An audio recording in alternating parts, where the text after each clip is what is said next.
There we are. Should be good. Only 15 minutes behind schedule. Oof. You know, life issues, tech issues, game issues. Your screen, for some reason, your screen isn't full screen on my screen.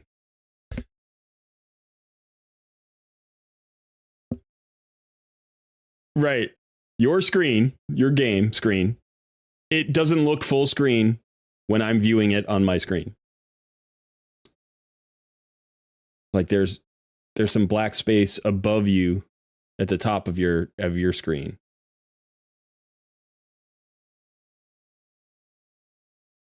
Okay. But that's not typically that way.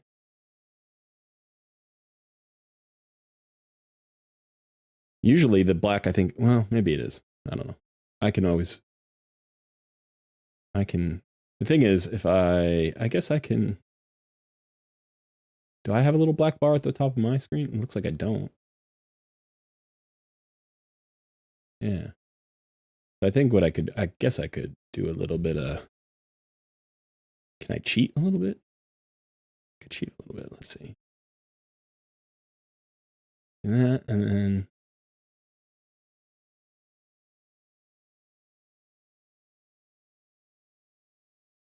poop. There we go. It's a little bit of cheating, but that's okay. It's not too bad. Nah, not bad. How you doing today, son? It's another beautiful day. Yeah. Welcome all. Welcome all 4 current concurrent viewers that we've currently got on. Burso, welcome. Pavel, good to see you. Pavel Grabowski. Now that, sir, is a mouthful for an American tongue to get around. Shooter, hey, good to see you. Thank you. I appreciate that. It was a fun collab. MTG Jedi, if anybody doesn't know, MTG Jedi and I did a collaboration, my first collaboration. We did a video on his channel about the Orcs faction crypt. And then I did an interview here, 20 questions with MTG Jedi. So you definitely want to go watch both videos. Definitely watch his video, watch my video. It helps us both out. And he was very cool. He actually reached out to me for the collaboration. Yeah, he took a long time. He gave me a lot of time, which was very nice. But yeah, it was really fun. He was really cool. And it was a little bit weird. I have to say, you know, nothing from his end. It was completely, you know, there's a weirdness to it because I have been watching his videos for 2 years. You know, I watched a lot of the content creators. So I would say I catch MTG Jedi probably once a week, which is about the average for me with content creators. I catch him about once a week. Some of the videos that he's done in the past have been very influential on my account. I completely changed my approach to the training pit based on a video he did with YST.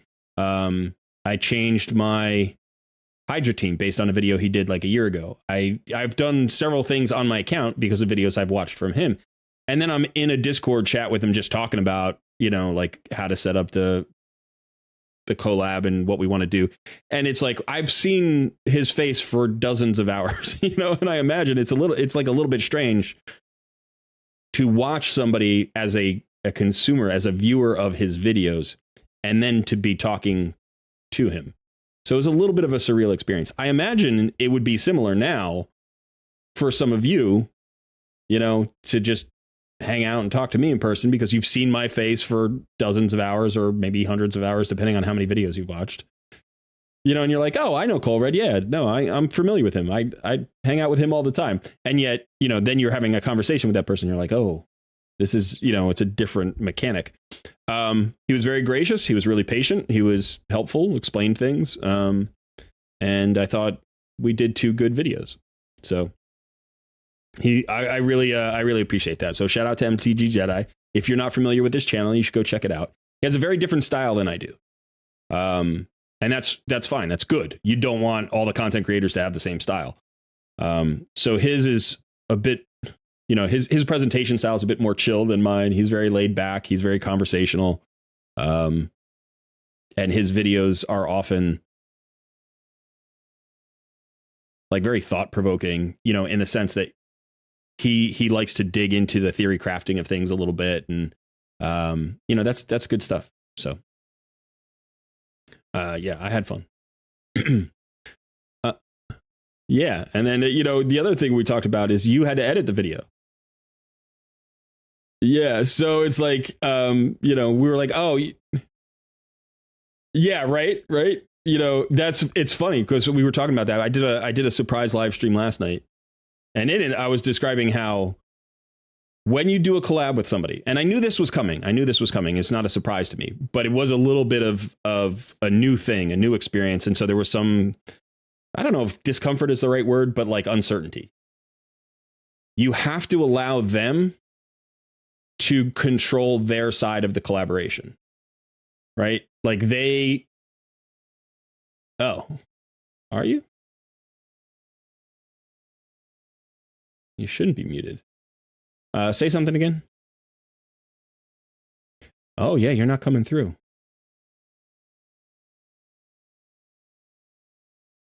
That's really weird because like I can hear you loud and clear.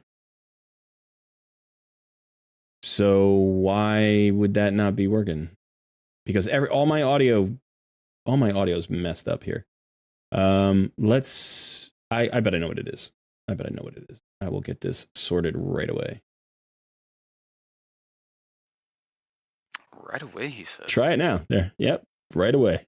Got it. You. Look at that. Ah, sweet freedom. I got it done right away. Yeah, it's all to do with the new earbuds. They're messing with all my audio settings because they're Bluetooth and they like have auto connection stuff, and so it's a little bit weird. Yeah. But I'm getting that. I'm getting a handle of it.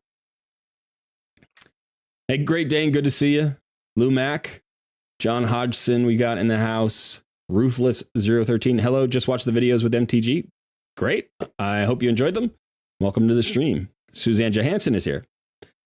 Good collabs. Thank you, Suzanne. Welcome. I don't think I missed it. Selena Feline. Hello. All right. So yeah, so Sun had to edit the videos. But what I was saying was, when you're on somebody else's stream or somebody else's channel and they're doing a video, it's their style. It's their presentation style. They're doing the editing of the video.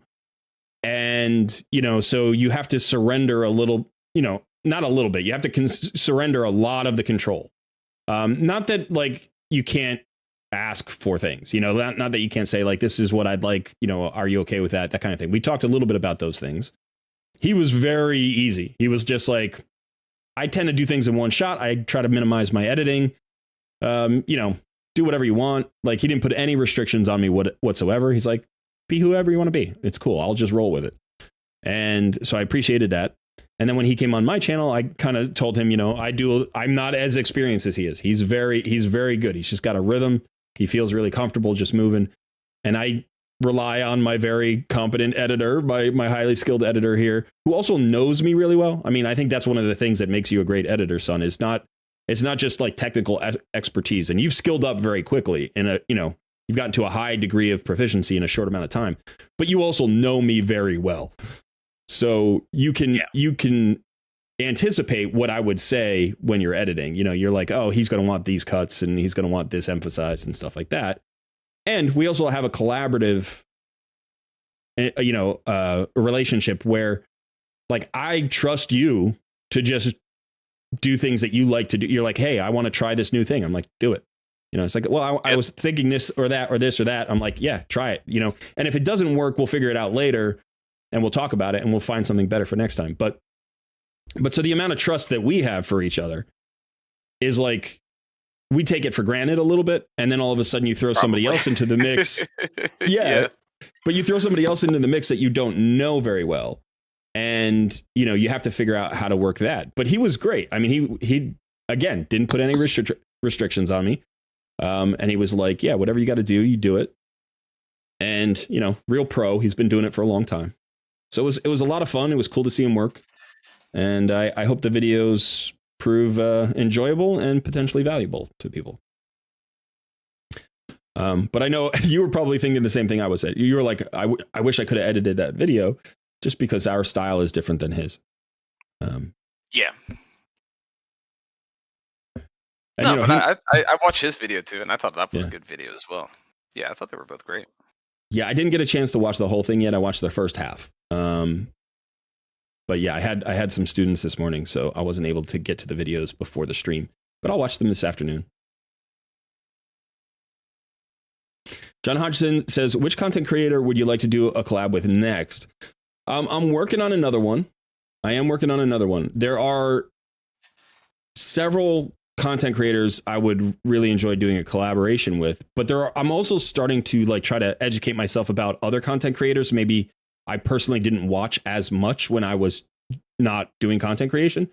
Because I think that, you know, you're thinking of video ideas. What can you do? What can you bring to your audience? And everybody's got a different style.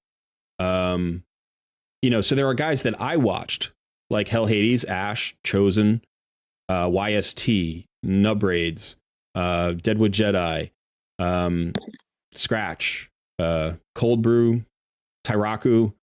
You know, there are all those guys that I watched. I mean, I watched more than that, but you know, a lot of those guys filled up my time when I was viewing videos. I would love to do a collab with any of those.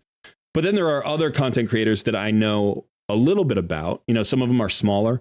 And so, for instance, I just found Raid with Dave, and I think he's interesting.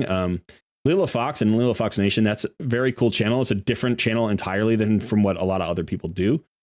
So she would be cool to talk to. And you know, it's like anytime you can get a different perspective on the game and the values in the game, then you can not only grow your audience, but potentially open up your current audience to other cool content creators. And I think that's, excuse me, that's one of the benefits of a collaboration, right? That's one of the major benefits. It's like, it's fun to do. I had so much fun hanging out with MTG Jedi and just talking to him and working on the videos. But I think the other aspect is that we support each other's communities, right? Like the reason that he reached out is because he said, you know, you're doing something different and I appreciate that. And so I wanted to, you know, support that and talk to you about it. And then from my standpoint, you know, I benefit from his expertise, his knowledge, his experience in the game. I benefit from exposure to a slightly larger audience. His audience is like 5 times my audience. But you know, I benefit from the exposure there. So it's all around. It's great on all sides. And I wanted to do a collab. I was hoping to get to do a collab, and I thought this was a good first one to do. And now we'll see. We'll see who comes next. But yeah, I'm working on more. I'm working on more.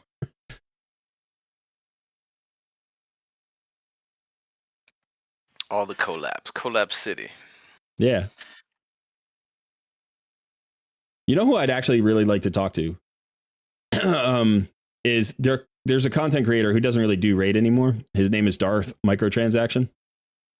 And I would love to talk to him about how he feels about No Dime December. I know that he and Jay Giggs are friends. Jay Giggs, another guy I'd love to do a collab with. But you know, they sort of sit on the same side of the issue when it comes to raid. You know, their opinions are similar. Like I think I'm sorry, not MTG Jedi. I think Darth Microtransaction, his position on Plarium bothered Plarium a lot, and their response to him bothered him so much that they just parted ways, and he left raid. He came back a couple of times, but really couldn't stomach it. And I think he's found some success with Diablo Immortal or Diablo 4. I'm not sure which. Diablo 4 for a bit, yeah. Yeah, I haven't watched any of his content lately, just because I've been so busy and I don't play the games that he's currently covering. But when he was covering raid, I found him very interesting and engaging, and I think also tricky. You know, like not in a bad way, but you know, one of the things about my personal approach to conflict is that I try to not let it get too emotional. Right. I try to use my emotions as a guide for what my conscience is telling me. And then I try to be as rational and patient as possible. as empathetic as possible to the other side, so that hopefully we can find like resolution. I think Jay Giggs and Darth Microtransaction kind of live more in like the emotion of it a little bit, right? They get irritated, they let their irritation show, and I think their viewers really appreciate that. They find it a really honest response. They're like, you feel the way I feel, and you are willing to say it publicly, and I appreciate that. And I think there is a lot of, there's a lot of good things to say about content creators who do that. And I made a comment recently. I don't know if you saw this, Son, if you saw this comment, but probably at some point in one of the videos, I made reference to Jay Giggs like being a leader. It was not a major comment. I was just saying like this is a form of leadership, something like that. And I've gotten 3 or 4 comments since then that say Jay Giggs is a horrible leader. And in a lot of cases, the comments aren't particularly, like, they're not nuanced. They're just like, this guy's not a leader. And I think that is a very narrow view of what leadership is. That would be my guess. One of the objections I could envision is the one that some people have brought up, which is there wasn't a lot of direction initially. It was sort of anger and frustration without clear purpose. Let's not spend. Why? Well, let's make them listen to us. Why? Because we're unhappy. Why, Jay Giggs? Why? And it's like eventually he got around to the very specifics, but he was caught up in the passion of it. He was like, I feel very strongly about this. Do you feel very strongly about this? Yes. Okay, let's band together. And that is actually a form of leadership. You need emotional, passionate leadership that gets people motivated. And that's a form of leadership. But the other thing is he stepped out in front of the crowd. Right? He was the one to say it. Yeah. And that takes balls. It takes balls to do that. It takes a lot of guts to just stand out in front of a crowd that may or may not agree with you and say, this is what I believe and I want to do something about it. So is he everything and all things of leadership all in one? No, but nobody is. Do you know what I mean? We all have to fill our roles. And I commend him for taking the stance and being vocal about it. And look how effective it's been. Look how many people are talking about it. If he wasn't a leader, if people weren't interested in what he had to say, none of this would have happened. Right? I was talking about it for 2 months before he called for the No Dime December. And nobody except my viewers were occasionally talking about it. Like, it wasn't something that, like, I couldn't rally the troops. I couldn't rally the community the way he has. So yeah, now is he the guy that you want handling high level negotiations with Plarium? It's like, maybe not. Maybe he's too emotional for that. Maybe he would get instantly frustrated by those people and be just like, no, screw you. I don't know. Maybe he would handle it very well. I actually don't know. But because he's kind of an emotional guy, like, I'm not sure that Jay Giggs and Darth Microtransaction are the two guys that I would want handling sensitive negotiations with Plarium, but those are the kinds of content creators that get people fired up. Get the conversation started. They get the conversation started. Yeah. And now you throw in content creators like Hell Hayes. Well, he's got the business savvy. Clearly, Ash has the business savvy. Some people I've heard some objections to Ash because they feel like he caves too much. I don't know that I would agree. I think his model, because he's been doing this for a while, his model is to always gauge the temperature of his audience and try to give them what they want. And it's not a bad model. It's worked for him. But you got to remember, content creation is his side hustle, right? He's got AMG, which is a very big and growing business. And he's extremely successful. The guy knows, like, he's sharp. He comes across as lovable and goofy and, eccentric. But he's got business savvy and he works like a dog. That dude works hard. So, and he's got relationships with Plarium. So you want big names who have influence to be in on the conversation as well. And so maybe the leadership there is just HH bringing the data, bringing the business data and the business perspective, and then you've got other guys like, Deadwood Jedi brought in a very kind of even keeled public awareness thing, and he was saying, speak up. Like whatever you believe, whether you want to spend or not, if you're unhappy, you should speak up. You should never be quiet and just passively accept the status quo. If you don't like it, speak up.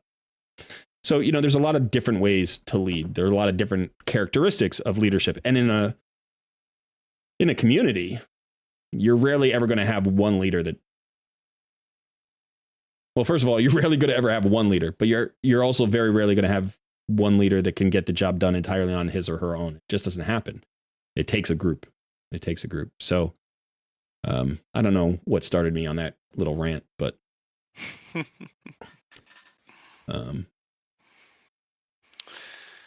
yeah, I'm and it's interesting because the longer that I've played Rain, the more I'm starting to see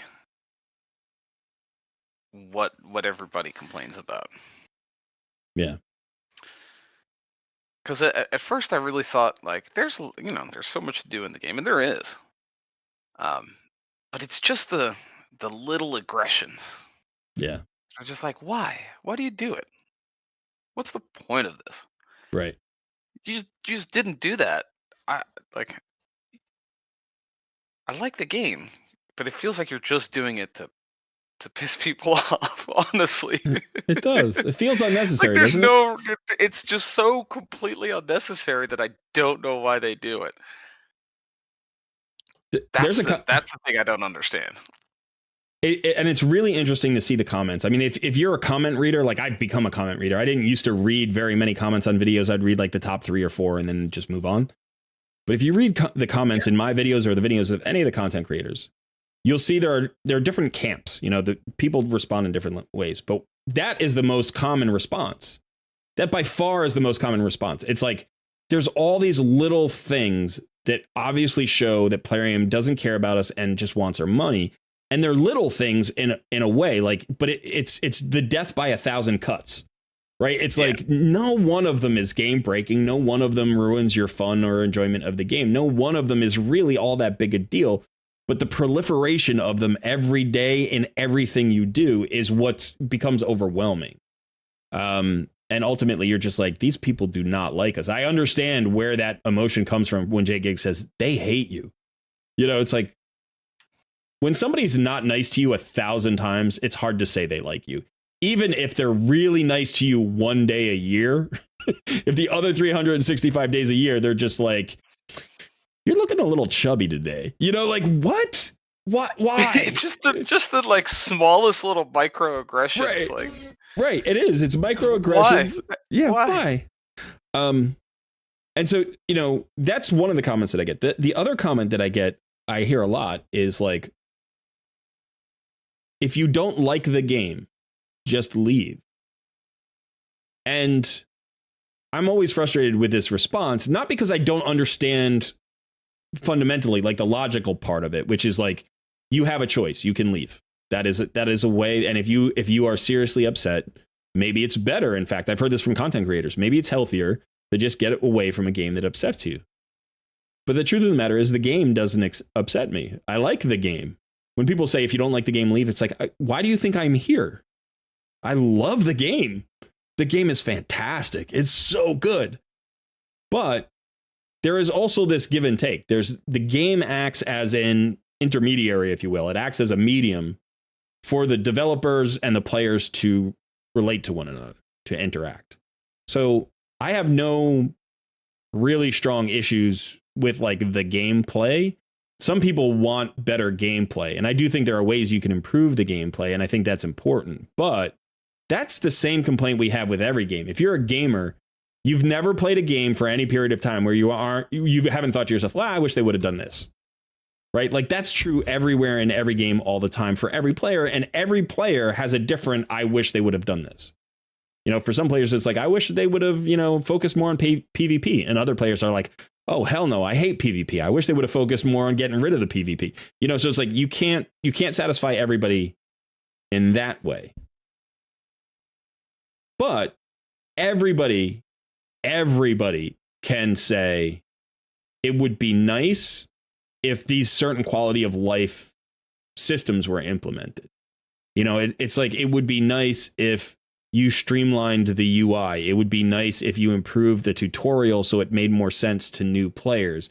It would be nice if you stopped inflating the resource prices during fusions so that everybody had a chance to actually complete the fusions.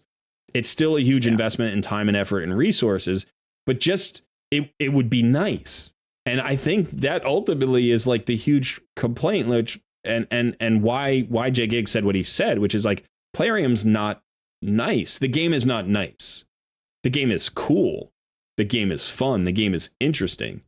But the game is never nice. And every time they do something nice, they do something mean along with it just to keep the balance. They're like, yeah, we'll give you something, but don't ask too much. You know, it's like, it can be really, really frustrating. So when people say, you know, if you don't like the game, leave them. It's like, I love the game. That's why I'm fighting for it. And it's a weird fight to be in, to have to fight the people who made the game for the health of the game. It's a strange experience. Yeah, it was actually this event that kind of changed my mind. Oh, really? The tournament event? Yep. Yeah, because they posted that, and I thought, wow, this is pretty cool. You know, it's December, it's Christmas, it's a big holiday. Like, they're going to give everybody a chance at this free champion. I think that's a good thing. And then I read their post about it, and they're like, you can even miss 500 points. And I'm like, okay, so seems like they're going to be pretty nice about this. Friendly, at least. And then I log in on the day that it starts. The very first event is a summon rush for 300 points. And if you don't get that, I mean, at this point, I'm 99% sure, even if I get every other single thing out there, if I can't do that, then I still...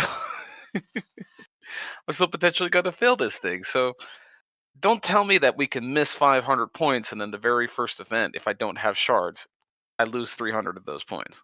Right. It's just a slap in the face. What's the point? They gaslight.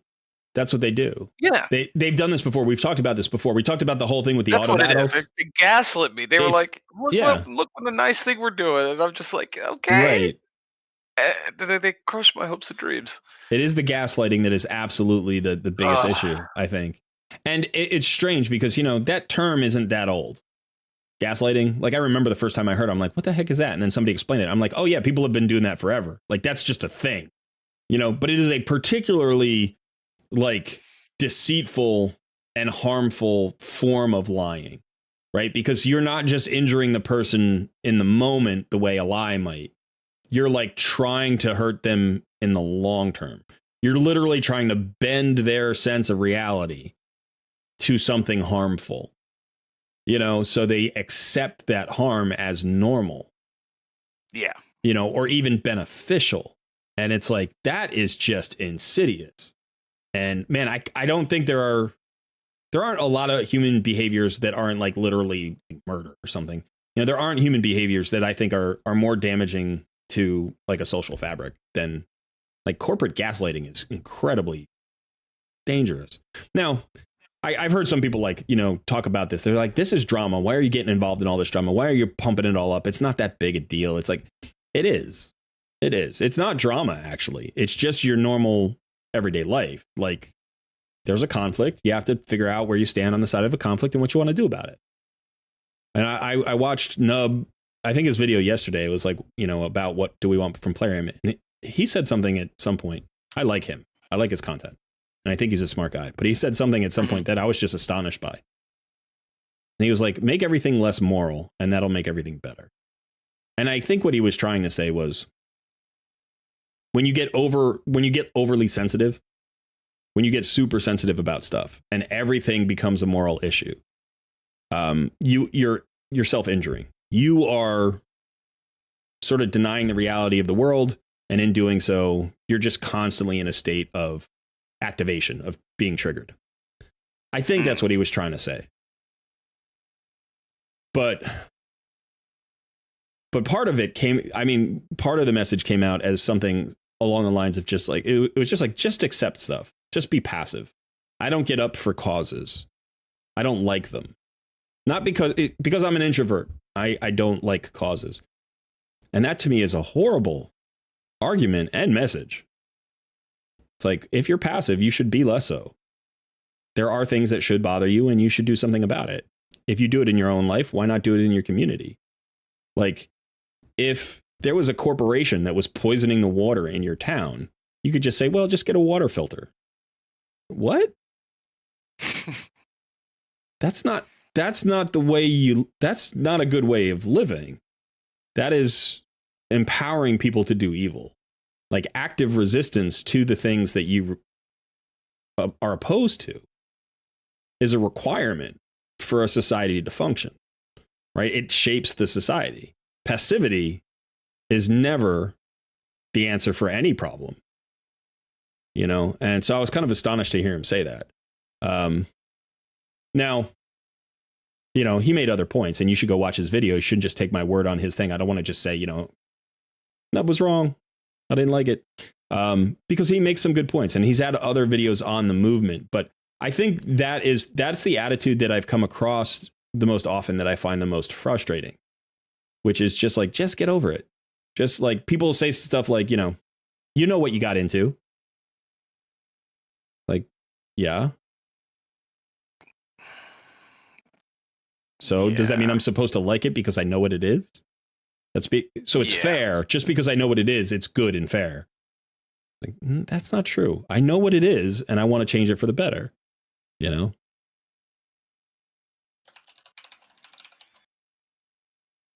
Anyway, we got started on a No Dime December right there, right at the beginning. There is soap in my box, as Sun is wont to say.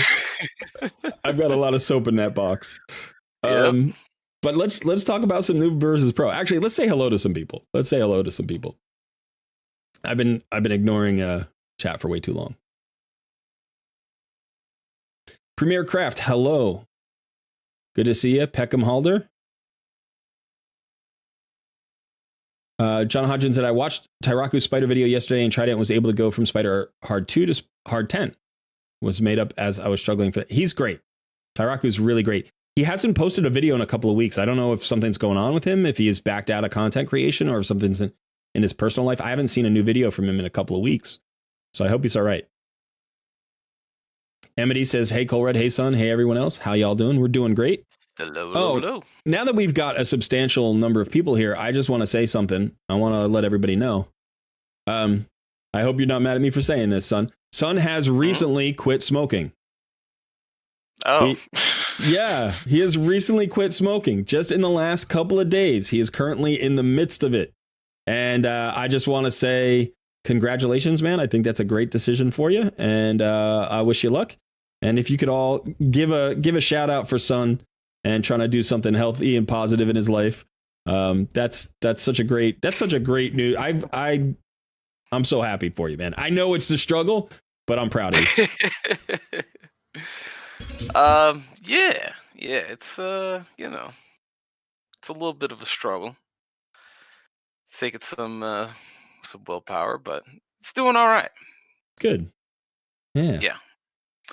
If anybody here has quit smoking or quit drinking or quit anything like that, a habit like that, if you quit something before and if you struggled with it, first of all, give a thumbs up, but also let us know. Let us know. Share it. And if you've got any tips or, words of encouragement, put them in the chat because, it's always good to share those kind of things. Yeah, no, it feels good. I mean, I've stopped drinking, I've stopped smoking. I've pretty much cut all of that stuff out, but started one exercising at a time. more. Yeah. Yeah, I'm doing a lot more exercise, things of that nature. Well, it just helps, Sometimes it just gotta get out there and walk, get some fresh air. Bandit's and he's loving it. Yeah. Where is he, brother? Oh, you look comfy. All right, I'll leave you over there. Yeah, that's great, man. But yeah, thank you, everybody. I appreciate it. All right, so now back to chat for just a moment. Let's see. But yeah, definitely reach out to Sun and give him your words of encouragement. Keep him, keep him motivated. I think he's highly motivated, but it always helps. Dark the Enigma says, great collab. Just watch the video. Thank you so much. Jan Eric, good morning. John Hodgson says, I seen J Gig's rap video the other day and it was great. Have you seen it? I've seen at least one. In fact, I've seen two. He did one with Darth Microtransaction, which was fun. And then he did one on he was like, he had a character. It's like DJ Orange something, but it was like, it was supposed to be, it's like a pun, but he was dressed all in orange and he did a rap. I thought that was from several years ago, but it was very good. I have subscribed to his humor channel. So if you haven't watched J Gig's humor channel, so he has a channel that's not, he has several channels actually, but one of them is focused on his comedy. And I watched a video that he did, a few videos that he did. He did a great video that was like a parody of content creators who don't play Raid doing the Raid sponsored video where they're like, oh, Raid is a great game and you can do this thing where you can collect champions and and he did that and he always cracks me up. And the funny thing is like, he doesn't have punchlines in a lot of his comedy. It's not like there's a punchline. It's just like it builds and builds and the absurdity gets bigger and bigger until you're just dying, So yeah, I love his comedy. It's really funny. It's a little bit of an acquired taste for some people, I think, but it suits me just fine. So I'm like, every once in a while, I'm just like, man, I need a laugh today. Let's go see what J Gigs did. So, Kate of the Dead. Hey, good to see you, Kate. Hammerhawk, hello. Have you seen any of the videos, son? J Gigs comedy stuff? Yeah. DJ RNG. DJ RNG. That's what it was. Yeah. RNG, but he was orangey, right? Yeah. Yeah, that was funny. Mayhem Monkey, hey guys.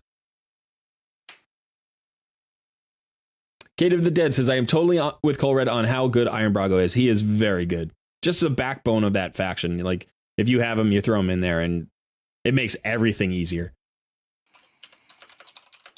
Peckham Halder says, please show Dark Fae strat. I did a video in the last rotation on Dark Fae. You can look up the video. It's got the complete strat. So it would walk you through it much better than I could right now. Because I'm on my NOOB versus Pro account, and I've only cleared the first Dark Fae.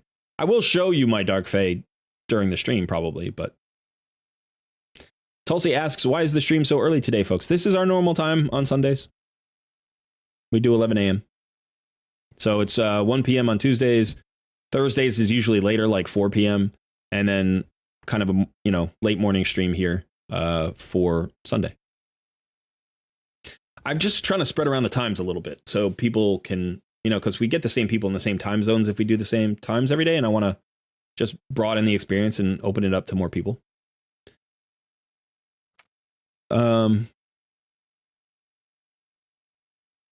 Bill says, you thought I had a collab with Ash before seeing the video? I did not. I don't know what would give that impression. I'm trying to wonder, I'm wondering if I don't think I did a reaction to any Ash video. And I don't think that Ash has become aware of me yet, or if he is, he hasn't said anything in any of the videos I've watched. Usually when a content creator mentions me, the community won't tell me in Discord because I don't have the time to watch every video from every content creator. But people like to, they like to let me know when other people are talking. Yeah.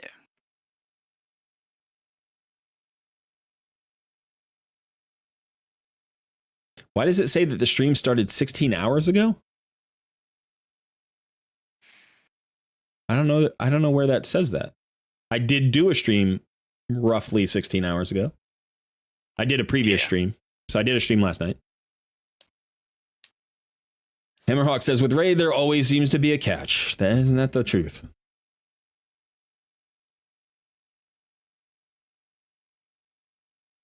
Bo says, but asking so much resources for a free 4-year-old legendary is crazy. But on the other hand, it's Plarium we were talking about, so it's just another day at the office. The champion is still potentially relevant. I think I said this before. I think I said this last night in the stream. He's good. He's not God tier. He's not bad. He's good. He is a God tier niche arena champion. He can do a thing in arena that almost nobody else can do. and he becomes a counter for very specific team compositions. So for that reason alone, I want him. But I agree. Like, it would be much cooler if it were a new champion, if it were a new holiday champion. It would also be much cooler if they didn't ask so many resources for him. We'll have to judge as we go to see how hard this event really is. I haven't really gotten into it that much. But I will start to dig into it later today after the stream. Suzanne Johansson says, first a weekend with 2 times for all shards, and then you need a lot of shards in the first event. It's impossible for most free-to-play players to have enough shards for tournament. Yeah, because they don't care about the free-to-play players. Sorry, son, you were going to say? No, I'm just agreeing. Like, yeah. That's what we always see. Yeah, that's, I saw that event pop up. I'm like, well, I don't have any shards. So I guess that's that. And this I'm is just trying to get as many points as I can, I guess. Right. And this is what we were actually saying before, what I was saying before when I was up on my soapbox, which is like, people say, you know what you're getting into.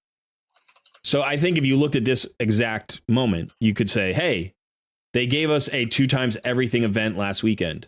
When that happened in my video, I'm pretty sure, at least on my live stream, I said, be careful, because there's a chance that in December, there's going to be something you're going to need to spend shards on. So you can spend them here, but just realize you're going to be trading away the potential to complete that thing in December, potentially, or vice versa. Like, if they don't give us anything great, you might be upset that you didn't pull during the 2 times event. But I personally did not pull sacred shards on my main. I didn't pull ancient shards on my main. So I still have all of those shards on my main to complete the tournament event and potentially to go after a December fusion. But we're still in the same boat. We're still in the same boat where, like, if you go after Tormund, can you also go after the fusion? And in fact, in my stream last night, I put up a poll and I was like, are you going to go for Tormund? Are you going to go for the fusion instead of Tormund? Or are you going to try to complete both? And it was about a third in each response. A third of the people were going to focus on Tormund, a third of the people were going to focus on the fusion, and a third of the people were going to try to do both. And so the situation is, we know that that's how Plarium operates. But has anybody gotten to the second part of that equation and thought, yeah, that was a good thing? Like, yeah, of course. No, it was 2 times shard events. And now they're giving us a great Tormund deal. Oh, we had to use shards to get Tormund, but we just used up all our shards. That's totally cool. I feel good about that. That's not at all manipulation of any kind. Like, that's just me making a choice. Like, I knew what was going to happen. Like, nobody feels that way. Even if you do know what's going to happen, nobody feels that way. Everybody feels like that's unfriendly. Put the shard event at the end. Like, don't back it up 3 days after, or 4 or 5 days after, whatever it was, after another huge shard pull event where you're clearly trying to empty us all of shards so that the spenders would spend. I said that, didn't I? You've said it multiple times. Yeah, but you remember when we were recording that video to do the polls, and like, you asked me, like, you think this is suspicious? I'm like, yeah, this is That's right. suspicious. Yeah. And it's weird to have that feeling about a gaming company. Yeah. Like, they're being so suspect. You make games for entertainment, for good times. They don't. They make gambling opportunities to make profit. Right? Yeah. And that's the weird thing. It's like, I think gacha games should be making games. Yeah, they should be. And here's the one of the cultural, like, or psychological conflicts here is that a lot of your and so this is a comment that's been brought up. Like, there are gambling addicts who play this game, and they're not actually gamers. They're just gambling addicts and they want to gamble. And I'm not sure that I agree with that comment entirely. I do think that there's an addiction component to spending in gacha games, and that gacha games manipulate our tendencies, human tendencies towards addictive behavior in order to maximize their profits at our expense. Like, they don't care that they hurt people. And that's problematic. And again, I don't know how they feel. Like, I don't say emotionally that they don't care, but their behaviors, like their monetization policies, clearly show that they are willing to endanger their player population for their own benefit. But I think the larger part of the population is gamers, not gamblers, not people who come to gamble. They are gamers who are being enticed into a gambling game where the gambling element and the addictive elements are hidden or like, you know, kind of disguised as something else. And so that can also be a form of deceit, right? Oh, hey, bandit. Hey, buddy. So, you know, that's my objection. It's like, if you were a casino game where you're like, hey, we've got blackjack and slots and roulette and poker, then you could say, okay, now people who engage in that game know what they're getting. But this game is kind of like, and gacha games in general, it's kind of like what used to happen with the tobacco companies, where like they would create, like Joe Camel was a cartoon to entice kids to start smoking early, before they could build up the judgment that let them resist, you know, the influence of the tobacco company. And sorry to bring up smoking again, son. But I don't mind. Yeah, but that, you know, that, I mean, ultimately that went to the Supreme Court in the United States, and it was found that, you know, they did all, like the big tobacco did all sorts of things that were unethical in order to ultimately harm children, right? And it's like, okay, so that's been like litigated, and this company's not on that level, but it is a similar practice, right? It's like, oh, this is a game, this is great, it's the most beautiful RPG in the world. You know, you see that ad all the time. This is stunning RPG, the most exciting RPG. It's like, it's an art. First of all, it's not an RPG, right? It's not. There's almost no RPG elements. And second of all, if you're selling gambling by saying it's a game and it's not a game, it's gambling, then you're lying, right? Then you're doing something. So I think it's either a game that has gambling elements and the gambling elements need to be reduced for the health of the game, or it's gambling and it shouldn't be disguised as a game. I think it needs to be clearly one or the other. And some people may disagree with that, and that's fine. Like, I don't have a problem with that. But my point is, and I asked MTG Jedi, do you think that, you know, there's an issue with this? And he didn't, or at least I'll have to go back and watch the video. I don't remember his answer exactly.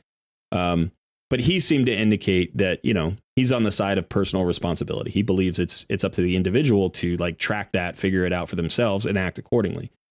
And that's a position that you see frequently. And I told him on the video that I agree with that partially, that I think personal responsibility is always part of the equation. You can never divest yourself of your participation in anything that you do.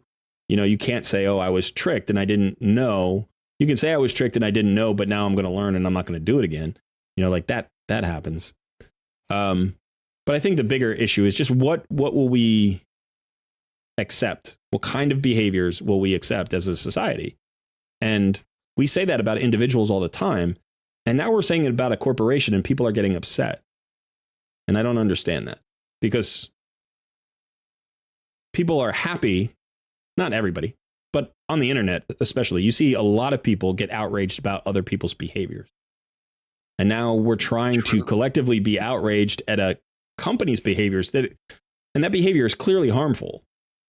Like, I don't think anybody thinks that what they're doing is like charitable or nice. You know, some people think it's their right to do it, and that's one thing. But I don't think anybody would say, no, this is good behavior. This is the way you should want to act in your life.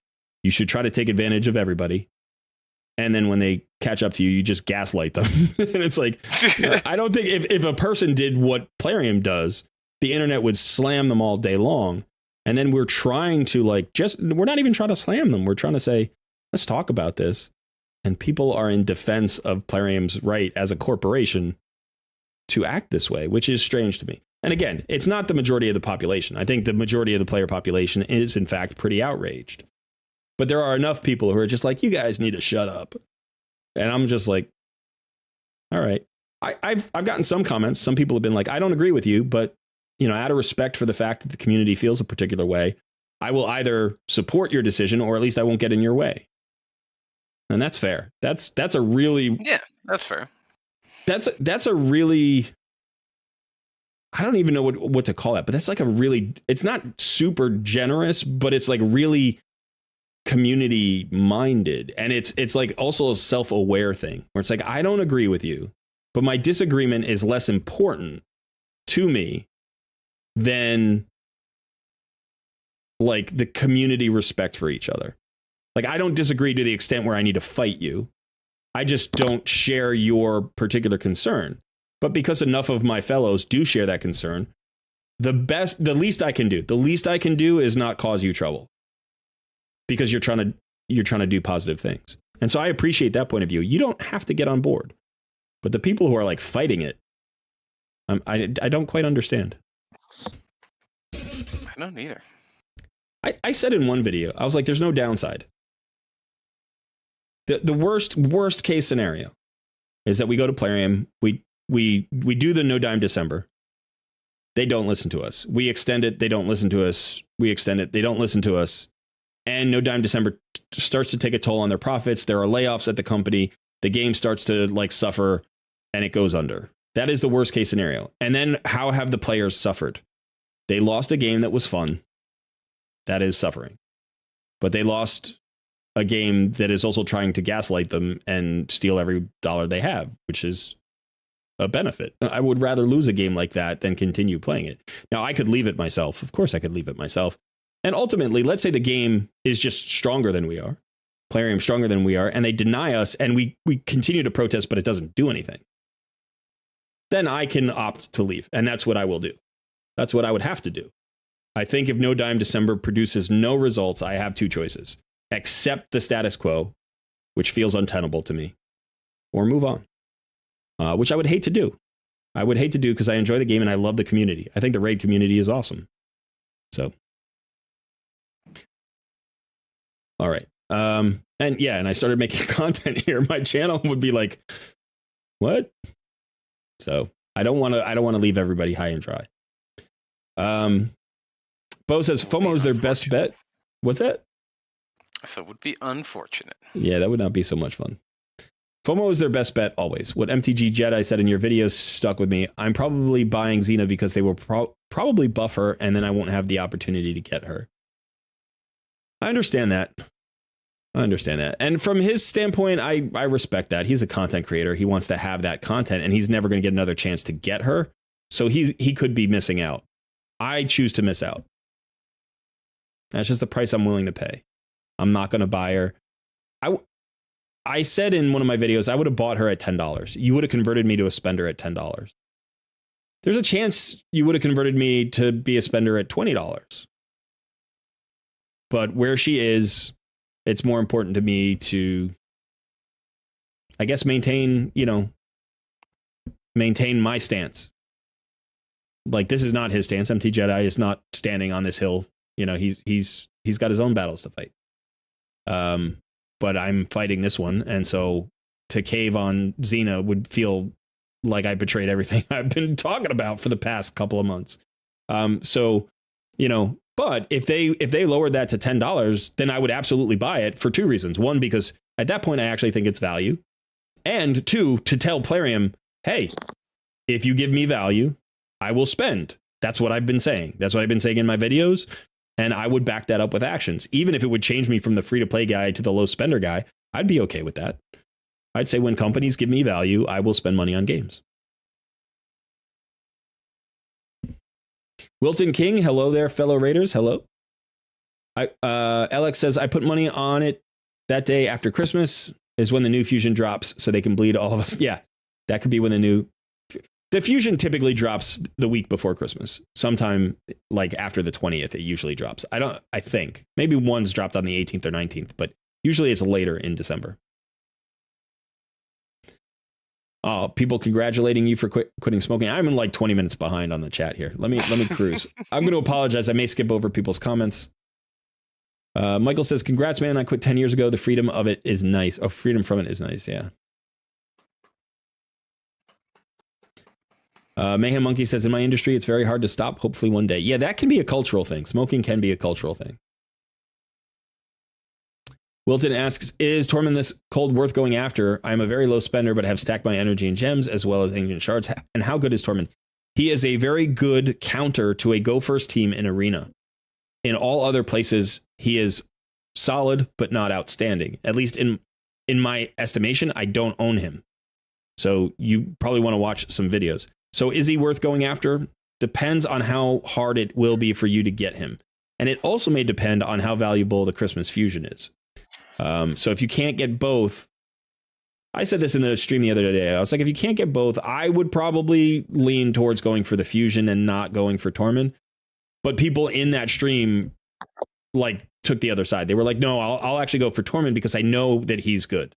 And I don't know what the Christmas Fusion is going to be. So it's a little bit of a,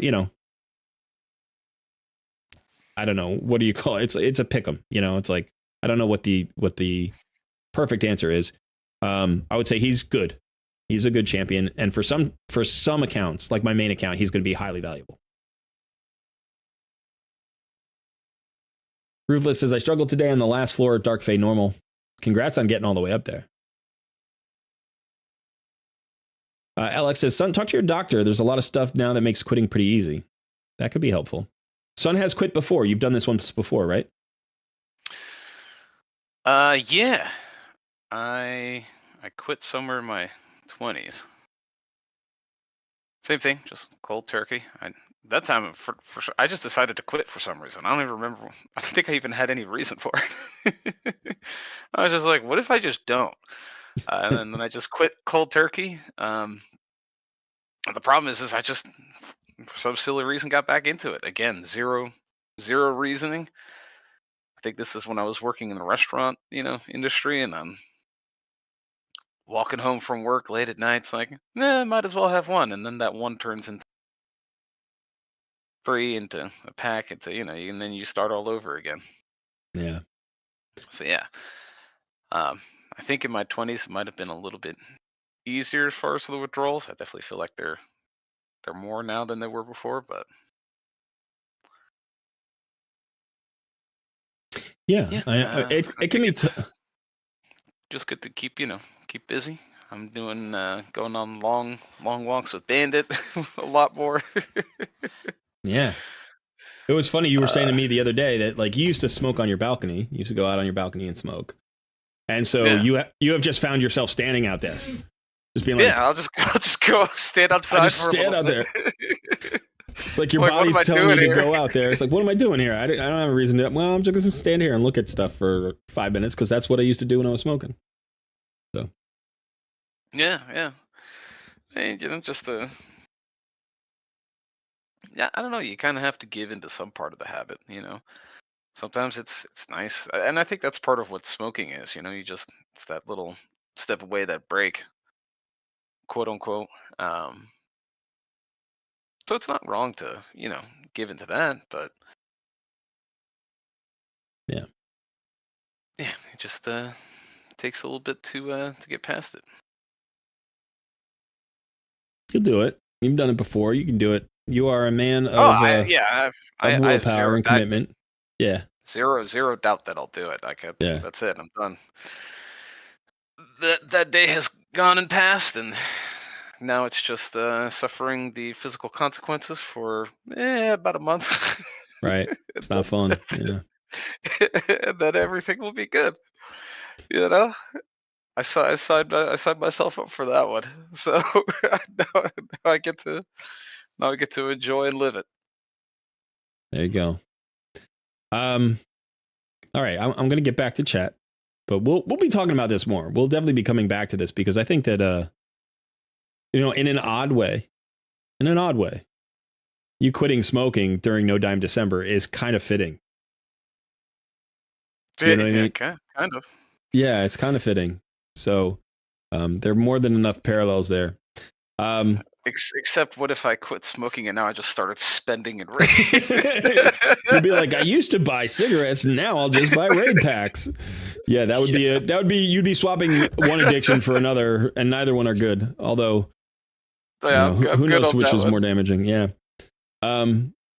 Okay, so I wanted to call out Avenger here. Avenger said, hello, I'm new to the game, level 46. I can't pass the level 40 boss. I'm assuming stage 40 in Doom Tower. I don't have many legendaries, only 3. I farm level 16 mostly. I'm very sad, spent a lot of energy, spent much energy. So if you are level 46 and you are already getting to floor 40 in the Doom Tower, if that's what you're saying, then that's very good. You're doing very well. Yeah, and if you are farming stage 16s in dungeons, you're doing great. You are not behind. You are not moving slow. It gets grindy. The game slows down. Progress slows down. You won't keep gaining the rapid progress that you've had up to this point. In fact, I just did a video about that this week, about things you can do in the mid game. So if you haven't seen that video, I'll go check that out because it's going to give you some tips about how to continue progressing in the mid game. But in general, just don't get down on yourself. Recognize that like what they do is they give you a lot of progress early and slow it down, just like RPGs do. And that's part of the game. So if you don't like it, unfortunately, there's no real way around it. But you can, in fact, adapt to keep making incremental progress always. And so that might be the place where you are right now. But definitely, I have a ton of videos on it. So watch those videos and, we'll talk about it here on the live stream from time to time.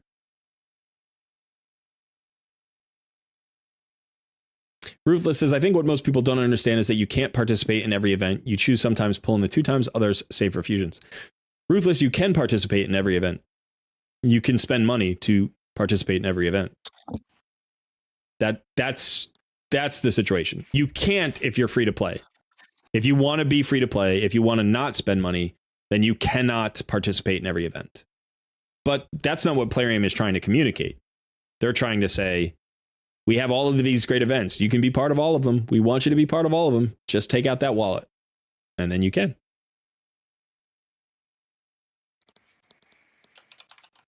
I will go for a fusion at this tough situation of resources in my vault. Primus says, so yeah, again, fusion or Torment, you might have to choose one or the other. Just like Ruthless was just saying, you can't really participate in every event if you're free to play or low spender. And what MTG Jedi was saying during the collab was the best thing to do is make yourself a budget and then stick to that budget. And I think that really is a good message. I didn't highlight it as much as I should have in the video, and I'm sorry that I didn't. I've said this before. I think the best way to build good habits is to start with good habits, to try to build good habits. And so whether you're a free-to-play player or a low spender or a mid-spender, set yourself a budget and then try to live by that budget, recognizing that the game is going to try to entice you to break your budget. The game will try to motivate you to spend more than you want. And so you want to try to find ways to resist that, and the budget can help you. Wilton King says, Colbert, do you feel that sacred shards are overpriced, overvalued? I think that everything in the game is overpriced. I literally don't think there's one item that I would say is priced in a way that makes sense to me.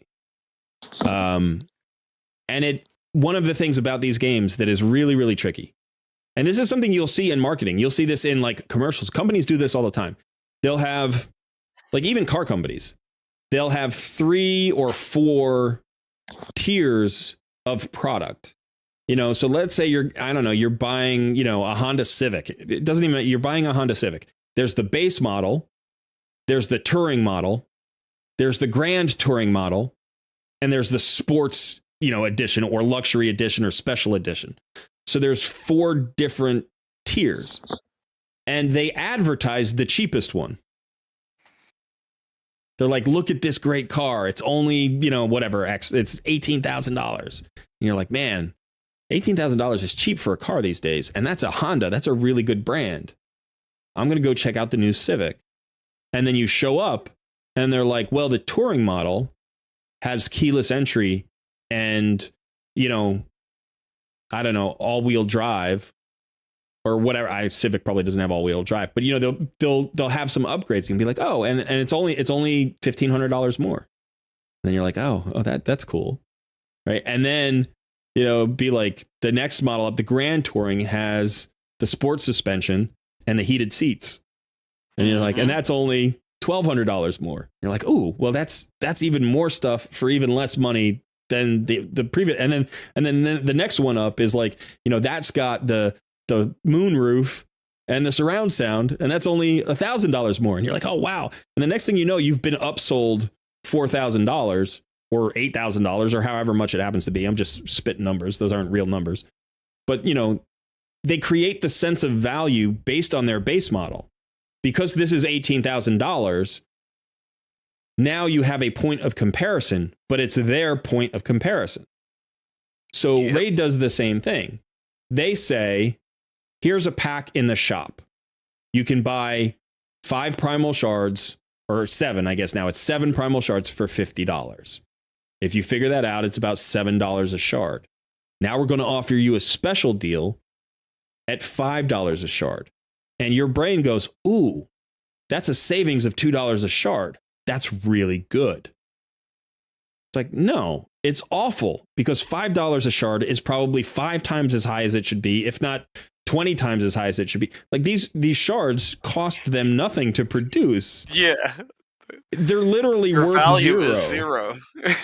Yeah, their value is 0. Like, it's almost 0. It's not technically 0 because they had to create the game and they have ongoing expenses. But we can't take it with us. We don't get to drive that shard home, And so like the system is incredibly tilted. And so when you ask, like our primal shard, like, is this a good pack? Like, Chosen in MTG, he talks about this. Like he does pack assessments, whether or not they're good values.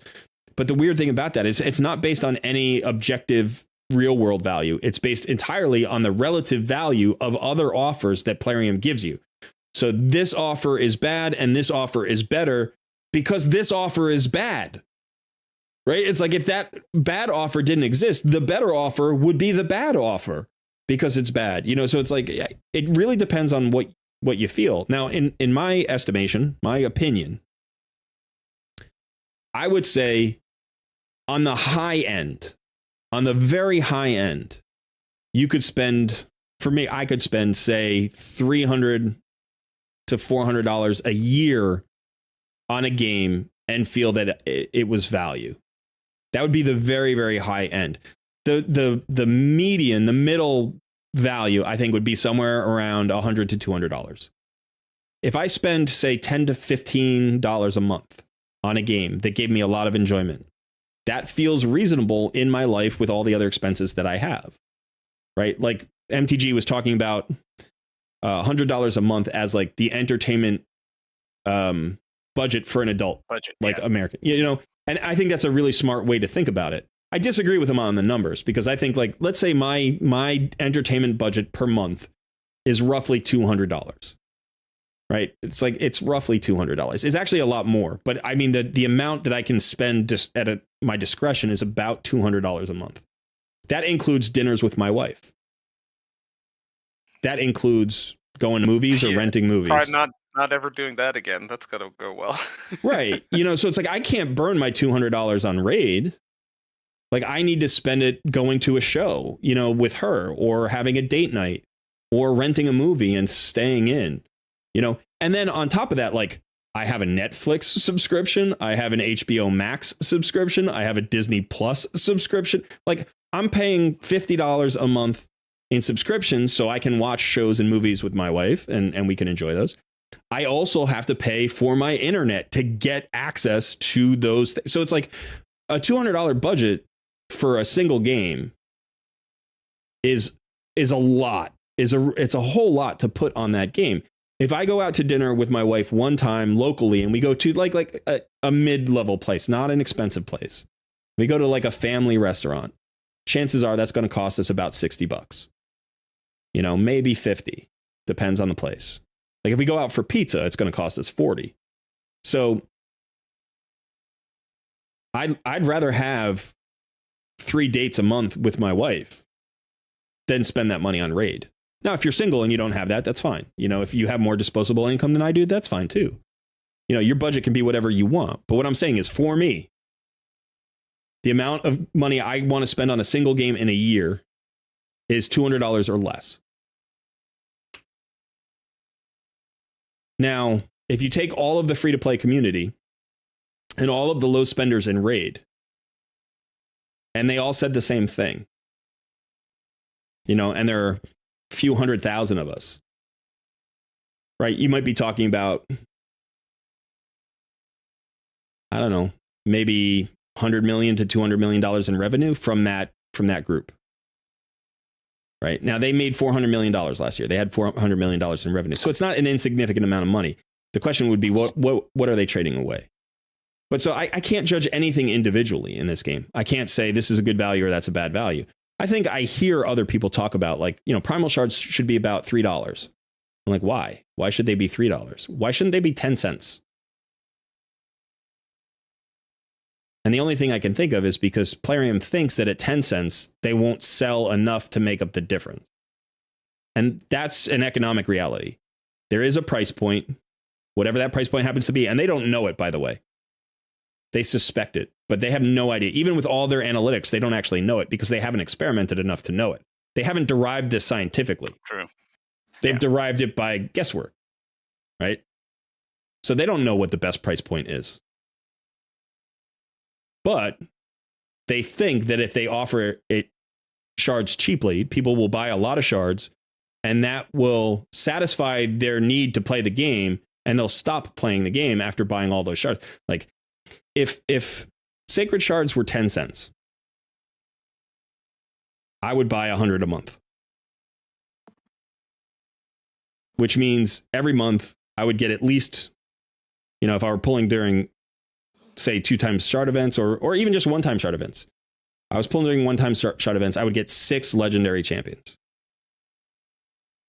You know, even with the duplicates and all that stuff, potentially in 2 or 3 years, I would just be done with the game. I'd have every champion I need, you know, at $100 a month.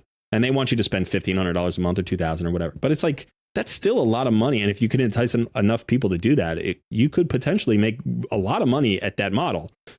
But the corporate world is a copycat system. People look at other things that have been successful and they're like, we're going to copy that. So gacha games make money by not having friendly price points, by the FOMO that people were talking about, inducing the FOMO and pushing and pushing and pushing, and then being as greedy as possible. So nobody's actually tried a gacha game that goes the other way that I've seen. At least nobody's done it successfully. My hope is that Fateless is different. My hope is that Fateless says, you know what, guys, we are going to completely try this differently. We are going to offer shard packs at 1/10 of the price, and we're going to see if that works. And if it doesn't work, then the community doesn't really support that idea, you know? Or they might get scared and they might do the same thing because their investors are going to apply a lot of pressure to them, and they might say, no, we're only going to drop prices like 10 or 20% from rate, and we're going to say, hey, see, we're super friendly, and we're still going to use the whale model, and we're still going to do everything. We're just going to do it a little bit better and with a little bit more community outreach, and hopefully that'll make the player base feel like they're more cared about, even though we're still using the gacha monetary model. I hope that doesn't happen. I don't actually know. I want to say that if it were up to HH, if we're up to Hell Hades, he would not go with the gacha model. He would find a better way. But it may not be up to him. He's got investors. He's got responsibilities. And he may have to cave to pressure to be more in line with the industry standard. So we'll have to see.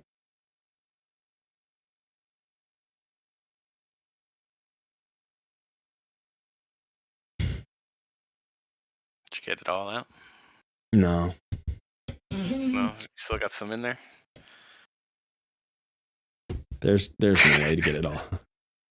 What's going on with my camera here? Come on, buddy. You can do this. Up here. Yeah, there you go. All right. I told you to turn off the I'm not there yet. I should. He's like, look, cool new feature. I know that feeling. I understand. See if it does it. It's a cool little piece of tech. I just haven't figured out all the bells and whistles yet.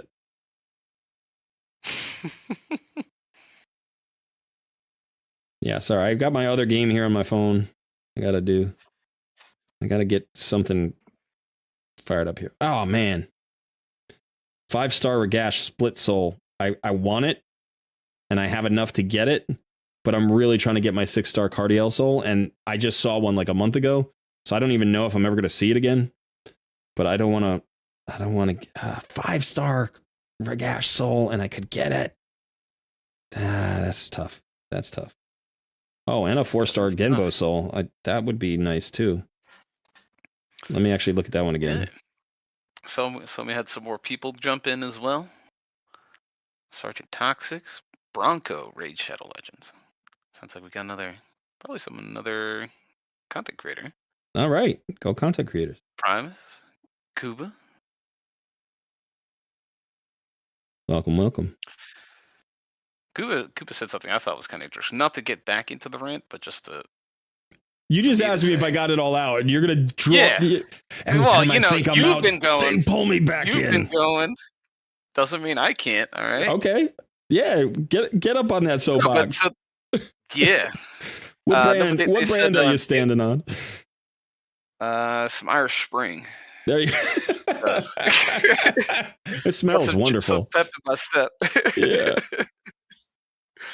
But they said that if sacred shards were $1 to $5 a pop, 90% of people would leave the game. What's the point of playing for 3 hours when you could spend $2 and gain the same resources? I mean, but it feels like that's kind of secular in my mind, right? Like, if shards were 10 cents a pop, people would just buy them more often. You know, if it's a 3-hour grind or I could spend $1, sure, I'll spend the $1. You know, that's fine. But likewise, you could still just play the game free to play. I don't think people would leave because it's more accessible. I think more accessibility just means more people will have access to those resources, and I don't really see how that can be a bad thing. I'm sure there's a tipping point on every scale. You know, there's some point where you make it so accessible that there's just no more fun left in the game. I imagine if you hand everything out pretty much completely for free, but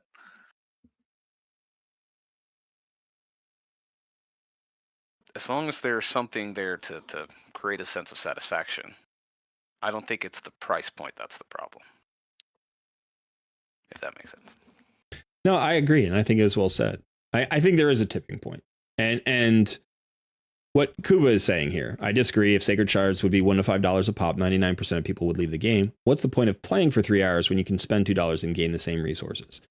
From Plarium's standpoint, they don't actually care if you play the game. They care how much collectively the player base spends. If you spend $100 and only play for an hour, that's better for them than if you spend $50 and play for 100 hours. Right? Like me as a free-to-play player, I spend a ton of time in this game. I spend like 10 hours a day in the game, at least. Like not super actively playing, but it's always in the background running. It's always doing something. And they do not like me because I'm not boosting their profit line. So they would rather I play a lot less time and spend a lot more money. But from a player standpoint, you make an interesting point, which like and I think Sun was addressing this. If you make it so that there's no challenge whatsoever, there's no point in playing. So there is a tipping point. There's a balance point. I think a lot of people, especially people in the corporate world, assume that balance point is higher than it is. And one of the reasons why I think they do is because they are concerned with profit, right? And any move that starts to potentially threaten their bottom line seems like a bad move, but they don't know. They don't know for sure. All they know is what has been working. And so to move away from what has been working to another system that could potentially work better is actually scary. They would rather stay with the thing that seems to be working well enough. Right? We're making profits. We're doing well. We're growing. We're the #1 squad-based RPG in the mobile market. Why would we change things? And that's, in fact, exactly what the No Dime December movement is kind of about. Why would they change things? They're not going to change. They're not going to offer to change. They're not going to voluntarily change. They're not going to just change out of the goodness of their hearts. You know, and they're not going to change because they think there's a better economic model out there, because that's risky. So their goal is to minimize risk and maximize profits. What we're trying to say is there is a better way. There's a better way that potentially might be even more profitable. And we're going to actually invest in that idea to the extent where we're going to try to make this way, the current way that we don't like, less profitable. And that would be motivation for them. They would say, oh, this has become less profitable. Our customers are unhappy. It may be now that there's a problem, it may be more profitable to change. Right? They wouldn't change without that external motivation, without an external market force telling them that their current model is less than optimal. They would have no reason to change. So whether or not 10 cents is the price point, or $1.50 is the price point, or $4 is the price point, I have no idea. I don't know, and they don't know, and that's the point. Right? Theoretically, you can say, well, 10 cents would be ridiculous, and I could say theoretically 10 cents would be great, and neither of us know whether we're right. And the confidence that people have about something that they've never done is always astonishing to me. Right? It's like, oh, it would never work. Try it. You know how many things would work that people don't try just out of fear? There are tons of ways to run a good business. There are tons of ways to live a happy life. There are a ton of ways to make a successful game. And the first time like a company comes out and tries something completely different and it works, everybody's like, oh, look at those innovators.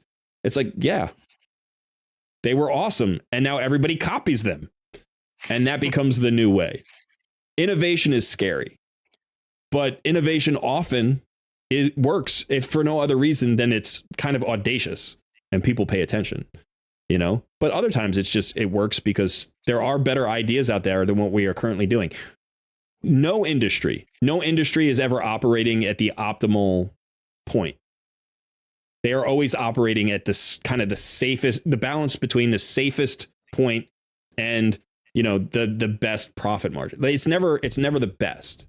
It's like it's as good as they can kind of get away with, because most people aren't personally ambitious about improving the life of people. They're personally ambitious about their own success. And so putting themselves at risk for other people's benefits is just not naturally a thing that people gravitate towards. Now, some people do, but often that's a learned thing, right? We recognize over time that the best way for us to act is to, like, the best way for us to benefit is to create a space where everybody cares about everybody else's well-being. Because we are powerful as a group. If you have 1,000 people that care about you, and all you have to do is from time to time care about the people that are in front of you in the same way, right? That's great. That's going to help you. And that can work in business. There's no reason why it can't work in business. In fact, there are a lot of businesses that have arisen in the last, say, 30 years that are built on that model that have done cool things. But when they get successful to a point where they're very profitable, they get bought out by bigger companies with more money that don't feel that way. And then those companies get worse. And you see it all the time. You see these like interesting, innovative, different companies that are building products differently, communicating with their consumer base differently. They interact with their employees differently. And they start making $100 million, $300 million. And then boom, somebody swoops in and snaps them up. And now they're under a big corporate umbrella that doesn't think that way. And they become a shell of what they used to be. You know. Alex says, son, you need yourself a stag night, my friend. Stag night would be nice. I've got my Duke. Kuba asks, why focus on... Yeah, Duke the Pierce is great. Why focus on decreasing the price of the shard rather than doubling clan boss rewards? Why focus on buying specifically? I'm not focused on buying specifically. That's just the conversation today. I'm focused on respect for players. And money is only one aspect of that. I'm focused on cooperative, mutually beneficial relationships. And money is only one part of that. I'm focused on the buying because they're focused on the buying.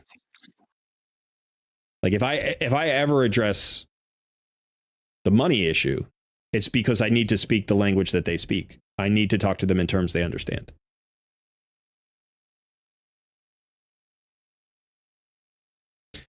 Liv says Duke is better than Stag, in my opinion. I think it's very close, but I would agree. I actually do think that Duke is slightly better than Stag Knight for two reasons. One is that he's a defensive-based champion, and you tend to build them both tanky, but Stag Knight's an attack-based champion, so you get more value out of building Duke in a defensive way. Of course, Duke does need 100% crit rate, which is frustrating. And then the second thing is I think that Provoke is incredibly powerful. The one thing that Stag Knight has going for him is that A1 is awesome. The double hit with the high percent chance of landing a slow. I think it's a 75% chance, two 50% chances of landing a slow. So I think his A1 is better. But I think Duke is probably slightly better overall. But in reality, they're both fantastic. So, you know, you could slide a hair between the difference, or in the difference between those two champions.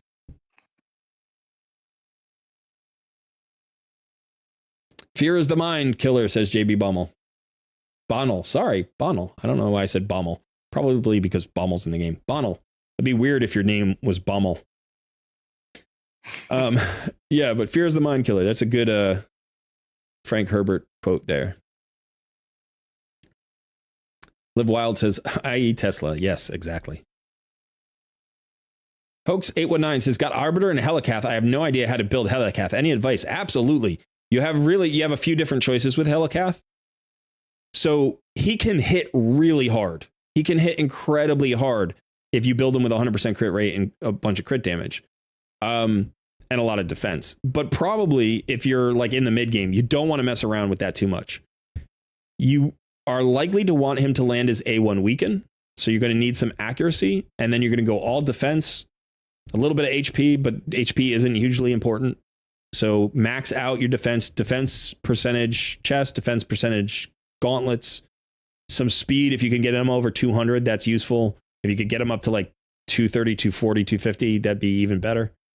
You want to make his shield as big as possible. You want his turns to come back around, and you want to land his weaken. I would say I probably wouldn't put him in Relentless. I probably wouldn't do that. So if you're looking for sets, you could put him in regen if you wanted, but I would probably go with something like, you know, at the basic level, maybe like resilience and defense. You could use like one set of perception if you had some good pieces to get that accuracy going, or maybe two, you know, maybe accuracy. A speed set wouldn't be awful if you had good defensive stats on it. But like a set like resilience is really good, or even a set like you could put him in Guardian, you know, help out the tank, like give a little more tankiness to the rest of your team. You could do a lot of different stuff with him, but build him as defensively based as possible with some good speed and accuracy, and you'll have a very versatile champion. The other way to go is if you want to speed tune an unkillable clan boss team, then the goal is just get the right speed and then have accuracy to land the weaken. Because if you're going unkillable, the rest of it doesn't matter. And in fact, then if you could get any more damage out of them, you could do that. So hit your speed, get your accuracy, and then think about crit rate, crit damage, and all that stuff. And congrats on the great champions, Arbiter and Helicath. That's fantastic.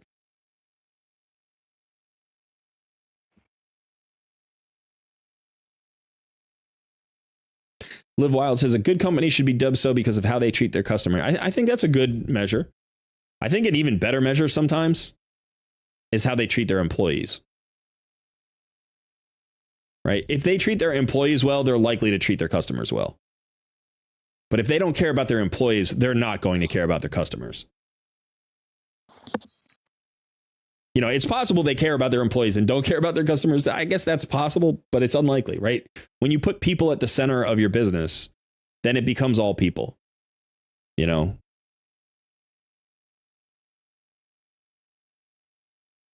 Travis, what's up, guys? Oh, we're just hanging. We've been watching Sun's account all day. I haven't played mine at all. Yeah, right. Stag Knight hits twice and decrease speed the A1, and it makes Fire Knight easy. Yeah, he's better at Fire Knight, absolutely. But for instance, like Duke is a better Hydra clan boss champion. I think they're both very good in wave content. The decreased accuracy can be valuable in a lot of places. The double provoke or triple provoke, even, it's like 1 plus randoms, can be really valuable in a lot of places. I think his kit is slightly more versatile, and they basically have the same A2, right? Where they both have 100% decreased attack and decreased defense. Although technically Stag Knight doesn't have 100%, it's 95. So you need to get the sniper mastery, which is frustrating that you're forced to get the sniper mastery. So, like I said, I think they're very, very similar, very close. But if I had to lean one way or the other, I'd probably lean towards Duke.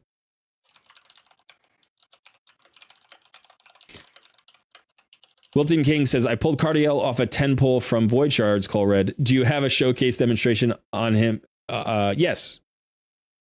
Yes, I do. It's an older video, a couple of months ago. I did a showcase on him because he's my favorite champion. You can find it really easily. Just go to my channel and search for Cardiel and you'll see it. I think it's called Support God or something like that. It's fun. But yeah, I'll show you, in that video. It's a long video too. It's like 40 minutes of me just showcasing Cardiel. So if you're looking for something, it's there. Marco, good evening. Oh, yeah, I don't know if you noticed in the chat, but Nub Raids did a reaction to our video as well. He did. That's interesting. The What We Want video. Now I'm gonna have to go look that up.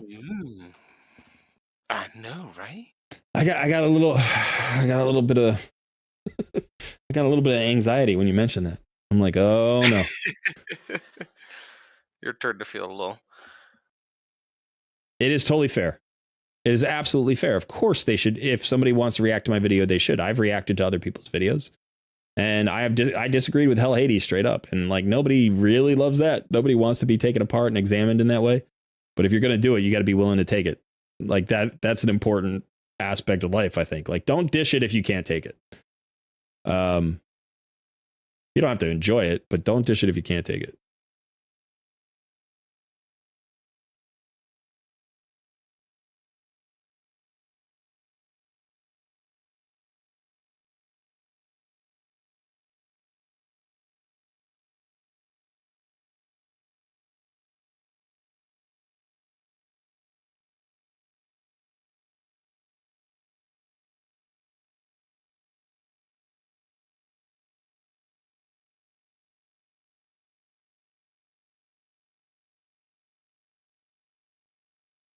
Yeah, I'll have to watch that later.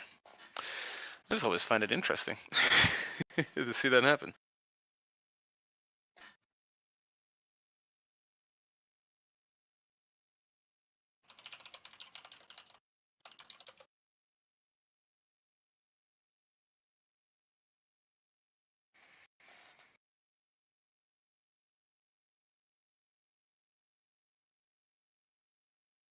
Son, you have a Duodan. What is the best gear for him? Just pulled them. That is a good question. I do have a Duodan, but he is not built in any real way. He's just in my faction wars right now. So I put him in a bolster set, and I guess I must have taken a piece of gear off of him as well at some point. But he is a weak, squishy boy right now. He needs some more love. Just had a lot of stuff going on. I've got a whole bunch of champions I need to build. All right. So yeah, sorry, I got distracted by that. I'm on his thumbnail and he looks angry. He looks angry. Is this how to fix Raid Shadow Legends? I'm like, uh-oh. I hope Nub doesn't take me down. I like Nub a lot. And like I said, even earlier in this stream, I was critical of something he said. And I think, it's fair. I think it's fair what I said about him. I'm not trying to pick a fight. I'm not trying to say he's a bad guy or anything. I'm just saying that there's a certain level of disagreement we have, and I try to present my case about that without making it personal. And I don't expect him to make it personal either, but he, he's a good content creator. And so I'm going to have to go watch that one. one of the interesting things that's been happening lately, just in the last few days, since I made those 2 big videos, and they were long videos, and anybody who watched them, I thank you. I doubt many people watched the entirety of those videos from end to end. But one of the things that's been happening since those 2 videos landed is that I'm starting to see my name pop up in comments of other content creators' videos about No Dime December. And some people are not happy with me. Some people disagree with me. Some people don't. They're expressing a dislike for my, not just my stance, but sort of me, that I'm missing things, that I'm not considering things, or that I don't understand things, or that I'm making stupid decisions or ill-considered decisions. That's always rough. Like I'm not surprised. I'm not surprised that happens. And I would say, from the standpoint of a content creator, like I'm thinking about, I've been thinking a lot about my video about HH. Somebody said something that seemed way off base, which is that I did him dirty. I didn't treat him fairly. And I tried very hard to treat him fairly. Just because I think that that's the best thing to do. I'm not trying to be unfair to him. And in fact, I went back and watched the video, and I agree with like 80% of what he says. And I use a lot of what he says as just like, I just use it like a fact. Like, this is what he says, and I agree with him, and this is what I think we need. Like, I just worked off of it. But I did disagree with him in a couple of places, and they were key points. And I try to be fair about it. So when you hear something like, you're not thinking it through, like, yeah, I am. I'm trying. Now, I also think the other content creators are trying. They're thinking it through, and we're coming to different conclusions. So when a content creator comes to a different conclusion than I do, I don't assume that they're ignorant or stupid or ill-informed, or that they're not trying hard enough. There's something else. There's a perspective, based around it. So for instance, when I was disagreeing with Nub before, in his video, he says, I'm an introvert and I don't really like causes.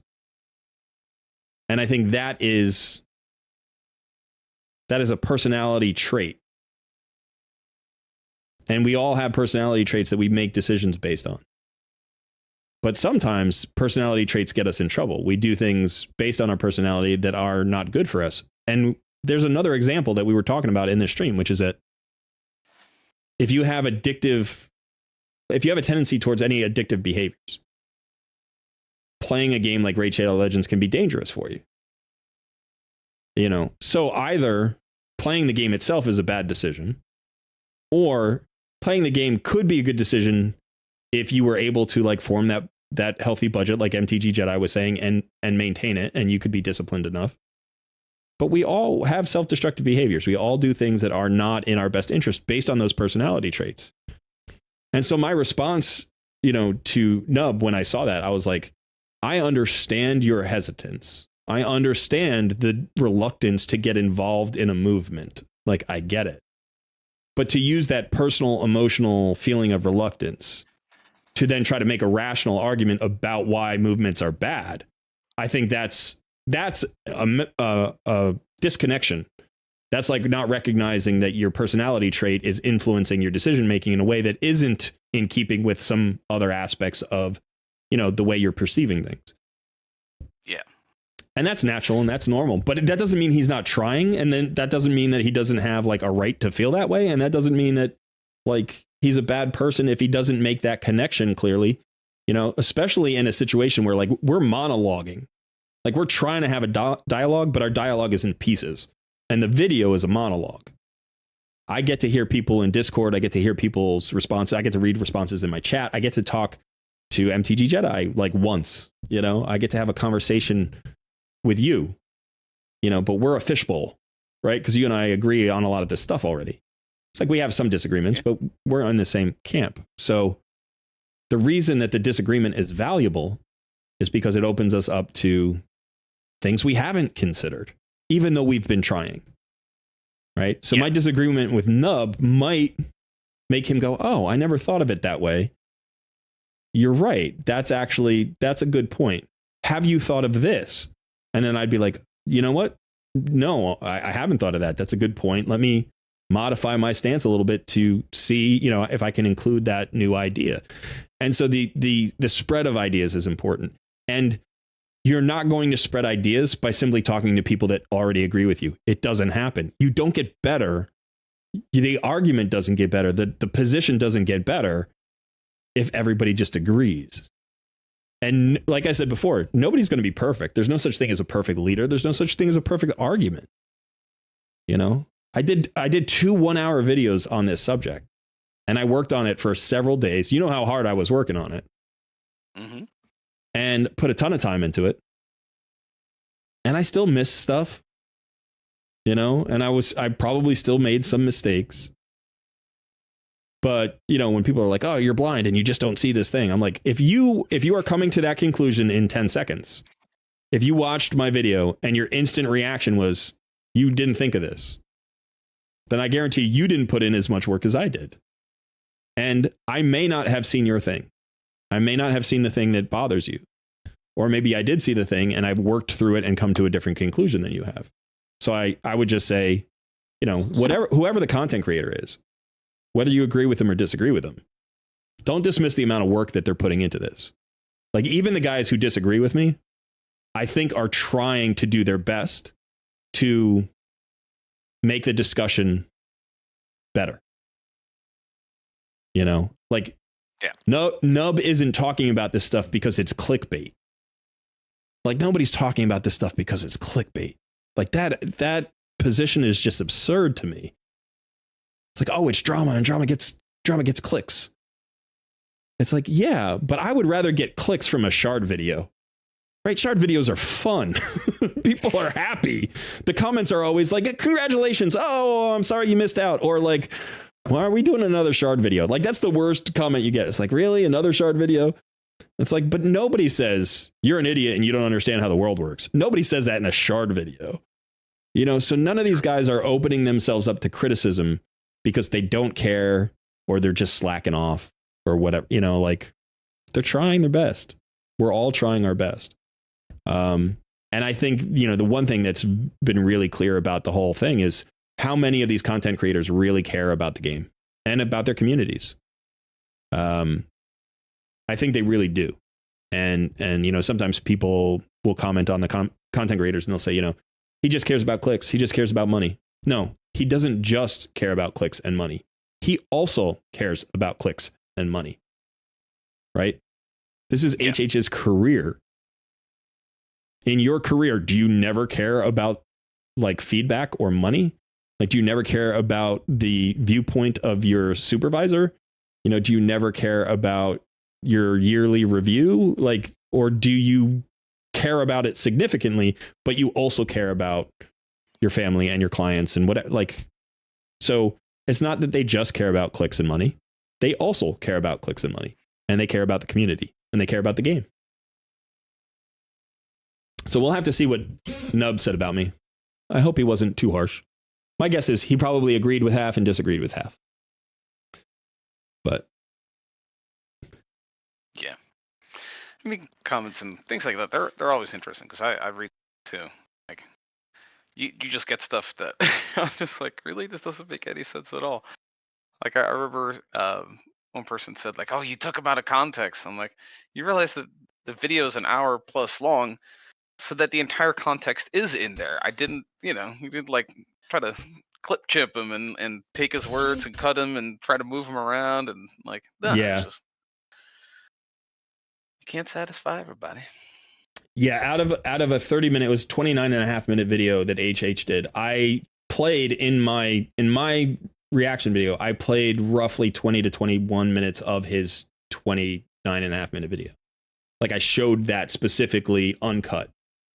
The stuff I cut out was either, there was a big section I cut out where he responded to a comment in one of his videos because it got into specific changes in the game that he wanted to see. Like, we want to change Tavern, we want to change, you know, Hydra, we want to change Arena, we want to change, and I didn't want my video to be about that. I was more interested in the business side, which is what he did in the second half of his video. So I wanted to give his intro, and then I wanted to get to the second part of the video. And then in the end, there were places where I cut out like 30, 45 seconds, maybe a minute here or there. And it wasn't because he made any really salient points I was trying to avoid. It was actually just because it was like, you know, it was maybe personal commentary or stuff that was like not highly relevant to the issue, or maybe he got distracted by a fact that, like, you know, he then said, we're going to move on from, you know, like, it was just for efficiency's sake.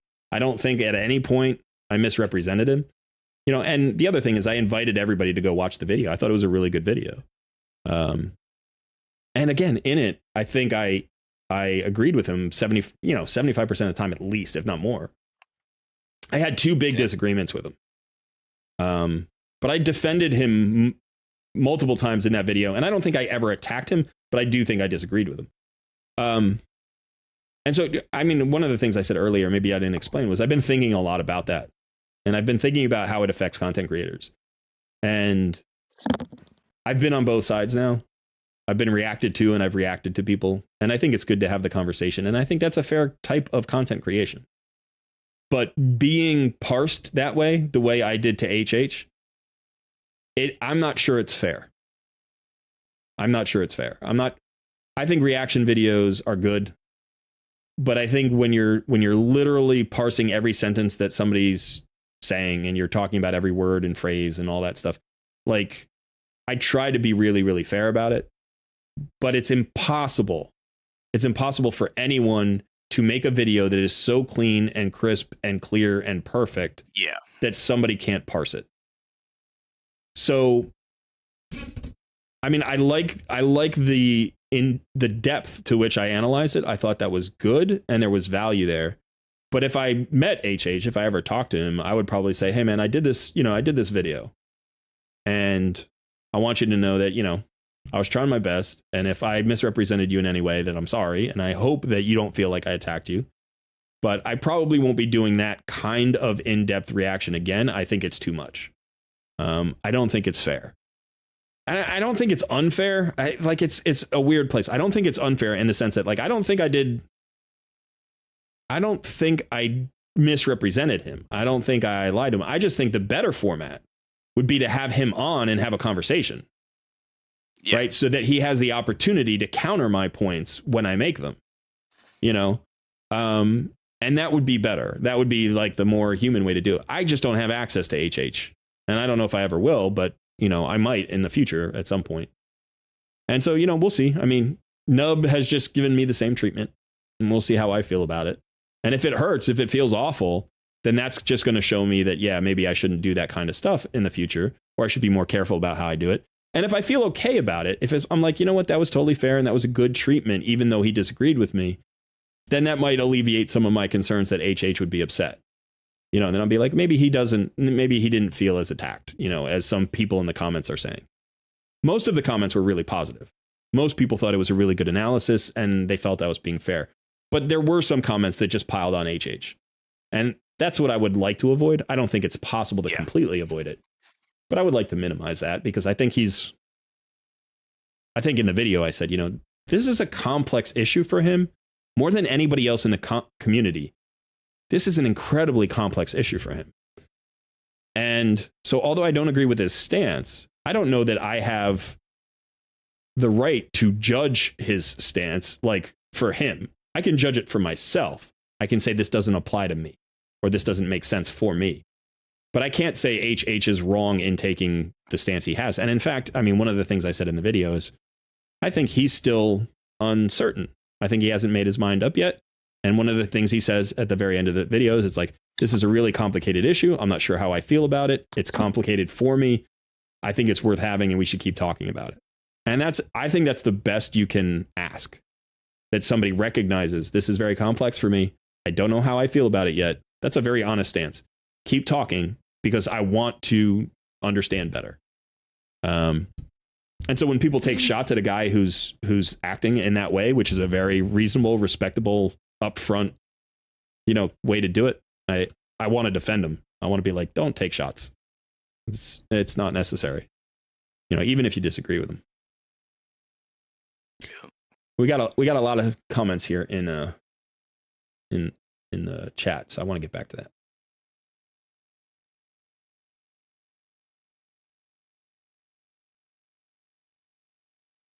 Funny thing is, Cardiel is a support and damage god. That's true. That is true. He's actually a damage god. It's starting, boys. You are getting traction. Yeah, we're starting to get a little bit of a higher profile, which is nice. It's beneficial for us in the channel, but it's also, you know, it's nice to know that the work that we're putting in maybe has some value to more people. Yeah. Liv says, I think you've cracked the door into the CC world, Colred. They can't deny you now. Yeah, okay. Thank you, I guess. That's it's a strange thing. It's a strange thing. The growing profile of the channel is great because that's what Sun and I have worked hard for. And we really appreciate the support of everybody, whether you're a longtime viewer or a new viewer. I mean, we need everybody. And ultimately, we would like this to be a profession. We would like to be able to make this profitable enough that we can work at this full time. So all of those things are good, and we're moving in the right direction. And I do appreciate the encouragement and the support. And I know Sun does too. Absolutely. But I would say, you know, it's a little embarrassing. I'm generally a private guy. It's a little bit weird to be so public facing for me. And I have to get used to it. You can't do this, and like, you can't be simultaneously a successful YouTube channel and you like not engage with the public. You know, I'm out there now for good, you know, better or worse. That's what's happening. Congrats to you as well, son. You don't get the credit you deserve sometimes. I like that. Live Wild says, congrats to you as well, son. You don't get the credit you deserve sometimes. Do I not give you enough credit, son? I think you give me credit. I like to give you credit, but maybe Liv feels that the community doesn't know how much of the quality of this channel comes from your efforts. So yeah, if you've ever watched any of my videos and thought that's a professionally produced YouTube video, like that's high quality, a large part of that comes from the effort that Sun puts in. He obsesses over his thumbnails, and then he puts in the hours on, you know, he's skilled up. He's got the tools now. He keeps learning new things to do with the editing software and the image software. He works hard in the Discord community. He moderates that. He works here in the live streams, not just as an on-screen personality, but he does a lot of the kind of behind the scenes tech stuff for us, you know. In fact, I'm not really sure what I do on this channel sometimes. I'm like, dude, you know, we should think about this. He's like, all right, I got that handled. He spent like 4 hours the other day just working on Discord bots to make sure that like people couldn't come in and spam, like, you know, bots couldn't come in and take over our channels and disrupt our Discord. So yeah, he does a lot of the work on this channel. And I appreciate it, but it's good for that to be acknowledged publicly. People should know how hard you work. I appreciate it. Thank you. You're welcome. Thank you, Lou. Thank you, everybody. Although it is funny because we've had like, whoops, my new earbud fell out. We've had like 4 people ask us in the last like week, is he your son or his name son? Yeah. Or is he somebody else's son? Like when you say my editor's son, are you saying my editor named son or my editor has a son? You know, like my editor's son, like it could be possessive. I'm like, yeah, that's not, it's just his name is SUN, like the sun in the sky. And I call him son. And the funny thing is, before we started this channel, that wasn't actually your nickname. Like it wasn't your gamer name. It was part of your gamer name. You had a different gamer name that was longer. And the reason that you had that longer version was because you couldn't get this nickname. But now that we started, when we started our own channel, I was like, what do you want your nickname to be? Do you want it to be the long version or the short version? And you're like, oh no, I just want it to be Sun. And so nice and easy. Yeah. So for the first time in your gaming career, you've had the exact nickname you want because it's our freaking channel, baby. So it's like, what are they gonna do? They can't stop us now. So yeah, but it, you know, it's kind of funny that people are like, is he your son? I'm like, do I look old enough to be that dude's father? Look at him. That's a grown man over there. It's like, I would have had to be like 12 when I had you, you know, it's like, all right, whatever. But yeah, yes, I'm older than he is. I'm not that much older than he is. Yeah, not that much. That happened with MTG Jedi too. That was kind Yeah. of funny. He was like, is He was like, that your name? oh, yeah. Like, yeah, it's. He's like, so you get that, huh? You get that a lot, the editor's son. It's like, yeah. That was funny. That cracked me up. We've But got the that also kind of tells me that he watches the channel. You know, he's watched a couple of videos because yeah. if he sees me mentioned. I think he's watched a few of the live streams. I don't know if he's watched too many of the videos, but he's watched some of the live streams. He actually came on and said, Oh, that's true. Yeah. Yeah, this is a really cool idea for a live stream. Yeah. Yeah. So the executioner says I need advice, but then I don't see the question. So executioner, you should ask your advice. Like, what do you need advice on? And if I can't get to it, maybe the chat will give you some advice. I'm trying to get to everybody, but you know me. I talk too much and I read too little. Okay. So let's see.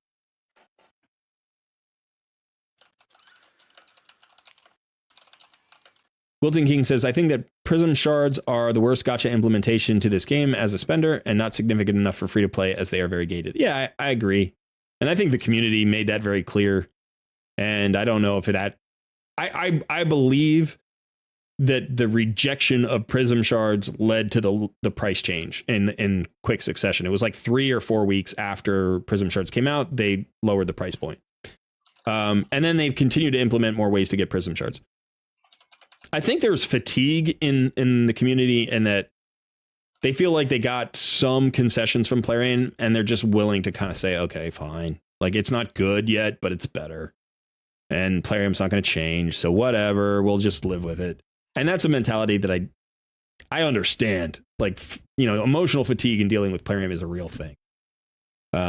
But I wish we were more energized. I wish we were more energized because we just got them to change the price point. In a month, we got them to change the price point. Why do we think that we couldn't do it again? In fact, that's proof that No Dime December has a chance. Simeon Worrell says, I watched it all, very articulate position. Well, thank you for watching the entire video. I appreciate the support. And yeah, I know sometimes my videos are challenging to get through, but I do appreciate that some people get through them. Liv says, a man is rich in a number of things he can afford to live without. I'm not spending crap on raid until I see something so good I just can't justify not getting. Yeah, it's a good point. And that's a kind of a life philosophy, right? Alex is still talking about Stagnite. Decrease accuracy too, not having decreased speed, incredibly powerful. Put Stag and Duke in a team anywhere and see who wins. Guaranteed Stag comes out top 3 on top of it. I've done the comparisons. And again, they're both fantastic champions. But there are places you can use Duke where you can't use Stagnite. And the reverse is often true as well. But listen, if you love Stagnite, I'm not going to argue against him. He's a fantastic champion. He's a top 10 epic in the game. Like, he's phenomenal. Simeon says, debate requires challenging and counter argument on the polemics. Yeah, that's good. And I agree. I think sometimes when I try to communicate, I don't like to use words like polemics because a lot of people feel like as soon as you start using words like, and this is not an attack on you, Simeon. I'm sorry, I should say this. It's the perfect word. And I have a love of perfect words. Polemic is a perfect word, right? But sometimes you use the word polemic and somebody will be like, are you a douchebag? Like, why are you using language like that when I don't use it? Like, talk to me man to man, talk to me face to face. Like, don't get all uppity and high and mighty and elitist and use big words and try to like win your argument that way. Like, common sense is better, and I'm not saying that that's true. I'm saying that some people react that way, and it's not an unreasonable way to react. So that's the perfect word. It's a word I wish everybody used. But because some people don't like the word, when I'm speaking to an audience and I don't know if they like the word or not, I tend to try to speak in, I don't know, more accessible language, I guess I would say, or more common language, like everyday colloquial language. There's another word, colloquial. I like high vocabulary. I think we should all strive to have as good a vocabulary as possible, because when you have a perfect word, it just shortens the conversation. You can say one word instead of 3 sentences. Put simultaneously, like, I'm speaking to a large audience and not everybody has the same vocabulary. I have a lot of international speakers who won't know the word polemic and might be confused by it, and they don't want to have to look it up in the moment. I might have some viewers who feel like that's an SAT word, buddy. You don't need to use it on me to impress me. And I don't want to lose those viewers for that reason either. I in my career, I've taught primarily high school and college kids, so vocabulary is part of their growing experience, but they never have the vocabulary that I have because I'm 30 years older than they are. So yeah, I think vocabulary becomes, unfortunately, sometimes a stumbling block for these things. I don't know why I got off on that tangent, but the word polemic, I like it, but I don't think many people do. I don't think people like it the way I like it.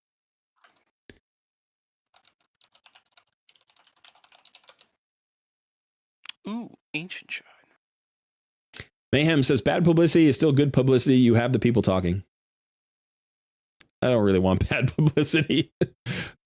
I do think it's good that people talk. And I do think that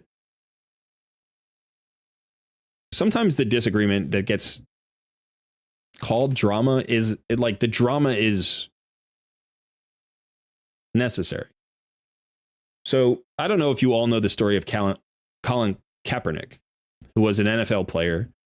You probably heard about it at some point, although maybe if you're not a fan of football, you may not remember the name. But this is the guy who kneeled during the national anthem at football games. He was a quarterback of the San Francisco 49ers. And he eventually got blackballed by the NFL. And he drew a lot of hatred from a lot of people. And his protest was primarily based around what he saw as excessive violence and discrimination towards Black Americans from authorities like the police in various cities and states. And whatever you think of the argument, whether you're for it or against them, whether you're, whatever you think, whatever nuanced position you have, the first thing that you have to do if you're going to protest something is you have to protest it in a way that gets noticed. And on that level, he succeeded more than any athlete ever has. Like more than Muhammad Ali, more than the Black Americans at the Olympics in the what year was it? Forget which year it was, but with their fists in the air. I mean, those are iconic moments, iconic athletes who have spoken up about social issues and gotten traction. But I think this was the biggest controversy that a single player has ever, the biggest conversation that a single athlete has ever created or ever lit a fire about. And so again, you can agree with him or disagree with him, but you can't say he was ineffective. You can't say he didn't get the conversation going. There's no way to say that. Everybody was obsessed with this conversation, whatever side that you happen to be on. So in that regard, sometimes, you say, well, there's going to be negativity with this, but the conversation's important enough. I mean, the guy suffered. And whether you think he should have or not, he did. And he knew it was coming. He wasn't stupid. He knew what was going to happen. And he said it's worth it. Now, comparing that to No Dime Decembers, it's not the same thing, right? There's no person who's got that much at risk, and none of us have a big enough platform to be the center of a cultural conversation of that magnitude. It's not going to happen. But in every community, whatever subset of the population you happen to belong to, right? If you want to create change, let's say, you have to be willing to get up in front of people and do something that some people aren't going to like.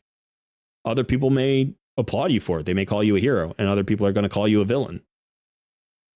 And that's what's happening to Jay Giggs. Right? He got up and he stood in front of everybody and he said this thing. And it's a small community, but it's a community that's important to him. And a lot of people had said, thank you, even if I disagree with you. Thank you for saying this. Thank you for trying. And that speaks to the quality of the raid community. Like, the raid community is a very cool gaming community. We as a group, as players, we deserve so much more, like, respect from the game. Like, this community is phenomenal. It's one of the best gaming communities I've ever been a part of. Like, the comments are well thought out, you know, on the videos. They're well thought out, or they're just really enthusiastic and positive. People aren't creating friction just to create friction. They're not being toxic just to be toxic. There's very little trolling going on. They're not getting in each other's way. They're just generally and genuinely thankful for the help of the content creators. You know, and if they have a problem with the game, they recognize that the game and the content creators are different entities, you know, and I think that's great. I think, you know, the community is so good. The community is so good, but still, even still, in a community this good, you know, when you have a disagreement, there are people who are going to be unhappy, and you know, J Gigs knew it was coming. He's not a dummy. So, you know, when you talk about negative publicity, it's like sometimes negative publicity is not really negative. It's just there are always two sides to every story. There's always two sides to every coin. So if you're going to go for the good, you have to accept the bad that comes with it. And for me, that's a little tricky because I'm new to it. You know, I'm new to the content creation thing. And I would like to say, hey, I stood up for the community and everybody loved me for it. That would be nice to say. I knew that wasn't going to happen. I knew that wasn't going to happen. I knew people would take shots and be unhappy. And sometimes, like, it's easier to take in the non-specific. Just knowing that that's true, I'm like, okay, there are people out there who disagree with me, but whatever. Right. But I happen to be a very respectful person in most cases. I believe that people deserve respect. I believe they deserve courtesy. I believe, like, you want to treat people the way you would want to be treated, even if they disagree with you, even if they hate your guts. You know, you say hello when you meet somebody, you introduce yourself, you know, you wish them well, you speak in polite terms, even if you disagree with them. Like, you can show frustration and anger and sadness and all. You can show your emotions. I'm not saying that. But, you know, there's a person on the other side of the equation. There's a person on the other side of the conversation, whatever it is. And they have friends and family, and they have a career, and they have pressures, and they have stresses, and they have dreams and hopes and all that stuff. So I try to keep that in mind regardless. You know, and then sometimes you get into a comments and it's like, you don't know what the hell you're talking about. You're a shill, you're this, that. And I'm like, oh man, that's just awful. So in the specific, it makes me feel awful. In the general, I can deal with it. I'm just like, yeah, not everybody likes me. Do you know how many times I went on a first date that I didn't go on a second date? Like, that happens, right? And sometimes it was my choice and sometimes it was the woman's choice, but it's like, you know, and if you wanted to go out on a second date with somebody and they didn't want to go out on a second date with you, you just feel bad because it's so specific. It's like, this person didn't like me. I thought we had a nice time and she doesn't want to see me again. That's frustrating and makes me sad, you know. But if you said, you know, hey, Colred, you know, like, most women probably don't care about your existence. I'm like, yeah, of course. And I don't care about that either, because I have my wife who's awesome. You know, she loves me. She cares about my existence every day, every way, you know. So you don't need everybody to care about your existence. But in the specific, like in the instance, it can still hurt, you know. So, but you know, you got to have a thick skin about it. I'm itchy. I don't know why I'm itchy. Gave myself a haircut yesterday. Maybe I just didn't do a good job. I don't know. I'm just itchy. Standing on all that soap for too long. Hey, now. You dry skin.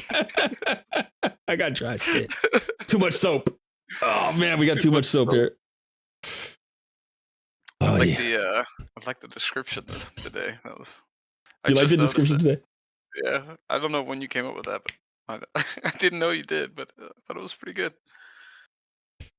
What about it did you like? Oh, just you know, it's like a little short story. Our intrepid heroes have passed the 100-day mark.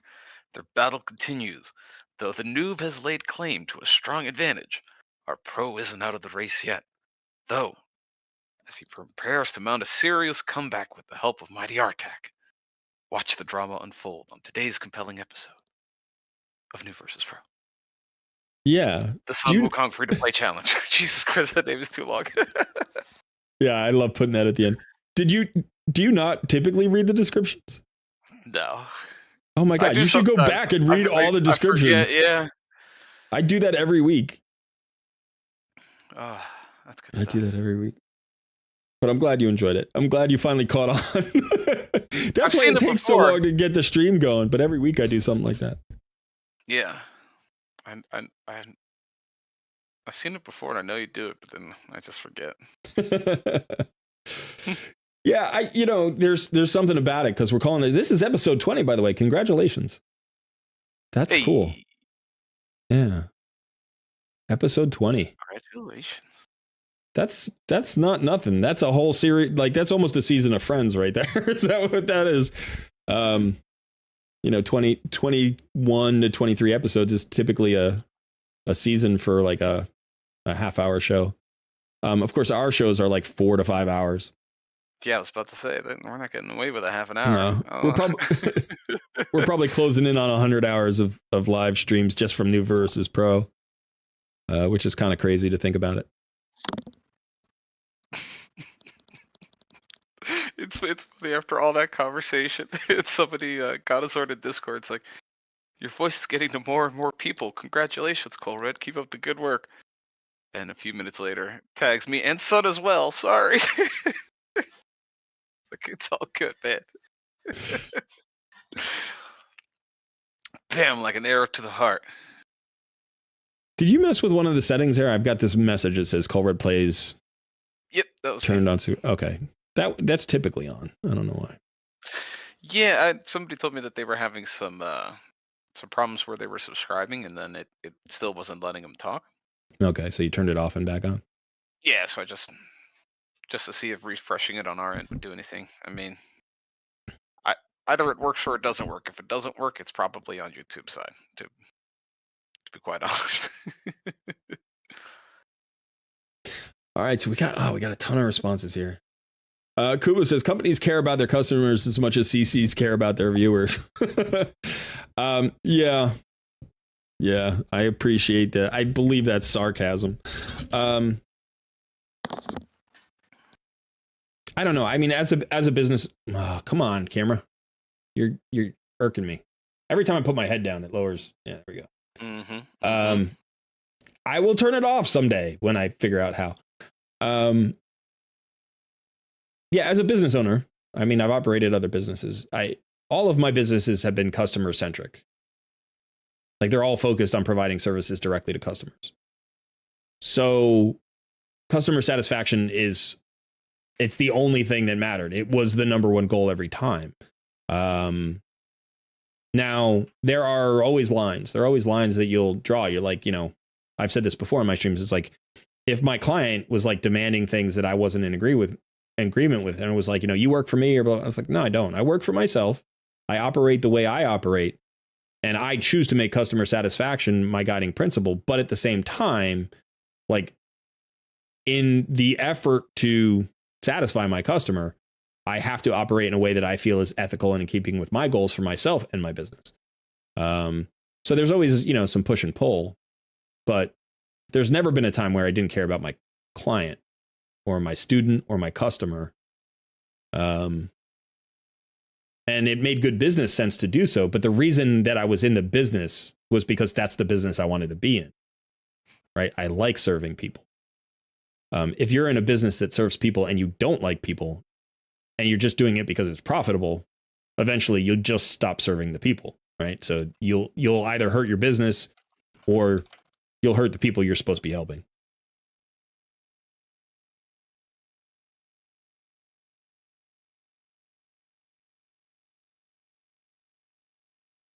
Yeah, Ors has an interesting point. He says, I feel like you missed the mark on how you want to fix the game, though I've only watched one video. You said that pinpointing the exact changes to the game needs is not the way to go. I did, sort of. I would say that's mostly true. At least what I was attempting to do was say that you do want to focus on individual fixes, but that our movement shouldn't. Like Plarium can focus on individual fixes, right? Asking for individual fixes is problematic. And the reason is there are probably 150 or 200 things that I've heard people want to ask for. And most of them are really good, but there are just so many of them. And fixing those individual things doesn't change the philosophy of a company that has a philosophy that is basically exploit your player base. If you fixed the underlying philosophy, eventually all of the individual fixes that you want would probably be addressed, or most of them, or many of them. Right? So I think of it like this. It's like if you go to your doctor and you're like, I'm tired and I've got a rash and I've got a massive headache and I'm having trouble breathing.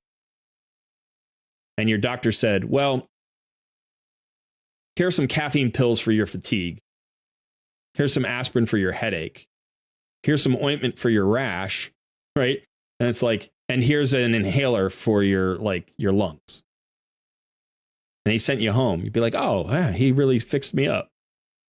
And then 6 months later, you come back and you're like on death's door and you're like, what's wrong? I thought you fixed all of the things. And it's like, oh no, actually you have, I don't know, you have lung cancer. It's like, he didn't even look, he's just like, he treated the symptoms.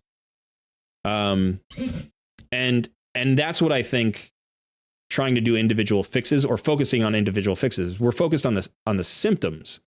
And what I'm trying to focus on is the problem, the cause of the symptoms, right? And the cause of the symptoms is that Plarium has in my opinion, a bad business model. It's an exploitative business model. It's one that doesn't represent care for their customers. And I think, and again, it's speculation on my part. It's informed speculation. It's educated speculation, but it is speculation on my part. I believe that if you change the underlying philosophy, if you can be convinced to do that, it will end up being more healthful for the players, for the game, and for Plarium. Plarium will actually make profit off of this. That's what I believe. But it will do so in a way that is more consistent with being of good service to the player base. And so when we get caught up on like, oh, fix arena, blah, blah, blah, like that's one way to address that. But if they just did that and didn't change their philosophy, then basically what they're saying is we'll cave to the market force for a minute and we're going to do whatever the minimal amount is. Whatever will shut you up, that's what we'll do. And then we'll go right back to doing the thing we were doing before because you shut up. Yep. And that's what I don't want. I don't want to be in a constant tug of war with them to be like, we have to complain and then they do just the minimal amount and then we have to complain and then they just do the minimal amount. So I don't want to focus on what like what mechanic you want fixed. Hydra Clash could be fixed. 3v3 Arena sucks. Like, there's all sorts of things. The monetization in the game, like, the primal, I don't want to focus on the primal shards. I want to focus on the monetization philosophy. Like, rather than the price point. If they're like, oh, well, just drop the point $1. Well, somebody else would like it drop $2. Well, which one is it? Well, it's whatever one will shut the most people up the fastest. Like if the $1 is enough to shut people up and some people are still unhappy, but it's not that many people, then they'll just do $1, even though maybe it should be $2. So I think that I appreciate your point. Some people feel, and I think Raid with Dave, like he said that in a video just the other day. He responded to my video and HH's video and JGig's video, and he's like, this isn't the best way to approach this. And he even said, he was like, this was a very good presentation. It's the first real presentation, like Cole Red's video was the first real presentation I've seen. It was very well thought out and is very well executed, but I disagree. I think we need to focus on specific fixes. And then he offered some, which were really groups of specific fixes. He said quality of life improvements, which is like 150 fixes, and he claimed that was one fix. And I'm like, I get what he's saying. And I think I was saying something similar. I think we're in agreement. I'm not saying that we're actually in disagreement, but it's a disagreement about presentation or focus, And I think I want to change their company culture. and that will result in all the positive changes in the game that we can get. And I think other people are focused on simply changing the game to be better, which I think would result in the minimum amount of changes and the same philosophy being executed in the future. So that's why I feel that way.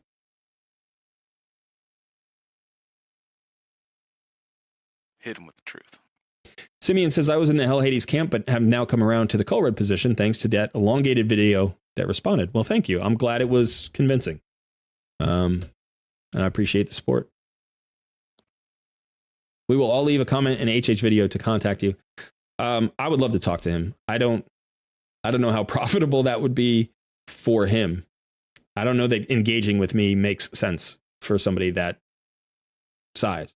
But if he's willing to do it, that would be fantastic. I would even if it weren't a video, I don't even care. I would just love to sit down and talk to him about the movement for a while, get a clear idea of where he stands, what his questions are, and what his concerns are. Because again, the more people you talk to who disagree with you, the better you're going to understand the overall concept. And he's really smart. I know that both he and Ash do this kind of everyman dance.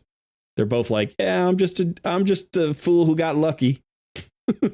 I don't know how I succeeded at this job. I'm just glad you guys are along for the ride.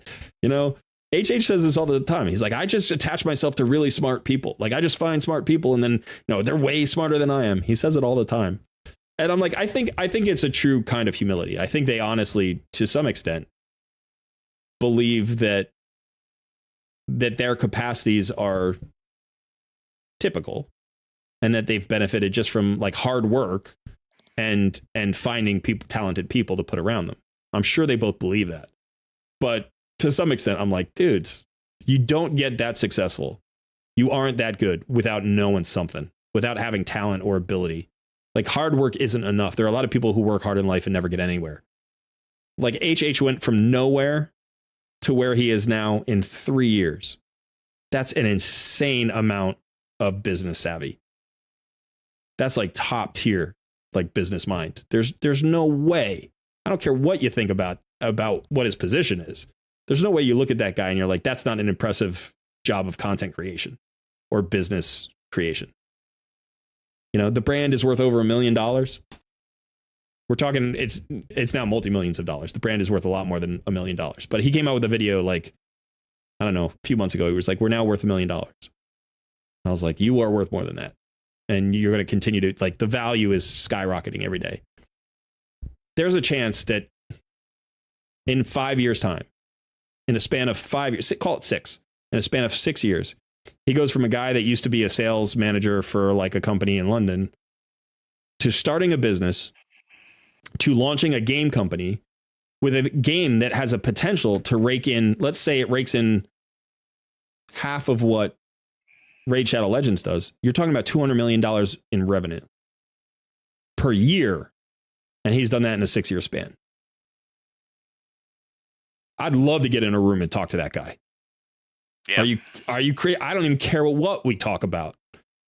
I'd love to talk to that guy every day. That's an exceptional achievement, what he's done over there. So yeah, I'd love to have a conversation. Liv says, one thing that stuck with me in your HH reaction was just putting an emphasis on how disconnected he is from the average player. Everything you criticized was relevant in that video and fair, in my opinion. Yeah, I appreciate that. I do think that HH started out really as the community builder. He built the raid community more than any other content creator did. And he is the central pillar of the community. His website is bigger than all of the content creators' videos together. Right? Like just that website, that is it's hard to oversell the significance of that website. It's the best website I've ever seen in gaming. It's better than the website that most publishers put out for their own games. It's better than any third-party website I've ever seen. It's got the optimizer. It's got all sorts of calculators. It's got the full description and theory crafting on every champion in the game. It's got weekly articles that come out. And then on top of that, there are the videos. It's got high level mathematical analyses. So to do that and to simultaneously be really connected with the average player experience is like tricky, because you're always trying to see the player experience, but simultaneously you're looking at a much bigger picture than any one player ever does. And I guarantee you that a huge portion of HH's circle are big spenders in the game. So the people that he interacts with on the daily basis are not the average spender. They're the big spenders, you know, and he does free to play stuff. He tries hard, but realistically, when you're a business person, you look at it differently. When you're a big spender, you look at it differently. When you're when you're surrounded by people who aren't the average player, you look at it differently. And despite all of that, he still does a stellar job. But I will say, I did think that one statement was telling. Like when you look at it, when you look at a $500 expense a month, that can be a reasonable business expense, absolutely. And simultaneously, it is an absurd amount of money to spend on a game, especially for a player my age. Right? Like, I remember when you could go to your GameStop or your local game store and pick up a cartridge for, you know, Nintendo for $20 and take it home and play it for 5 years and never have to spend another dime. Yeah. You know? So to go from that to this in my lifetime, I'm like, I got more, like I got as much enjoyment out of Super Tecmo Bowl as I've gotten out of Raid. Right? And I got that cartridge in a used bin for like $10 in 1989 or something, you know, and I played it for thousands of hours over the span of like 10 years. I was playing that in college. I was still playing the NES in college. It was old at that point, but Tecmo Super Bowl was phenomenal. You know, I was like, I still played that game. We would play it and do drinking games, you know? So to know that you can get that much enjoyment at that price point, and then to come here and have Plarium say, no. Like $500 a month is reasonable. I mean, HH said it, but it's Plarium who's saying it. You know, it's like, yes, it's a reasonable business expense, especially when you're $1 million company. It absolutely is a reasonable business expense for him. But that can't be a reason why the average player doesn't get on board with No Dime December. It can be a reason why HH doesn't. And that's fair. But I just wanted to say to my viewers, I'm like, this doesn't represent you. And I don't think that it does. I don't think that he's necessarily really trying to represent you.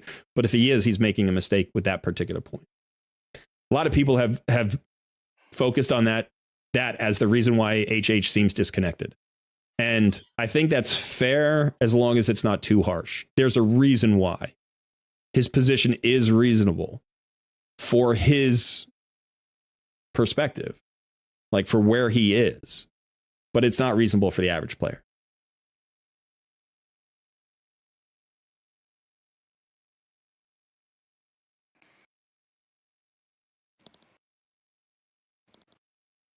A lot of people are responding. I'm slow on the chat. Sorry.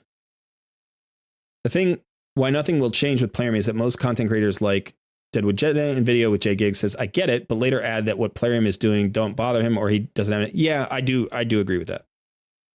I think anybody, there's a self-fulfilling prophecy here. Anybody who says, I have a problem, I see what you're saying, but I just don't feel like doing anything about it. Like, I don't feel like getting on board because it's inconvenient to me, or because I don't like the drama, or because I just don't agree with movements, or I just don't like your face. Like, whatever it happens to be, whatever reason you're not getting on board, if you say, well, it's going to fail, and then you don't get on board, then you can later turn around and say, hey, I told you so. It was going to fail. And it's like, yeah, well, it failed because you didn't get on board. It's like, no, if I got on board, it wouldn't have changed anything. It's like, yeah, but if everybody who said I'm not getting on board because I don't think it's going to change anything got on board, it would absolutely, there's no denying the fact that if let's say every player in Raid, just take it to the extreme, take it to the absolute extreme. Every spender in Raid stopped spending for the month of December and they had zero income. You don't think that would have an effect? Of course it would. Right. So there's 100% involvement and there's 0% involvement. There's that entire spectrum. We don't know what percentage point of activity would cause success for the movement. We don't know if it's 5% or 30% or 70%. But what we do know, and what is completely reasonable, is that as you climb, each percent increases your chance of success. So 6% of people have a better chance at success than 5%. And 75% of people have a better chance of success than 70% of people. So if you get on board, you have a chance of it. Your one addition, just you increases the chance of success. Even if nobody else joins you, just you getting on board increases the chance of success. There is a point, if you think about it logically and just really coldly, I know it feels absurd to a certain extent, but if you think about it coldly, there is a number of dollars, right? There's an actual number of dollars somewhere in the spectrum from 0 to 411 million, which is or whatever they made last year. There is some number of dollars, one exact number, where the majority of Plarium goes from not caring to caring.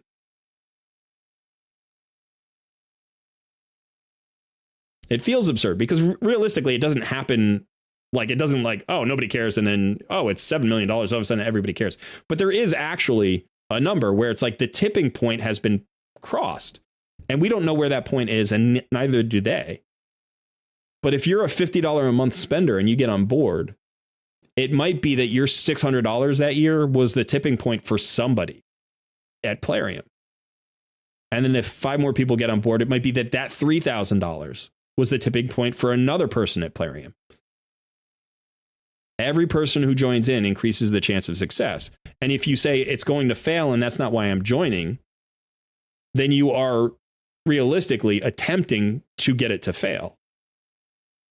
You're like, I would love if it succeeded, but it's not going to work, so I'm not going to bother. Then you don't really love if it would work. What you're saying is, I don't care that much. I don't care enough. And if it doesn't work, I'm okay. So it bothers me when people approach it that way. When people are like, it's not going to work, so I'm not going to get on board. It's like, God, damn, it's the same reason people don't vote. They're like, my vote doesn't matter. It's like, of course it does. Of course it does. You know, when there's an election in the United States and 30 million voters don't vote, I'm like, how could you not? There have been presidential elections that have come down to 10,000 votes. Why do you think your vote doesn't matter? It's like, well, it's not enough on its own. I want to be the deciding vote. I have to be the deciding voter. It doesn't matter. It's like, why? Just vote. Every vote that matters is the deciding vote. Because they work in conjunction, right? Like, let's say you had a vote just in your, you had, I don't know, you have an adult kickball team, you know, like you have an adult softball team and you're just voting for where you go to eat, you know, dinner after the game. And you got 11 people on the team and 7 of them voted in one direction and 3 of them, you know, 4 of them voted in the other direction. And there's, you know, there are people there in the 7 who were like, well, my vote didn't really matter. Like we were going to this place anyway. It's like every single one of those 7 votes was the deciding vote because you don't know who the 5th vote was. You did it collectively. Every single vote was the 5th vote. You needed 5 votes because there were 4, you know, opponents or 4 opposed votes. So every single vote was the 5th vote. It's like, no, I was the 7th vote. It didn't matter. It's like, no, you weren't. It's like everybody was the 5th vote. It's the same thing here. If we win, everybody who chipped in was the deciding factor. Every single person. Because we have no idea where the tipping point was. But if we tip it over, then everybody contributed. And if you didn't get on board, then you're on the other side. You know, then you're saying, I don't care if it wins. So I'm okay with that, by the way. You are entitled to disagree with the movement. But that particular reasoning for not getting on board is just, it's not the true representation of what you're doing, right? You are trying to fulfill a prophecy just so you can say, I told you so. And that's the way, I like it. Yeah, how's that Irish Spring doing for you now? It's doing all right. I haven't gotten itchy yet, so Not not too much soap for me. Bill says, what do you all want from the No Dime December? I watched your video on it and it's still not clear. How fast do you think Plarium will even do something? What I want is exactly the one demand I said in my video. Come on, camera. You can do this. There we go. I want Plarium to make the player experience the centerpiece of their efforts in Raid. There are hundreds of different ways they could do that, and I would be happy with any of them because they'd all be improvements from where we stand. I don't think you have to, I don't know. I don't think you have to fix Hydra Clash. Like you could, that'd be great if you did.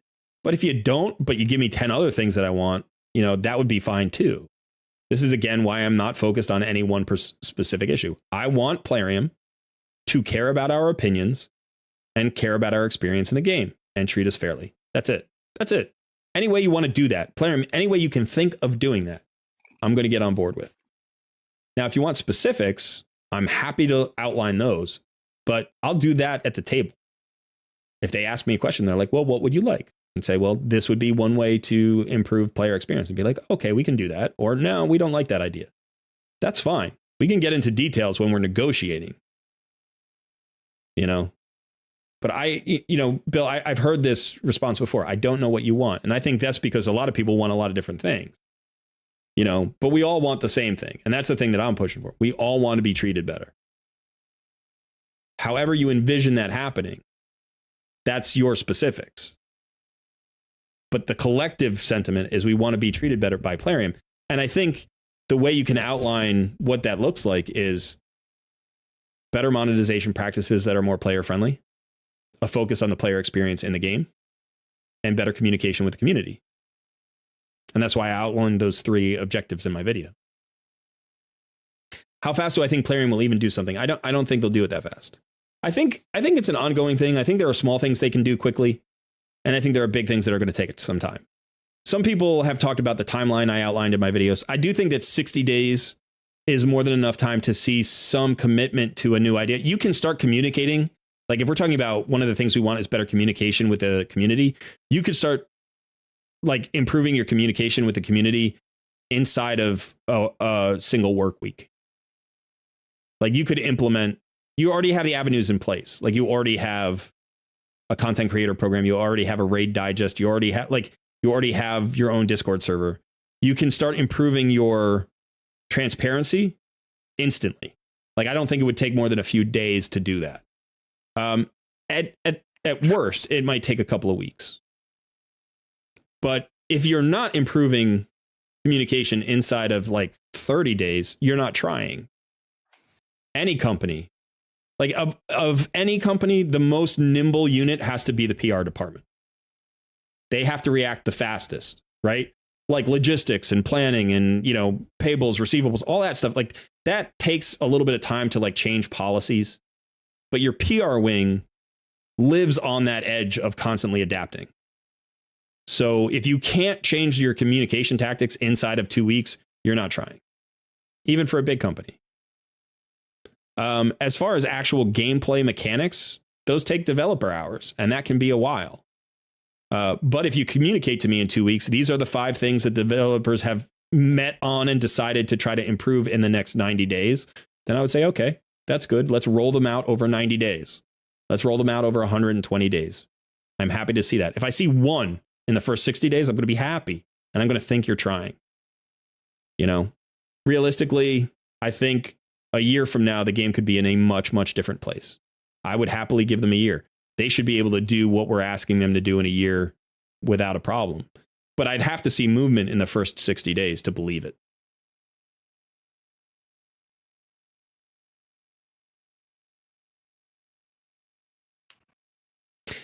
Premise Wolf asks a gameplay question, which is good. I don't have Krila or Farrakhan the Fat, but I have my girl Morag Bronzelock, but no one talks about her. I do.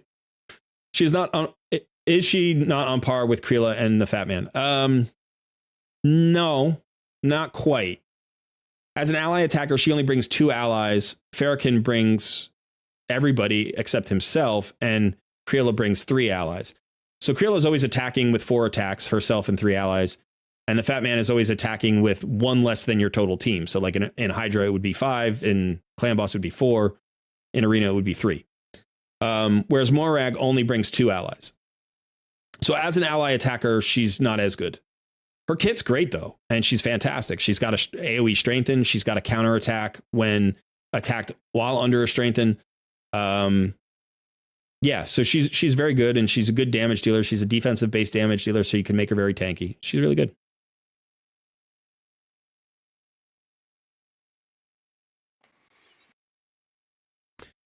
Jay Giggs is raids Colin Kaepernick.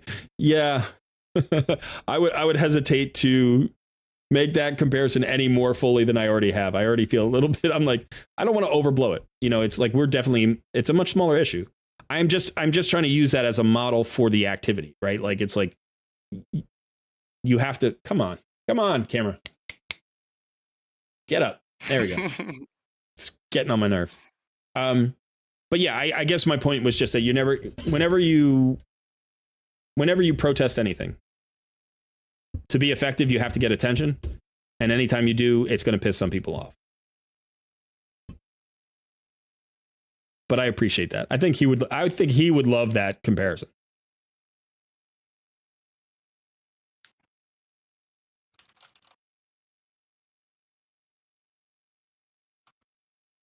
Colred is itching for a discussion. I am.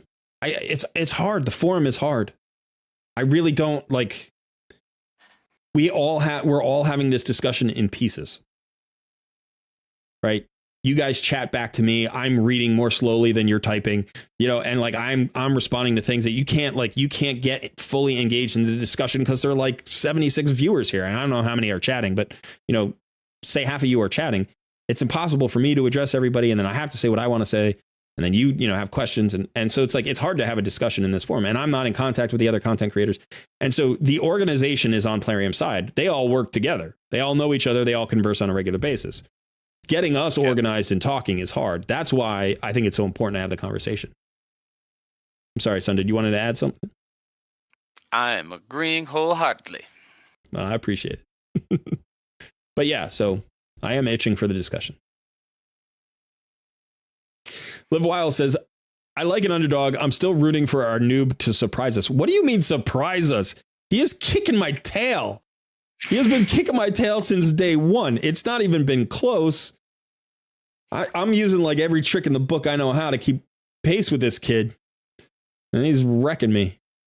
Kid loves an underdog. Hey, if you want to root for an underdog, root for the bald man. No, I appreciate it, Liv.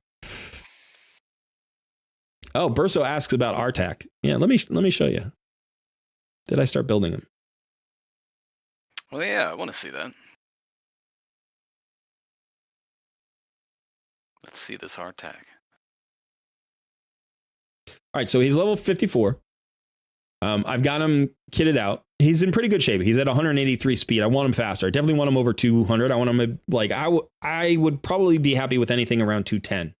If I could get him up to something faster, I would take it. But let's say I can get him to 210. As soon as I can get my banner, I'm hoping I can get there to 210. Again, I can upgrade these boots as well, so that's going to help. In fact, maybe no. There'll probably be an artifact enhancement thing coming along the line.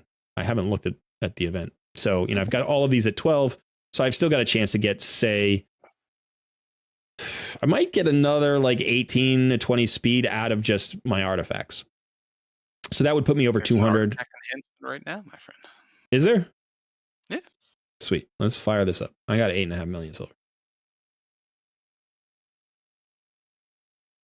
197. Yeah. So as soon as I can get the banner on him, I'm going to hopefully be running him at least 210, maybe 220 or 230.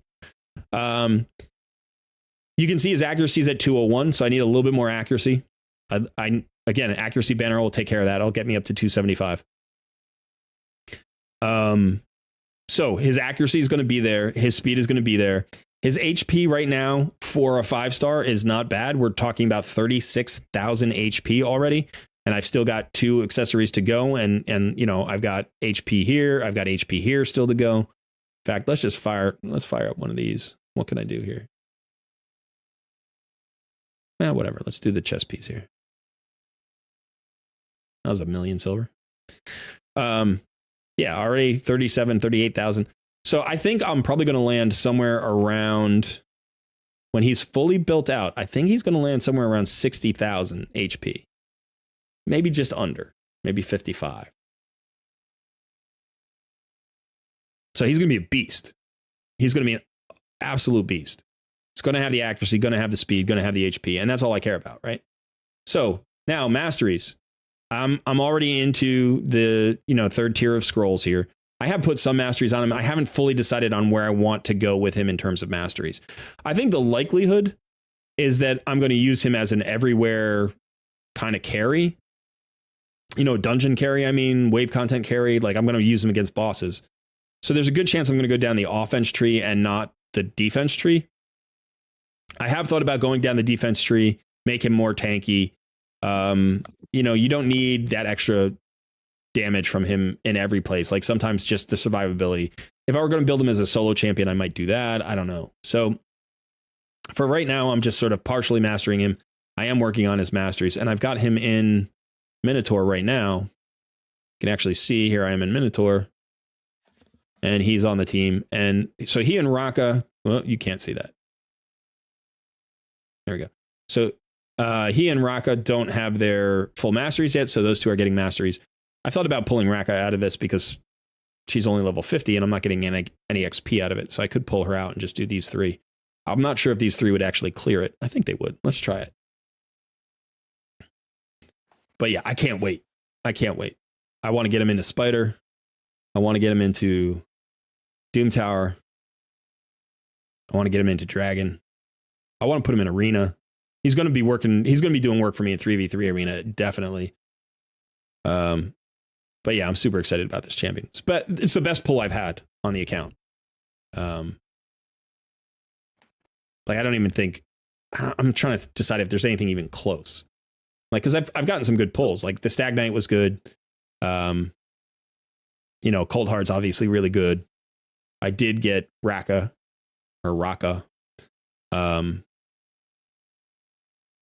But yeah, I think I don't think there's a better pull for me than Artak.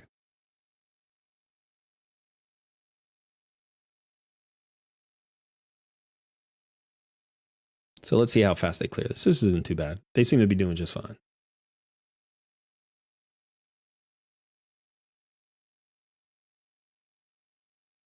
All right, let me get back to chat for a second. Suzanne Hansen says, Sun is not a noob anymore, Liv. It's hard to keep up with him in clan. Yeah. He is a grinder. All right. Liv says, fair, LOL. I never considered him to be a true noob. He gets to pick Colred's brain whenever he wants. It's like a cheat code. Yeah, sometimes he gets to pick my brain. I will say that we have discussions. We like theory crafting together. That's fun. And Sun's taught me some things even since he's joined the game. Like, he's brought up things that I didn't know. We've had conversations that got me to think differently about things. But the truth of the matter is, even if I wasn't here, he'd be doing this. He just digs in like I do. We're tenacious. We're like ticks. It's like you clamp on and then you go for blood. It's just like there's no point at which enough is enough. Like, it doesn't happen. You just keep digging.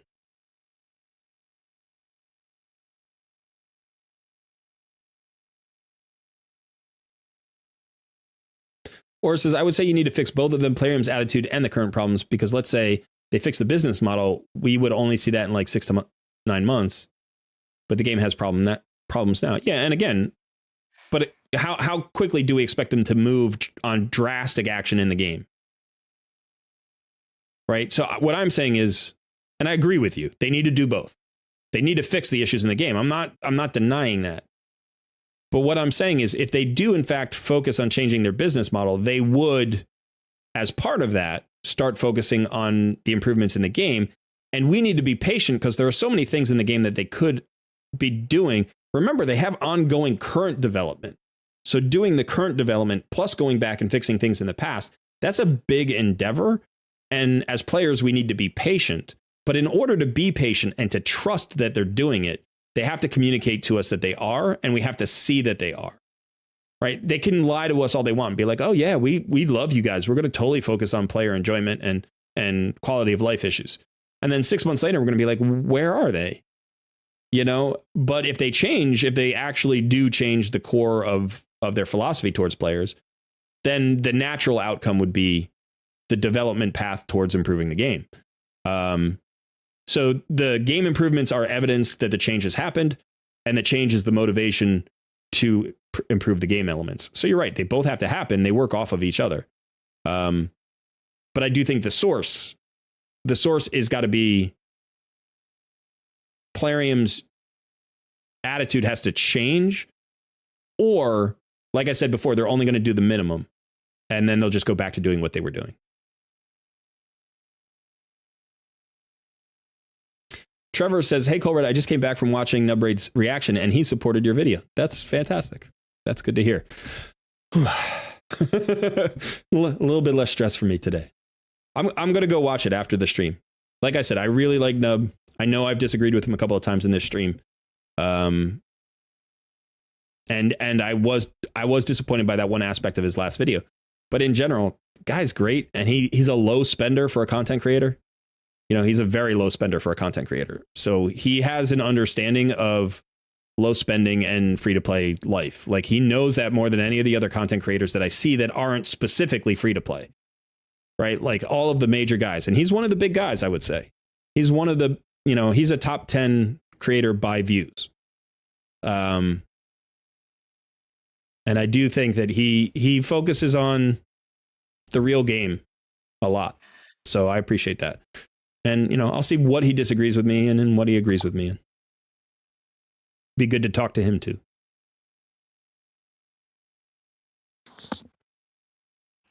Yep, Liv, I agree with you. Liv and I are simpatico. We're on board. We've got the we're in lockstep, I think. We got a lot of agreement going on.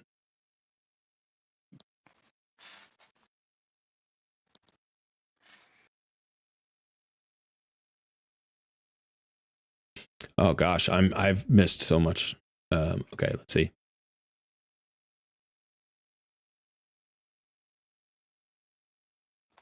Why make a channel? Up, I do. I'm gonna try to cruise. I'm giving everybody a 15-second answer now. This is just what I'm gonna do. I'm just gonna cruise. Why make a channel if everyone says and does the same thing? Diversity is what makes all these channels unique and fun to watch. I spend more time with this channel because I relate to it more. That's great, and that's what should happen, right? You should have a channel that you relate to more. Maybe one that's like a change of pace. You know, like you go and watch J Gigs for entertainment. You go and watch Ash for like the enthusiasm. You go and watch HH for the business side. Whatever it is, you might want different things on different days, and so it's good that we have diverse content creators. Steve 11B, hey, good to see you, Steve. Liv says, I'm an 80s kid. I always look at spending in comparison with my arcade experiences. Me too. I mean, we can learn over time to be better. That's what should happen. We should be better as a culture, as a consumer culture, as a corporate culture, as a capitalist society. We should be better than we were in the 80s. Not just better at making money, but better at having it serve us as opposed to us serving it. I don't know that we are in all places, but in some places we are. Simeon says, I have been playing since 2019 and I agree the ethos of Plarium is predatory, so content creators try to teach how to not be victims of casinos' ethos. It's a good point. I think that's definitely something I try to do on this channel. Abolish the Electoral College. Yeah, I'm on board with that one, but that's a bigger topic for a different time. But yes, I agree. Sometimes it's just time to make a stand. If it works, amazing. If it doesn't, I can feel better about myself for trying. That's a really good point, James Fox. I think that sometimes fights are just worth fighting. You don't have to always fight because you assume you're going to win. Sometimes the fight is worth fighting. And in the collective, in the entire gaming community, in all of, you know, democratic societies, fighting fights that are valuable help in the aggregate. Right? If we lose but it inspires somebody else to try in their game and they lose, but our examples teach the third group to do it better and they do it and they win, then we've actually contributed, even though we lost our fight. So sometimes you fight the fight because it's worth fighting. Most content creators have gone free to play to set an example of how to dodge paying for a free game. I don't know if that's their motivation. I think they've gone free to play because the players have asked them to try. And when your viewers want you to do something, just like we were talking about with Plarium, if your consumers ask you to change and you don't, you're going to suffer as a company. So if you ask, if content creators get a lot of messages from their viewers that say, hey, we're all free to play. We would prefer if you didn't spend all this money or you acted more free to play, then they're going to do it. Right. And it's just smart. It's not selfish. It is, in fact, just smart adaptation to the market force. And also, if you like serving people, then you want to serve people with what they want. Like, you might go to a restaurant that loves to cook really good food, but if you ask for a burger and they bring you a pizza, you're like, I didn't order this. It's like, yeah, but it's really good. We made a really good pizza for you. You'd be like, dude, I don't care how good the pizza is. Well, maybe I do. I love pizza. But my point is, I ordered a burger. Give me what I ordered, And so like no company just does what they want. They have to at least so content creators, I think, become free to play or do free to play content because they have free to play viewers and they're trying to help. Liv says, one of my favorite raid videos was when Hell Hades talked about his gambling addiction and why he became a CC to offset his spending. Yeah, that was a good one. And I thought about reacting to it. It was early in my journey and I wasn't confident enough that I could do the subject justice. I did want to respond to it. He made some really good points. There were also some issues that I think could have come up if the conversation continued, but most people just praised him and walked away. And I think what we should have done is we should have said, this is a really important conversation. Let's keep it going. I thought that was a brave moment from HH and I respected him for it. But it wasn't enough on its own. That should have been something that kept getting talked about. Wilton King says, I wish that they would fix Iron Twins and the blessing system, and that's why I see no value in Soul Stones, even though they have become a bit cheaper, so price fixing isn't enough. True. Value happens in both ends, right? Like, you could make something cheap. That doesn't mean it has value. And that's a really good point. Like, oh, here's some mud from my backyard. It's only $1 a pound. It's like, ooh, that's a really good price for mud.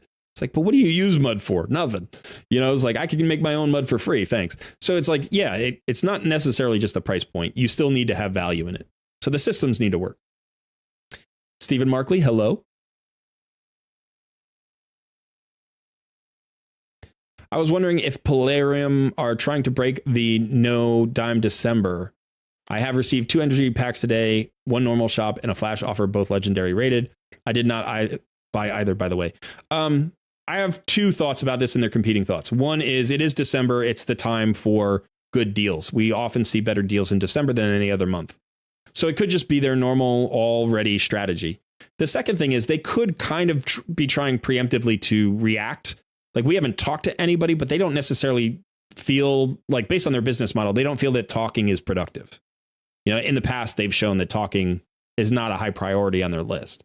That doesn't mean reacting isn't a high priority on their list. They may be listening and reacting, but until they start engaging, I don't think we're going to be happy.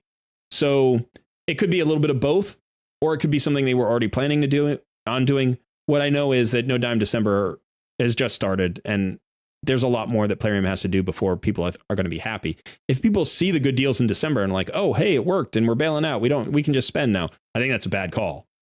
I think that's a really bad call. In fact, I think if you turn down the good offers, which I know is personally painful, but I think if you turn down the good offers, that speaks even louder. Because like we said, the good offers are just based on the bad value that their other packs are worth. So you're like, oh, this is twice as much stuff as I normally get. Yeah, but it's still half as much as you should. So that speaks really loudly. This is the best deal you've got to offer me, and it's not good enough. That should be the message. Or that's my opinion. True. No wonder Sun is winning so hard while he is playing. Colred is talking. Yeah, in fact, let's go back and look at Sun play. Okay, we'll just watch Sun. There's no point in watching my account. I don't do anything. It's Noob versus Pro. Really, it's Noob Plays and Pro Talks. That's what we should rename the series. Noob Play, Pro Talks. There you go. I said I was going to do 15 seconds, and then I gave like 3 minutes to that last thing. So, the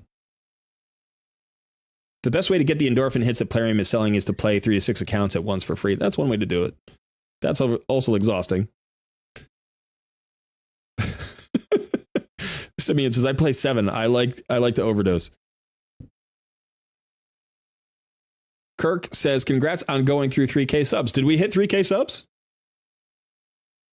Did we? We're close. I know that much. Where? I got to get to my... We're over 3K. Wow. 3,010. That's huge. Thank you. Yeah, last time I looked, we were at like 2970 or something. So I knew it was coming soon, but we must have gotten a lot today. So maybe Nubcake's video helped us out, pushed us over the top there. Oh wow, we did get a lot today. We're almost at 60 today. Wow, really? That's a big day for us. Yeah, that's a pretty big day for us. Yeah.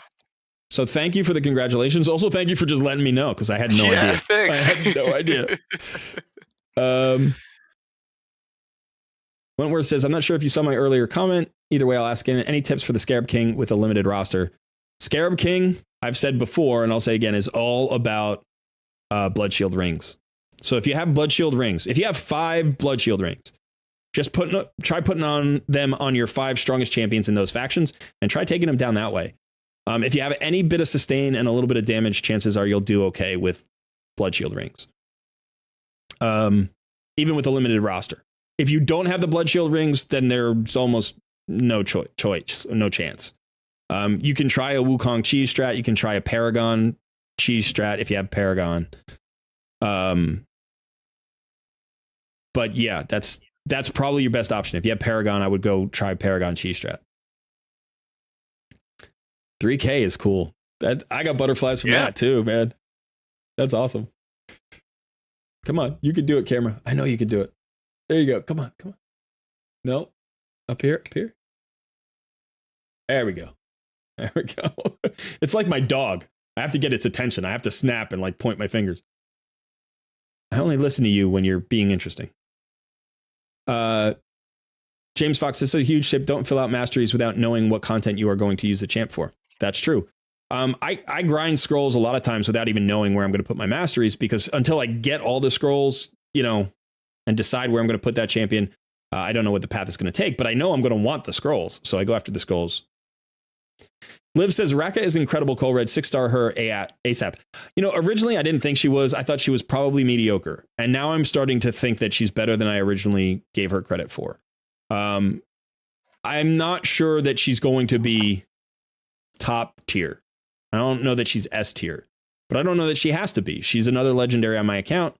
And she's definitely doing great work for me in faction crypts, and she's been helpful in Doom Tower, and I've gotten some value out of her, in a bunch of different places, even in Arena. So yeah, she's probably going to be worth a 6-star. Liv says Raka is your best pull. I think Artak's better, but I'm still learning about Raka. I've never pulled Raka, and I know how good Artak is. Yeah, I'm not jelly of that pull at all. The Artak, man, that was wild. Peckham Halder asks, have you got him fully booked? I do. I'm sorry, son. I was reading chat. What were you saying? No, I was just saying the Artak pull. It's awesome. Yeah. Burso has pulled Supreme Kale. Congrats. It's a very solid pull. Liv is on the Raka train right now. Raka's better than Artak by miles. That's saying something. Artak is, in my mind, he's the best free login champion we've ever gotten, including Ninja. So it's a high bar. I mean, high praise. If you like Ninja better, he does a different job. Well, he does a similar job. He does a job. He does a job very well. But Artak does more jobs well. Keys says, I love grinders. Are you talking about players who love to grind, or are you talking about the sandwich? Because I love a meatball grinder, man. Let's get some marinara sauce on there, maybe a little parm. Meatball grinders, lovely.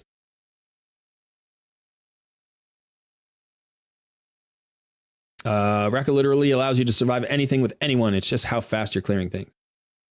Kuba says, the idea of no dime December is flawed from the start. Saying I won't buy anything during December is just like saying we will resume to spending money at January whenever anything changes or not. Don't get caught up in the name, Kuba. The no dime December wasn't the original idea. The idea was a spending strike. No dime December is just a catchy way to like put a phrase to it so that we have a name. right? And Jay Giggs didn't even want that name. He just came up with it in the moment, and then people attached that to it, and he's like, oh, that's such a bad name. And he knows that the reason is because it's like it's starting in December. What happens when you hit January? The spending strike isn't for a month. The spending strike is until we get a response. We just happen to start it in December. So you're right in that the idea no dime December may not be perfect, but that's not the movement. That's just a quirky phrase that people can remember that we've named it. You know, when I say we, I mean collectively the community. No one person named it that. It's just the thing it's getting known by. So don't think that December comes and goes and this is over. It's not over until we either succeed or we bail out. And that could be 6 months. Stephen Markley says some things take time to change. Changing a business model will take 6 to 9 months to filter through into the game for large scale remodeling game elements. But some things can be done immediately. Yeah, and that's a good point. You know, long-term change, short-term change. We need evidence. We need evidence. We don't need everything right away. We're not that unreasonable. Just beat Dreadhorn with Paragon cheese. So happy. There you go, Jacob. That's nice. This must be the best RNG run I've ever gotten of Hydra. Yeah. 11 million, almost, dude. Nice. Almost 11 million. I've never gotten this high before. Yeah, that's. And I'm not even gonna keep this key. I'm just trying it to see what my damage is coming to. What difficulty level? This is just normal. Then why not keep the key? It's a 1 key. Because I know I could replicate a 1 key easily. I'm just trying to see if the stuff that I've upgraded to my team is making a difference. Okay. It either has, or this is just ridiculous RNG. But it's because there's 2 days left, and if I use this key now, there's a potential chance that they hit me with use a Hydra key back to back. No, they don't give you that if you don't have any Hydra keys. No? Oh, okay. Oh, well, then we're good. We're going to use this key. Yeah. Peckham Halder. I thought they could still hit you with that if you use all your keys. If you don't have any keys, that you don't get that mission. You don't get that quest. Okay. Yeah. What do you think is the best way to spend gems for free to play? Good question.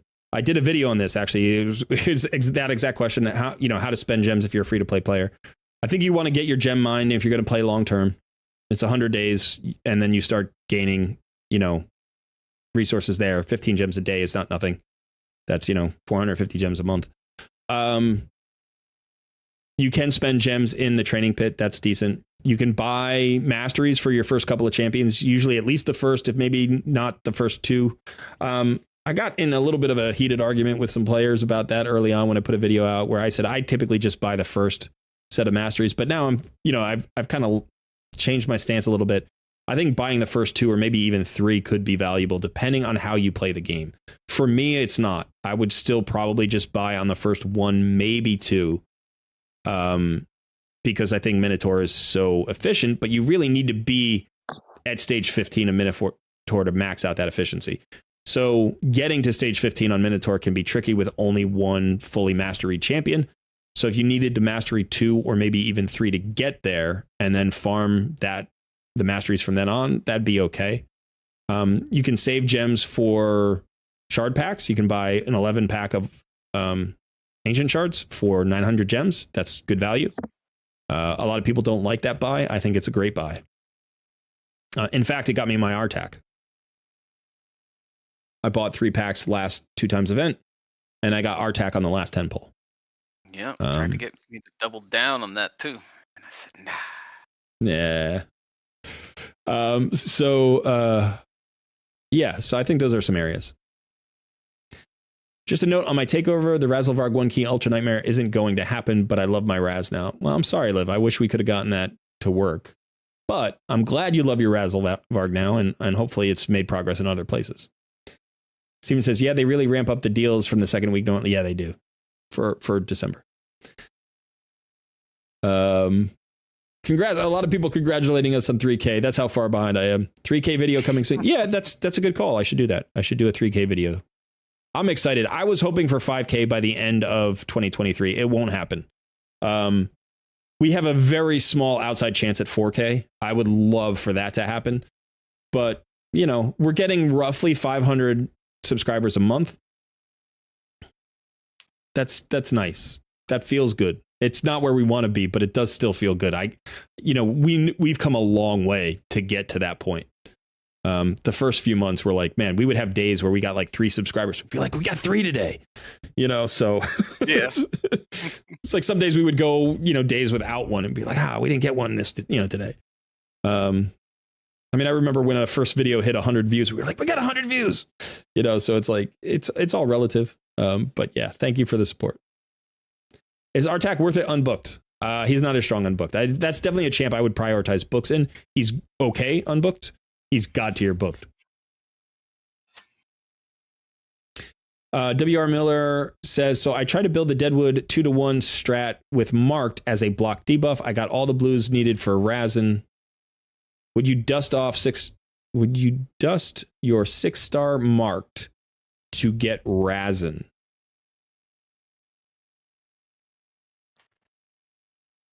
If you're using that 2-to-1 ratio team and it's getting you a 1-key Ultra Nightmare or a 2-key Ultra Nightmare, even if it's a 2-key Ultra Nightmare, I would not dust that to get a Razin. No, I would wait to get an extra copy of Mark. I mean, Razin's good. I like Razin, and I'm one of the players who actually like. I think he's better on your roster than he is as a permanent fusion where people can like grind champion chase points on him. I don't think you need to do that. But I know players use that strat and it's a viable strat. They just keep him permanently and they constantly fuse the epics. But I would not break a clan boss speed tune to get Razin. Not unless you know he's going to get you progress that you need.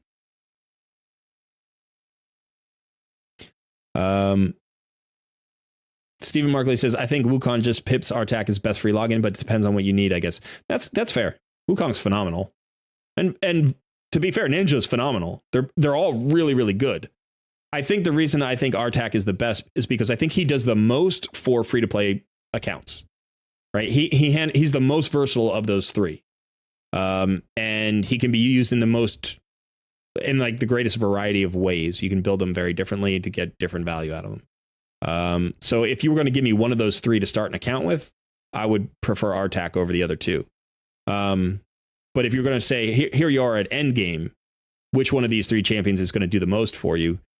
Artak's probably the 3rd, right? I would say Ninja and Wukong are going to do more for you at endgame. And I'm not sure which one is a bigger deal yet, because I really haven't gotten my endgame Wukong going yet. Ninja he's one of the few champions that can be a solo damage dealer on Ultra Nightmare Clan Boss and 1 key by like a 50 million margin. Like I get 150 million out of my 1 key on an Ultra Nightmare. That's like the top damage. Usually it's about 125 to 135, but I've hit 150 million. And Ninja does 50% of that. You know, he does 70 million sometimes. It's crazy. There aren't many champions in the game who can come close to that. It is so interesting how much our opinions differ on valuing champions due to having more focus on progress and me more focus on endgame. Yeah, Shooter, I agree. And I've learned a lot from you, Shooter. I appreciate your feedback. It's great. You know, every time you talk about champions, I pay attention. Because, yeah, I do have more focus on progress. And I also value endgame differently. But you know a lot about the champions, you know, that I sometimes don't think about. And that's also true. Sometimes free-to-play players will say something, oh, this rare is really great. And I'm like, I don't mess with that rare. And they're like, no, you should. I'm like, okay, let me go look again. You know, so sometimes it's really cool to see, you know, players who maybe play even less than I do, but they're still free to play. And they're like, no, you need to value these other champions a little bit more. So that's always good to see too.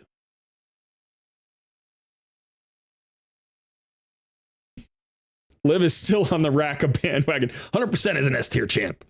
What are you talking about? Where do you get a Blood Shield ring, Burso? You get Blood Shield rings from winning CVCs. Yeah, we were talking about the Nub Raid's reaction to my recent video. I don't know how to say your... Oh, no, I do know how to say your name. I'm not going to say your name. But okay, I'm going to call you 55. How about that? Yeah, he reacted to my recent video. I haven't seen it yet, but we were talking about it earlier, so I'm excited to go watch it after the stream. At the end of December, it becomes No Dime January. Yeah, I don't know what the name for January will be. I would, I would happily rename it No Dime December forever. I don't, like, I don't know what we'd name it. I don't love the name, but it's stuck. And so that's what we're talking about. Gets the job done. Liv Wild is taking off golf tee time and 30. Catch y'all, you wonderful people, next time. Thanks for hanging out, Liv. I appreciate you coming to join the stream and contributing so much to the conversation. Demugglify me. Good to see you back. I spent so hard on Raid. I don't have a single dime to my name until the new year, so no dime December. Yeah. That's a thing. That's a thing. Rage spending. Like that's the new thing, right? In games. Rage spending. Create enough frustration and your players will just spend irrationally out of the rage that they have for not getting what they wanted. Like, I'll teach these guys. I'm going to give them more money. And like, we all get in that place, right? We literally get, it's like, I pulled 20 shards. It didn't work. I pulled another 20 shards. It didn't work. I'm going to pull another 20. I'm going to spend money until I hit. It's the sunk cost fallacy, right? Like, I'm going to spend more. Like this 20 is chasing this 20 is chasing this 20, or this 100 is chasing that 100 is chasing that 100. And it's so human. We all do it. It's impossible for you to be perfect on that and just deny it all the time. It's like when I think about it, like out of this context, I'm not good at self-control when it comes to eating, but I am good at self-control when it comes to shopping. When I'm at the supermarket, true, I can walk past all those aisles that I know I should walk past. And if I don't bring it home, I'm good. Right? I don't go down the cookie aisle. No. I don't go past the ice cream, or I just walk past the ice cream, in the frozen aisle, and I just go and get my eggs. It's like I don't even see it. I'm really good at the supermarket.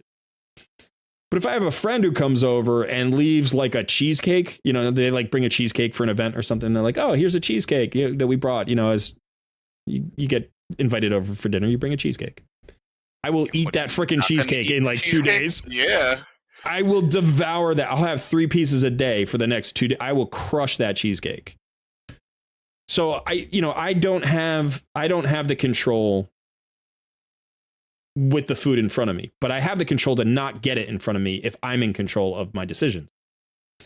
So, it's the same thing with spending in Raid.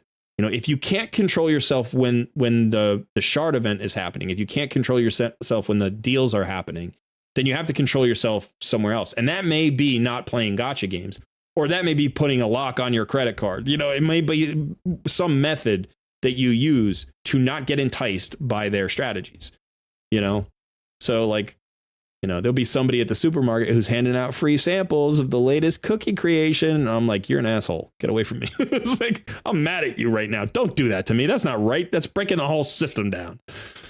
It's like, they're just being like, no, it's a great treat. I'm like, you're evil. It's not their fault. They're just doing a job. But yeah, I don't want that in my face. So, you got to do what you can do. And if No Dimes December helps you do that, if No Dime December helps you have the motivation or the discipline or whatever to not spend, then awesome. That's great. If you're just out of money, then you got to worry about January. Now it's like, well, what happens when I get my paycheck in January? Am I going to spend again? And that's where it starts to become, a bigger issue. What can you do about the habit, the bad habit maybe that some of us get into in terms of spending? And for that, I also think community support is helpful, but, that has to be addressed on a personal level, whether that's trying to form a budget and stick to it, whether that's leaving the game entirely, or whether it's doing something like, getting support for a gambling addiction. And I think those resources should be available through the game as well. I think there should be an opportunity to like turn off spending in the game.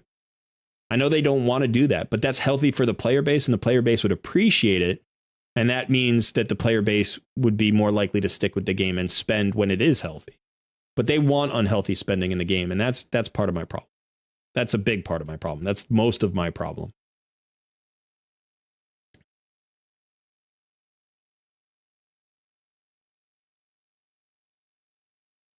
Stephen Markley says, I would buy the first two. You're talking about masteries. So you can final stage Minotaur with more ease. Yeah, that's a valid point. Oh, Team Mugglefy was only joking. I'm free to play. Well, you just trolled me in my own stream. Thanks, buddy. Got him. WR Miller says, thanks, my gear sucks, so I guess I need to work on that. I will wait for the duplicate copy of Marked then maybe focus on getting better gear. Yeah, you're welcome. That's what I would do. I mean, when you think about it, it's like Marked is not so hard to get that you're not likely to get another copy in the, say, next 6 months. So unless you think Razin is just like drastically going to boost your game, I'd stick with the speed tune that you have if you're getting value out of it. Now, let's say somewhere along the lines, let's say you create a new speed tune that doesn't use Marked, and that speed tune's even better than your current one, and now you don't use Marked anywhere except faction crypts. Then you can think about crunching her, and trading her in for a Razin. So that's another thing that could happen. Like, you might eventually use that copy, but I just wouldn't break a speed tune to do it. Alex says, we joked about this the other night, but there's a lot of truth to it that part of the world operates so much differently than us. Their outlook on business strategy is very cold-hearted. Yeah, sometimes that's the case. Sometimes it's not even like cultural, like country to country or, continent to continent. It can just simply be from company to company. Companies they reflect the people who founded the companies or who run the companies. So if a person's outlook is cold-hearted, then their company's outlook is going to be more, bottom line, more harsh. But if somebody founded a company in order to help people, their, mission might be more altruistic, and the company's operations might be more altruistic. You don't have to be a dick to be successful. I mean, a lot of people think you do. I was thinking about this the other day. Do you remember the movie Wall Street with Michael Douglas, like from the 80s? Had Hope you're not asking me that question. Charlie Sheen. I think Charlie Sheen. Yeah, I was asking you. I know it's an old movie, but there's a famous scene in it where Michael Douglas says greed is good. And they made a sequel like 15 years later, 20 years later. But yeah, there's this famous line where he says greed is good. And man, so many people like that guy's like Gordon Gekko is his name. Gordon Gekko's like their hero. I'm like, greed is not good. Ambition can be good, right? It's like, but greed isn't good. Nobody thinks greed is good. Gordon Gekko, you're a dick. But I think a lot of people like to hear that. They're like, self-interest is good. You should have self-interest. And I'm like, oh, great. I'm a selfish person. That makes me feel good. Everybody should have self-interest. Greed is the description for somebody who has so much self-interest that they're willing to be unethical to like do it, right? Like there's a name for that thing. Again, there's that tipping point, right? Like you can be in search of profits also without it being all consuming. And you can be successful without it being all consuming simply because you're in pursuit of, like, if you prioritize your number one goal as profit, that doesn't mean that you're going to be more successful than a company that prioritizes profit second or third, right? It's going to be your ability to execute your vision and the accuracy of that strategy. And I think that Plarium's strategy in the long run is awful.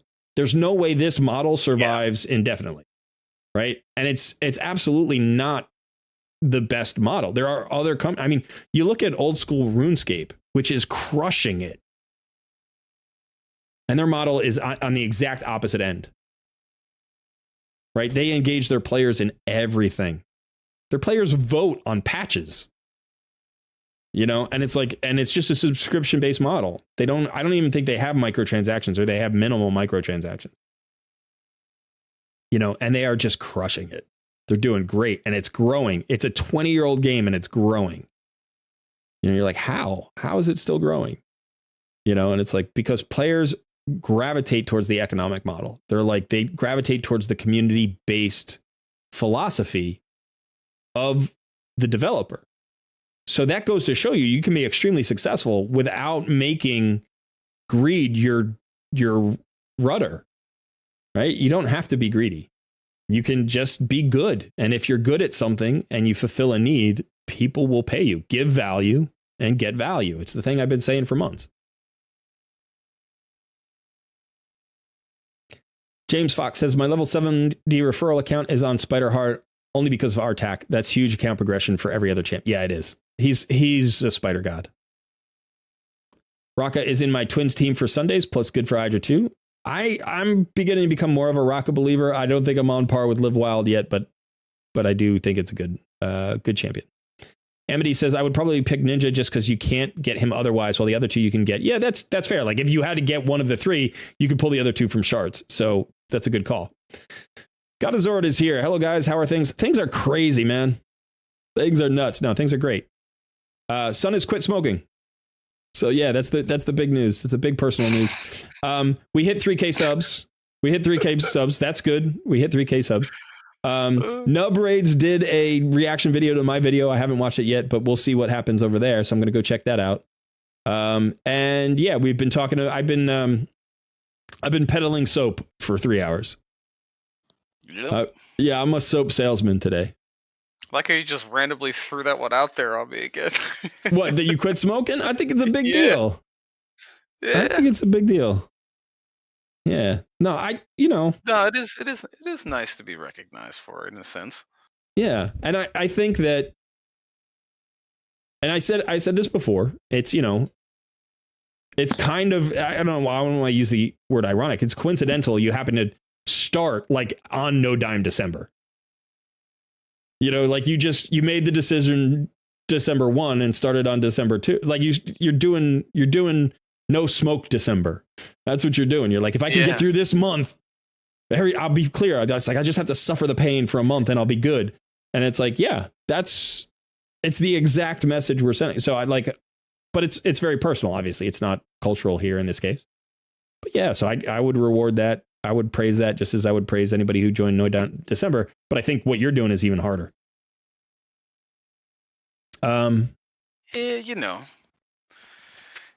It's trying to not listen to the devil on the shoulder. Yeah, that's what it is. I think I told you that the first day. I was like, yeah, I quit smoking, and I'm just sitting here, and I'm like, I don't want to smoke, and in the back of my brain, my mind's like, but you want to have a cigarette? I'm like, no, but I don't want to though. He's like, but you want to have a cigarette right now? I'm like, nah, but I'm it's good tough. though. Are you sure, man? And then on the other shoulder, you've got a little voice that's saying, don't you want to spend in December? It's like you could smoke or you could spend, or you could smoke or you could spend, or you could do both. Or you could do both at the same time. I don't want to do either one. I don't know either one. Yeah, all right. Wentworth Tanner says, I've seen HP destroy like in the destroy set. I am not really sure what it does. Can you quickly explain how that mechanic works and where it applies best in the game? It applies best to the Scarab boss, and it is in fact probably... Excuse me a second. My earbuds sometimes just fall out. It's not super useful in a lot of places. You do have to... There we go. You do have to fight against it in Hydra boss because there's a Hydra head that actually destroys your HP. But the way it works basically is a percentage of the damage that you do reduces the max HP of the target. Artak actually has a passive that does that. But you'll see it's like a black and yellow striped box that starts extending down the HP bar. Now, the way it works is it affects any calculation that's based on max HP. If you lower the maximum HP of a champion, then if they're doing damage, say, based on that max HP, they now do less damage. In the Scarab boss, what it does is the Scarab boss has a damage reduction shield. And as you destroy its HP, you remove that shield so it takes an increasing amount of damage. So it speeds up the fight in Scarab boss. The other thing, obviously, that it affects is your survivability. If you have a team where you're trying to sustain for a long time, but your max HP keeps getting chewed up, then you're going to have a harder time sustaining because you're going to be closer to a one-shot, right? So like if you were at your full max HP bar, you could never get killed because you constantly are healing. But even though the healing rate hasn't gone down, now you only have a half of an HP bar, so you're just closer to getting one shot, by one hit, and you can't heal death. So there are a couple of different ways it applies. A destroy set just is a set that applies the destroy HP mechanic, and it's a percentage. I think it's 30% of the damage that you do. So the primary place you want to use it is in Scarab Paws. That's it. I hope that was a good answer. Stephen Markley says, I love cheesecake. Cheesecake. Stephen Markley says, my method is real easy. My father was a gambling addict, so I can see the tricks. Experience taught me to examine what is their angle before I spend. That's good. That's personal. That's meaningful. And in a lot of cases, those are the lessons that we learn and we take with us, and that affects our path as we walk through life. You know, collectively, I think relying on that kind of personal experience is difficult, right? It's better for us to prop each other up. So I'm not, this is no kind of criticism. I'm saying that solution is a personal solution. If we're talking about a systemic solution, you know, the best thing we can do is lean on each other. We can all bring something to the table. It doesn't all have to be the same thing. So you can bring that, you know, amongst other things. I can bring communication, you know. J Gigs can bring passion, right? Somebody, HH can bring business savvy. Somebody else can bring, you know, analytical savvy. Somebody else can bring what, you know, we all bring different things. And then as a group, we're stronger.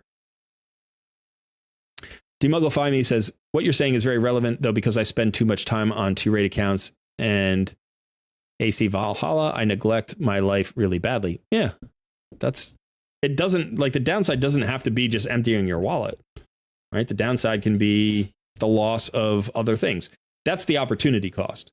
And that's the other thing about raid that I find really problematic. Now, I want to say this, Claire. I like this game, and I spend a ton of time in this game. I would like to spend less time in this game so I could spend more time on content creation. Like, I would like it that a greater percentage of my time in the game could be focused on content creation and progression and enjoyment rather than grind and fear of missing out. I enjoy the game quite a bit, but that's my least favorite part of the game. I'm not a spender. The spending thing, despite the fact that I talk about the spending thing all the time, if they don't change their price points, that doesn't affect me directly in terms of my wallet. It would affect me in a communal way, just like it would affect the community, you know, whenever a major change happens. But I support it just because I believe in it. You know, I support it because if they actually change their philosophy, I might be willing to spend, and I want them to know that. But what you're talking about now is the thing that actually affects me the most. Like, I spend, like I said, maybe 10 hours a day in the game, maybe more. You know, I would like that to be 4 or 5. I would like to be able to play and do everything I needed to do in 2 or 3 hours so I could opt into another 2 or 3 hours when I had the time to do so, but I didn't feel like I was missing out if I didn't. That would give me more time to spend with my wife. That would give me more time to spend on making good content. That would give me more time to spend on growing my business in other ways, because the current amount of money that I'm making from YouTube is not nearly enough to support me alone, much less my editor. You know, so it's like, if we want to make a 2-person income out of this, realistically a 3-person income because I have a family, like, I've got to spend some time growing other avenues of monetization, like other revenue, you know, whether that's marketing or a second channel or, you know, coaching or whatever it is. So I would love to spend fewer hours on actually just the mechanics of the game.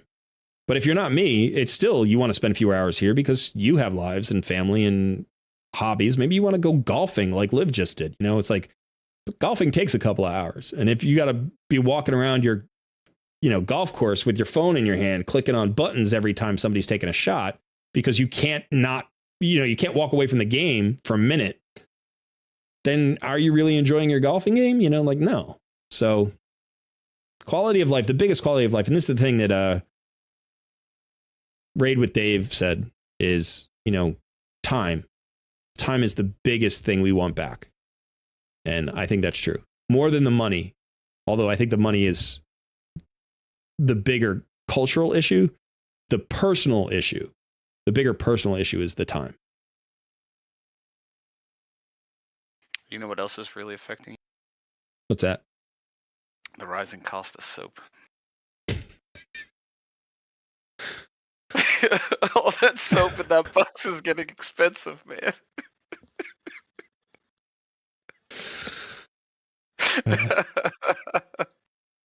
You know what? We just passed 3,000 subscribers, and I would guarantee you for so long.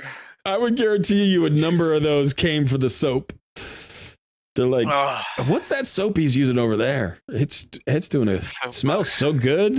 His skin looks nice and soft. It's like, no, I'm glad you're enjoying yourself, son. Thank you. Yeah. Now everybody can enjoy their time with me on 12-3. Oh wow. Okay, a lot of people talking.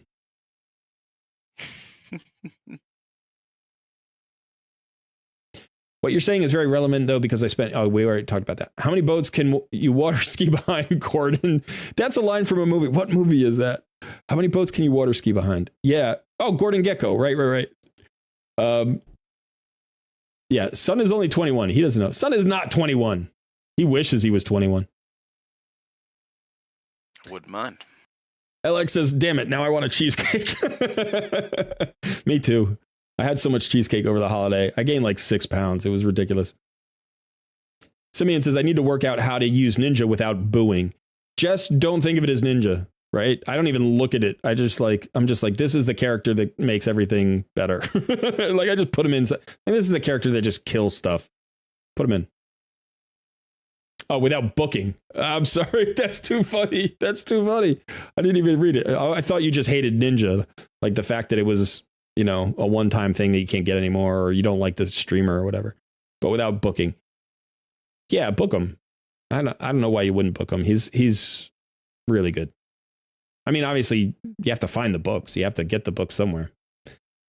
Stephen Markley says, Lotro, then ESO, both enormous IPs, have a monthly subs mode with some in-game transactions, and they rake it in. Lotro back in the day. When Lotro went to an item mall in the game, that's when I left.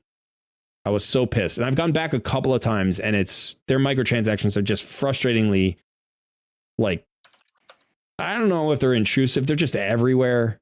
Like, it's not a free-to-play game. They try to say, we're free-to-play. And it's like, no, you're not. What they do is they give you, like, the base game, and then every single thing that you need to make the game work, you have to pay a couple of bucks for. You want real crafting? There's, like, 3 things you have to spend money on. Crafting tools, or crafting materials, or crafting, like, spaces, or crafting speed, or whatever. It's just like, if you want, if you want a wardrobe, you want a cosmetic wardrobe, well, we only give you 1 tab, so if you need storage for your cosmetics, that's separate. If you need another tab to show off a different outfit, that's, and then you can buy the cosmetics. And I'm just like, it's not pay to win in that case, although they have raid specific consumables, which irritates me. But I would say as an economic model, it's better than raids. That's for sure. I don't know about ESO. I only played that for like a month way back at the beginning. Stephen Markley says, way to put the desire to smoke in Sun's head. Hey, Live Wild. Thank you, buddy. That's awesome. We got a tip. Thank you, Colred and Sun, for all you do. Liv, enjoy your golf game, buddy. I don't think I have to put the desire to smoke in Sun's head. I think it is constantly there, and he is fighting it every step of the way. That's what I think is happening. Could you say that last part again? Nope. No, I said I don't. It's constantly there, and I'm fighting it every step of the way. Yeah, I don't think I'm adding to it at all. No. Jacob B says, how far are you both trying to get in the legendary event? I'm aiming for just a legendary shard. I'm going for the whole thing. Going for the whole thing. On your NOOB versus Pro account? No, I'm not even touching it on my NOOB versus Pro. I don't even know what I would try to get on my NOOB versus Pro. I'm just trying to get my Artak to 60. That's all I'm trying to do on my NOOB versus Pro. I'm just trying to get as many points as possible to get some of those shards. Maybe that'll help me with the fusion. Yeah. That's the way I'm looking at it. That's a good call. Steven says, sure, I agree. Having that experience gave me the insight. Most people just end up victims of the psychological processes that gambling companies prey on. The risk taking that is natural to all humans. Yeah. And this is the thing. I mean, I was having this conversation out of context of Raid last night.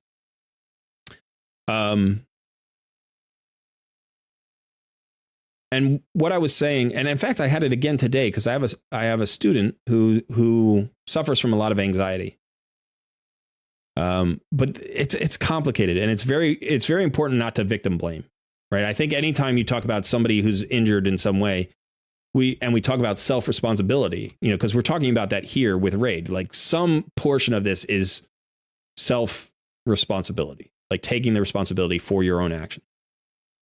But victimization can also be happening simultaneously. And it's important not to say, well, the reason that you're a victim is because you did this, because that's not true, right? If you're susceptible to being victimized, and we all are, it still requires somebody to do something to victimize you. Regardless of, like, if you are susceptible to addictive behavior, you're not going to become addicted unless something is presented to you in such a way that takes advantage of that. Now, there are some times where we opt into it. I shouldn't have used addiction as the example, because like you can just take up smoking because you think it looks cool when you're 16 or something, or you can pick it up because your family member smoked and it's just a natural thing to do, or you could pick it up for any variety of reasons. So I shouldn't have used that as the example. But what I think is, like, in this particular case, let's say somebody gets emotionally abused in their relationship. Like, let's say you have somebody gaslighting you in your romantic relationship. You might say, well, you opted in. It's like, well, no, I opted into a relationship. I thought this person was one thing and now they're not.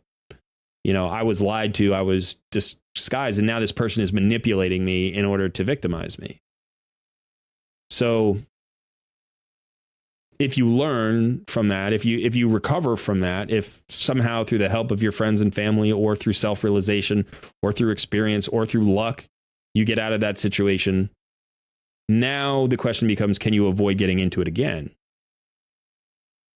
And it takes work to do that. You have to address the underlying susceptibility. You have to address the cause and effect, and you have to find a way to try to do your best to avoid it again.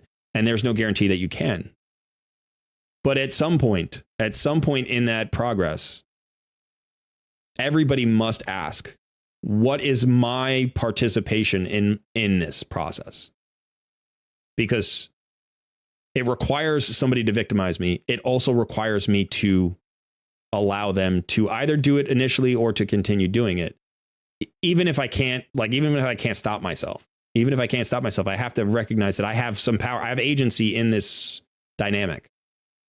And I have to find a way to tap into that agency, no matter how hard it is, no matter what the struggle is. Maybe that agency will only be tapped into with help. Maybe for whatever reason, somebody is not capable of doing it on their own. And it doesn't mean they're weak or bad or not worthwhile. It just means that the circumstances are such that they don't have the capacity. And that's true for people all the time. That's true for people all the time. But at some point, you have to ask yourself, what do I have power over? What can I control? And if you can exert influence on that, you can start to move the needle a little bit. And so if that requires help to get there, then great. If that requires a communal support system, then great. Then that's what we'll do. That's why this is also valuable. Like, I don't think that, one of the comments that people have brought up in my videos is they're like, No Dime December is not going to work because people are addicted to the game. And my response to that is, that's why it's important. People are addicted to the game. They may need my help. They may need your help. If we don't do anything to Plarium, but we free 10 people from the addiction of RAID, that's a success.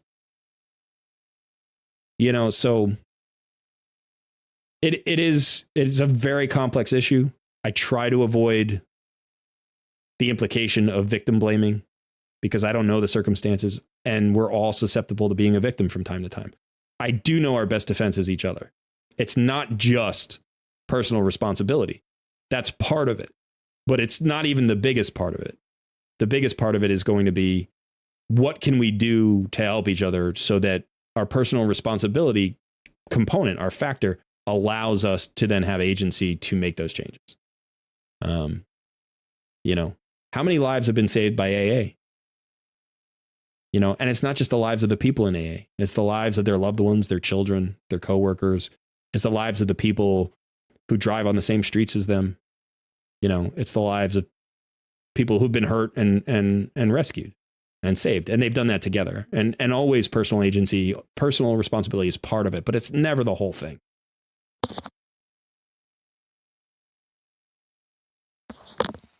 Anyway, that soap was high. I stacked that one up pretty high. Oh, there you are. James Fox says Ninja's rage stream was hilarious. He put zero effort into learning anything about the game before he did his sponsorship. Yeah, I mean, they paid him a lot of money, and he's, you know, you don't make $10 million. I mean, what was the contract he signed? Like, he went from Twitch to YouTube and back or something. It was like $30 million. You think he cared about what the game was selling? He didn't care. And like, I don't know that I would either. You know, it's like somebody wants to use your face. Cool. I'm going to be in a video game. Yeah. All right. Is he a cool champion? Great. You know, I don't, it's a lot to expect from a guy to be like, hey, there are 50 games that want to put you in it, and this one's offering the most money, and it seems to be a popular game. Do you want to do it? Like, hell yeah. You know, now granted,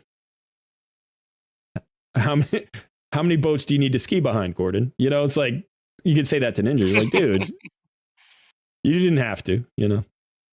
All the boats. Stephen Markley said, I left Lotro shortly after meeting my American wife in the game, just as they swapped models. Well, congratulations on being another gamer who has met their partner in a game. I know people who met in Lotro. And got married. So that's pretty cool. Stephen Markley says, I'm British. We won't hold that against you, Stephen Markley. We like Brits. It's like, I know we're Americans, but at least you speak kind of English. Right? Like you sort of speak English. It's like, I know you invented the language, but we perfected it. No, dude, it cracks me up because Sun's, you know, he's a immigrant. So he moved from Europe to the US when he was, how old were you? You were 12 or 10? I was 10. 10. So, you know, he's got an experience, a more worldly experience, and he views, or I don't know if he views, but he experiences like American life differently than I do. I'm the son of immigrants and the grandson of immigrants. My father was not born in the US. And, you know, but I do kind of laugh at America's sense that like we don't have any, barely have any neighbors. You know, there's like Mexico's way down there. Canada's way up there. You know, it's like, in Europe, everybody lives as a neighbor to somebody, and usually multiple people, you know, and we're just like, nah, whatever. Like, my neighbors are the people in the next state, and they're annoying. They drive crazy. It's like, really? That's the culture? Like, who drives crazier? So American life sometimes seems absurd to me in respect to like anywhere else on the planet. Like anywhere else on the planet, life is different. James Fox says, this question is for you both. What's the one non-meta champ you want just because they look fun to build a comp around? That's a good question. Son, do you have a champion, a non-meta champion you'd like to build a comp around?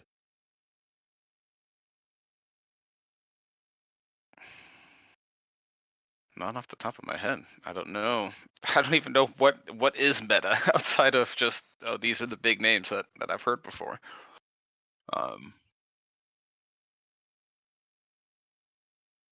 So yeah, that's a hard question to answer. I've got a few. I mean, I've been playing a lot longer than you have, so I know a lot more champions. Yeah, I think it's just my lack of knowledge on champions. I would like to build like a hardcore freeze team. I think that would be fun. That could be fun, definitely. All right. I want to build Selenia into a solo champion. I've tried. It's hard. I don't know if I'll ever be able to do it without an absolute god tier gear. I would like a composition based on her, just because I think it's cool. Let's see. As far as Ethlin, I do want to build this guy for Arena. I think he could be fun. There are some cool legendaries. I'm trying to think. Yeah, I've got one. I've got one that I want to build.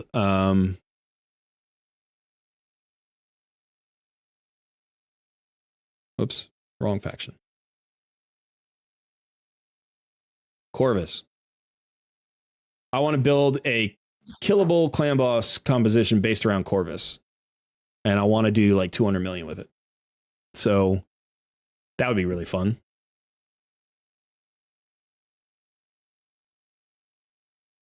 I'm trying to think of who else. There are some champions that I have that I think are fun or seem fun that I don't really get to use in the ways that I want to.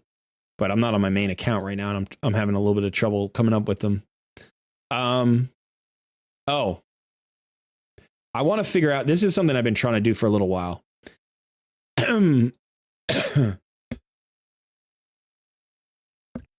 Sorry about that. I'm trying to figure out how to turn Nishak Verminlord into a clan boss damage dealer. He fills up the buff bar on his own. And so I'm trying to like pair him with a poison activator who can actually activate enough to get value out of his poisons while simultaneously clearing the debuff bar enough to be able to have like a weaken and a decreased defense and poison sensitivity and stuff. And to get all of his bombs to activate, because every bomb turns into 2 poisons. So it's like you don't get the value for the bombs because the poisons are there, and it's all sorts of problems. I don't know that that's really viable. I don't know that until they like increase the number of debuffs to like 15 on the debuff bar, which they won't do. I don't know that this is possible, but I would like to make him a 1 key Ultra Nightmare clan boss damage dealer.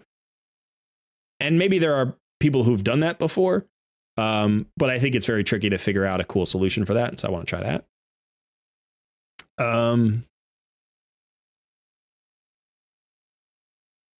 I've got one. I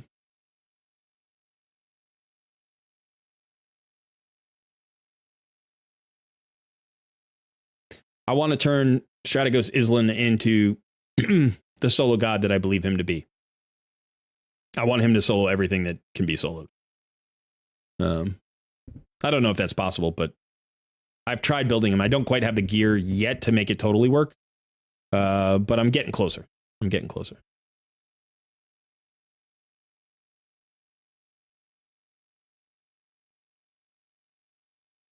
Yeah, I don't know. There are others. There are others.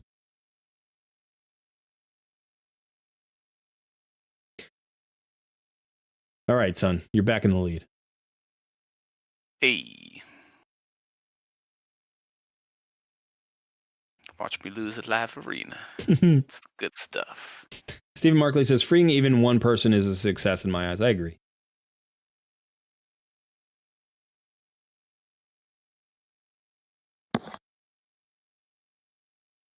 You repatriated one old colonial.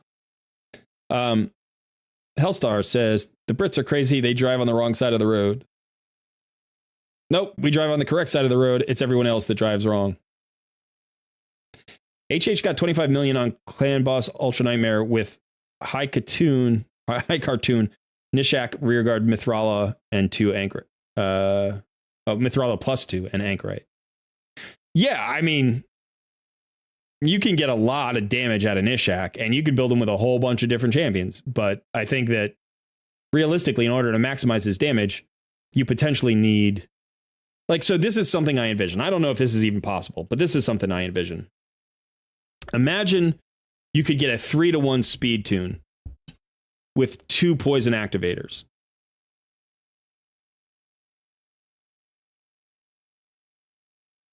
Right? If you could do that, I don't know if that's possible. I do not know if that's possible. But if you get 2 poison activators plus Nishak and get to a 3-to-1 speed tune, so it'd have to be Demitha for an unkillable. And then, can you get enough speed? Like, would everybody have to run at 350 and you'd still have to have a Seeker? Like, I don't even know if there's a speed tune that allows you to do that. But that's something that I envision. Like, could you possibly do that? And now there are champions who can do some things in terms of like speed with poison activation. So that it's like possible. Maybe poison sensitivity. Like, I think Lydia does that, right? Like, Lydia has a speed, increased speed and a poison sensitivity. I forget. But anyway, so you want to weaken, you want a poison sensitivity, and then you need enough speed, and you need poison activations and a Nishak. It's like I can't conceive of that concept now, but there are still champions that have yet to come out. So who knows? Maybe someday it'll be possible. Should you book your ninja? I have no shards left to pull and only have him and Wukong as my Legos. If those are your only 2 Legos, I would probably book them both. Ninja is god tier for damage, especially against clan boss. But he's going to do good against every boss. And he's great against like Sand Devil's Necropolis. He's great against all the traditional dungeons. Like maybe you don't use him for Fire Knight. Maybe you don't use him for Spider, but you could. You absolutely could. I use him in both. He's great in Doom Tower. There are a lot of bosses I use him against in Doom Tower. He's just a boss killer. I think Newt now might be the better boss killer. But I'm not sure that Newt is the better clan boss damage dealer. I think Ninja is still the better clan boss damage dealer. But Newt might be the best boss killing champion in the game, at least that I've ever played. There might be champions that hit harder, but I just don't have them. But God, Newt hits hard. So short answer, yes. Book Ninja. James Fox says, if I quit, I'm giving you my account so you can use it as a test server. That would be kind of cool. Didn't even occur to me that that's really a possibility. But yeah, if you just had a fully loaded account that you could mess around on, that'd be fun. The only problem is I would run eventually through your resources. It's like I would just burn through all your gems and silver and stuff. And then I would actually have to play the account. And having another account to play feels... Oof. But I appreciate the sentiment. That could be fun for a while. Yeah.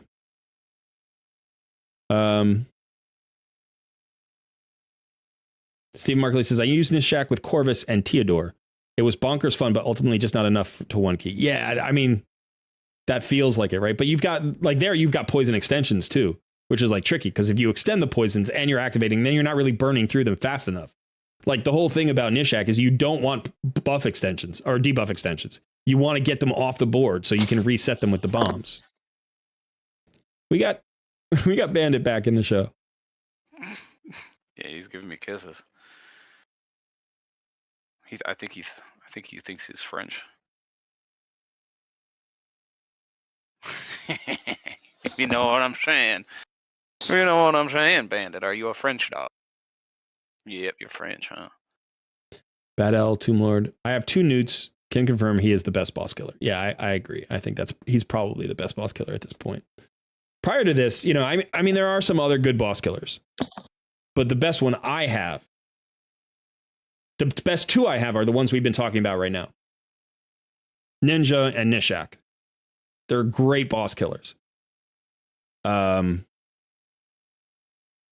yeah, I think Newt is now the best one in the game that I've played against. I mean, maybe Acrizia is better. That would make sense to me. But I don't have an Acrizia, so. McKiller says, hello all. Good to see you.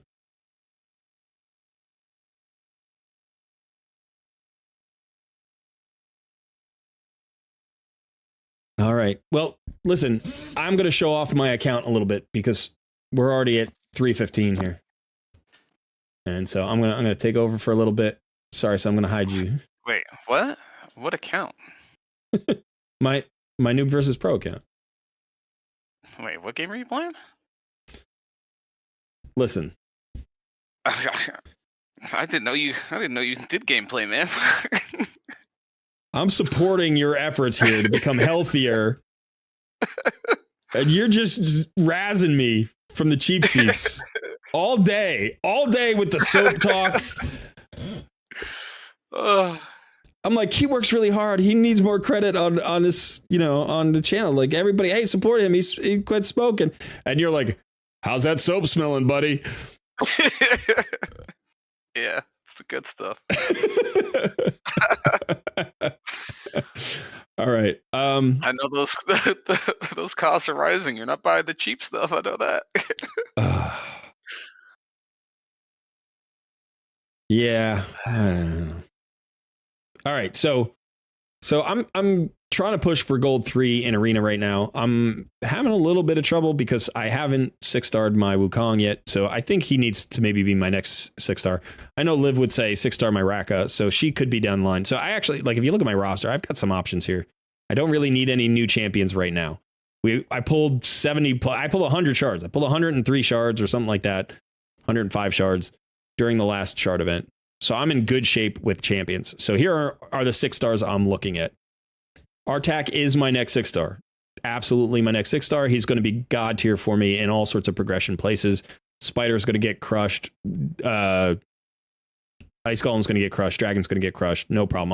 I'll be farming stage 25s pretty soon. I'm currently at like 18 on all of those things. So as soon as I get him up to 6 stars, the 20s will go by, and then we're talking about the 25. I do think Raka and Creela Witcharm and Wukong are legendaries that I'm thinking about taking to 6 stars. I don't have many legendary tomes right now. I have 5, I think. So I'm kind of waiting on that. So I'm thinking about bringing up an epic or a rare next because I have books. So Artak is fully booked. You can see he's got all his books. So if I'm looking at epics, I'm thinking about potentially bringing up Doom Priest to 6 stars because she's on my clan boss team. And so she would give me a little bit more damage on my clan boss team. I am also thinking about Tarshan. I don't know if anybody knows about Tarshan. He's got a 100% AoE weaken on his A2 on a 3-turn cooldown. He is defense based and he does damage based on defense. He has a provoke on his A1 and he has an increased defense for all allies with the turn meter fill here. He's one of the few champions who has increased defense and turn meter fill on the same skill. So if you have a defensive based arena nuker, this guy could be really valuable. And then he also has a strengthen for himself whenever he drops below 50% HP. So he's hard to clear off the board. I kind of wish that the weaken, was like included somewhere with like maybe it's just hard to get all of the value out of his kit, but PvE, PvP, he can be used in a lot of places. If I'm going to upgrade a rare, it's definitely going to be my apothecary. So I got my apothecary recently. He's at 3 stars. So I'm thinking about bringing him up. I don't know that I'll get him to 6 stars. I may not need to get him to 6 stars. But for right now, my target is Artak. And then I'll worry about what happens next.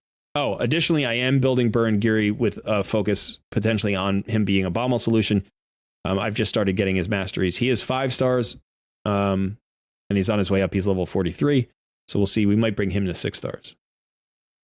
I do have Ilfrig here, who's a nice champion. I don't need Ilfrig because I have Runekeeper Dazdurk, but Ilfrig has a turn meter fill and increased attack on the same ability, and he does have a 15% speed in all battles aura. So I'm definitely going to run this guy up for faction crypts. I might take him to 5 stars.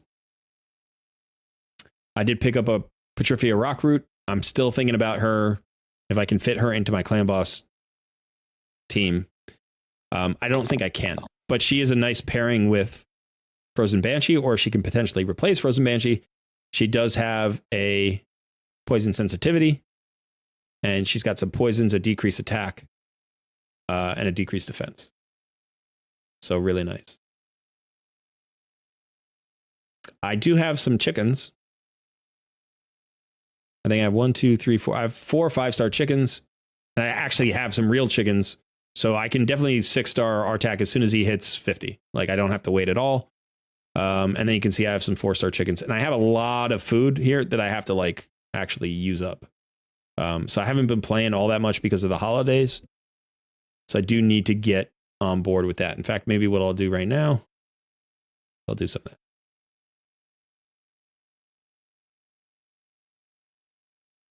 Did I not just... Did I just move those things? Yeah, I just moved them here. I didn't even move them in my collection. Oh, I can't move them to my collection because I don't have the... Yeah, that's why. Okay, let's go ahead and move...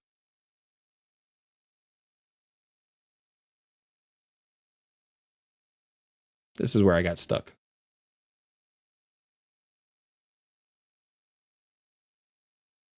I got to make some space.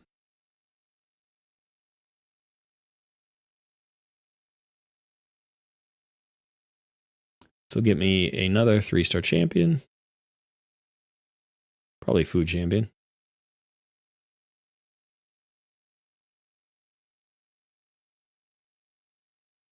And clear out a little space.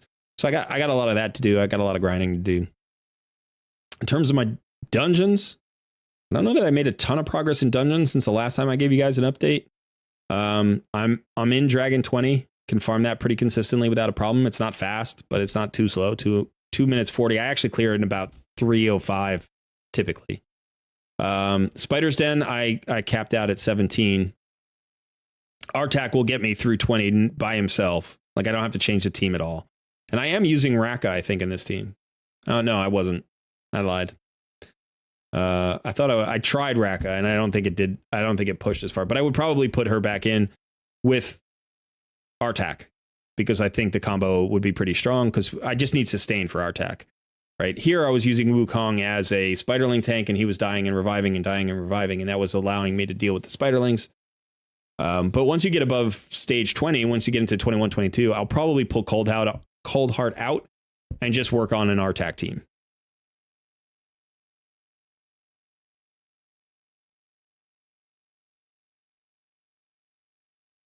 Yeah, I haven't quite maxed out all of my potion keeps, but I got most of them to 20. I think I still have one left. I think I still have Force Keep left to get to 20. I think it's at like 18. My clan boss team, I've got a 3-key nightmare going on. You can see here I pulled 18 million on a single key for nightmare. So I'm getting close to a 2-key. I'm not quite there. I know I said Doom Priest was in my speed tune, but this is not my speed tune because my speed tune isn't strong enough to actually take over from this. My speed tune does like 16 million. My untuned team does 18 million. So there is a little bit of a gap. I can still get more damage out of getting that Doom Priest up. And it would be worth having her at 6 stars, if only for the fact that she's such a good champion for speed tunes because she can make you go affinity friendly, that eventually I'll get her into, a full speed tune that's better than the one that I have. And she's just, the more survivable she is, the longer she does her job. So let's go ahead and start this up. So that's what's been going on my account.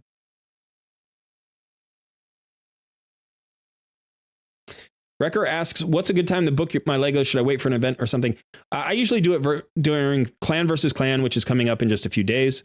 Wait. Is it just, it's this week, right? I don't even remember because of the holidays. I think it's this week, Clan versus Clan. So you can get points for booking up your champions during Clan versus Clan. There's also one of the, so there's champion training tournaments and there's champion training events. I think it's the event that you can get points for booking out champions. I think it's the event, but I don't know. Maybe somebody in chat can confirm that for me. So yeah, there's other ways to get extra value for when you book your champions. As far as booking legendaries is concerned, if you can get instantaneous value like tonight in your clan boss, and that can help you get like an extra chest or something, like a higher tier chest, I wouldn't wait. I wouldn't wait for a CVC. I would just fire it up. But if you're like, yeah, I'm building this, legendary, but it's not going to result in instantaneous progress or not enough progress to matter, like in clan boss specifically or in Hydra boss specifically, then I would wait for CVC.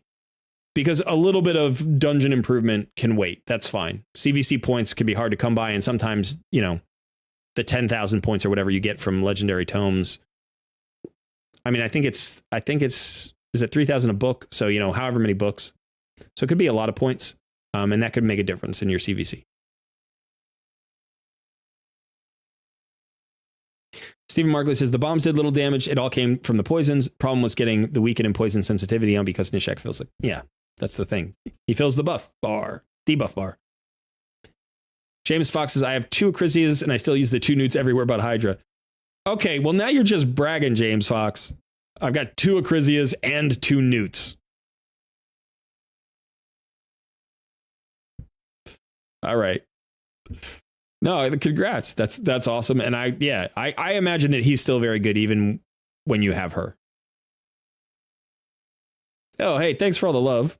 I'm seeing a lot of clicks there. That's great. D-Muggle find me said at record Clan v Clan. Oh yeah, okay.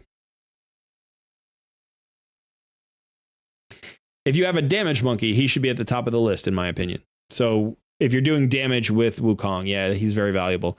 Either job, he's very valuable. And in a lot of cases, once you get the gear, you can get him to do both pretty effectively. Where can I find a Theurgist?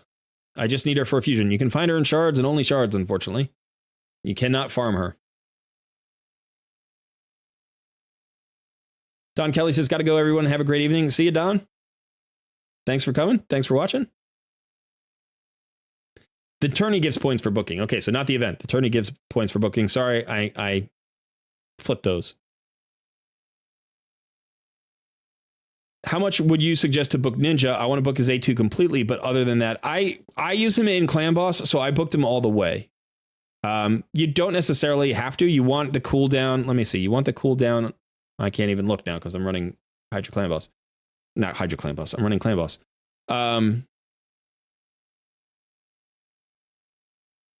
I think you want his cooldowns as well. So I think there's a cooldown on both his A2 and his A3, I think. And I think you want both. You don't necessarily have to book out his wait, does his A1 have does it have an increased percent chance to land the decreased defense? Because if it does, you might want the books on that. I mean, it's hard to say because I booked him fully out, and I at the time I was like, yeah, I'm booking this guy out, and I've never regretted it. And I really haven't examined him too much because I don't like making content on Ninja. I don't really like including him in the content. A lot of people don't have him and they can never get him, and they don't like that. And I agree. They should have access to him, but you know, so I don't really look at him that often. I just know that he's in my Clan Boss team and he does great work. So let me take a quick look.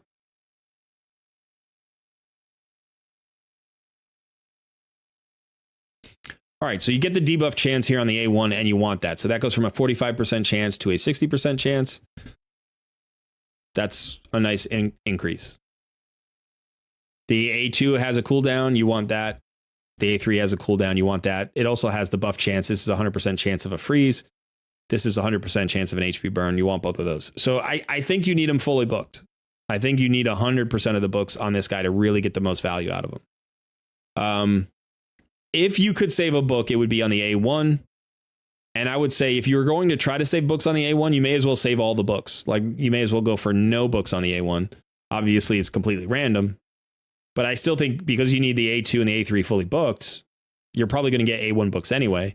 And if you get, let's say you get the first two books into the A1, then book them all the way out. Because now you're just talking about the debuff chance, and you want that.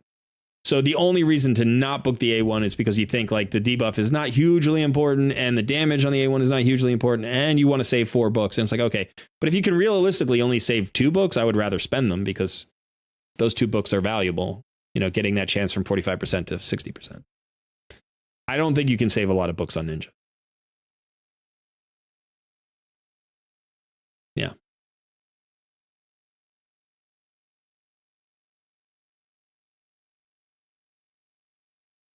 Still doing a live arena over there? Yep. Gotta get through my fights, you know? I haven't done live arena on either account in I've done it once in 2 weeks.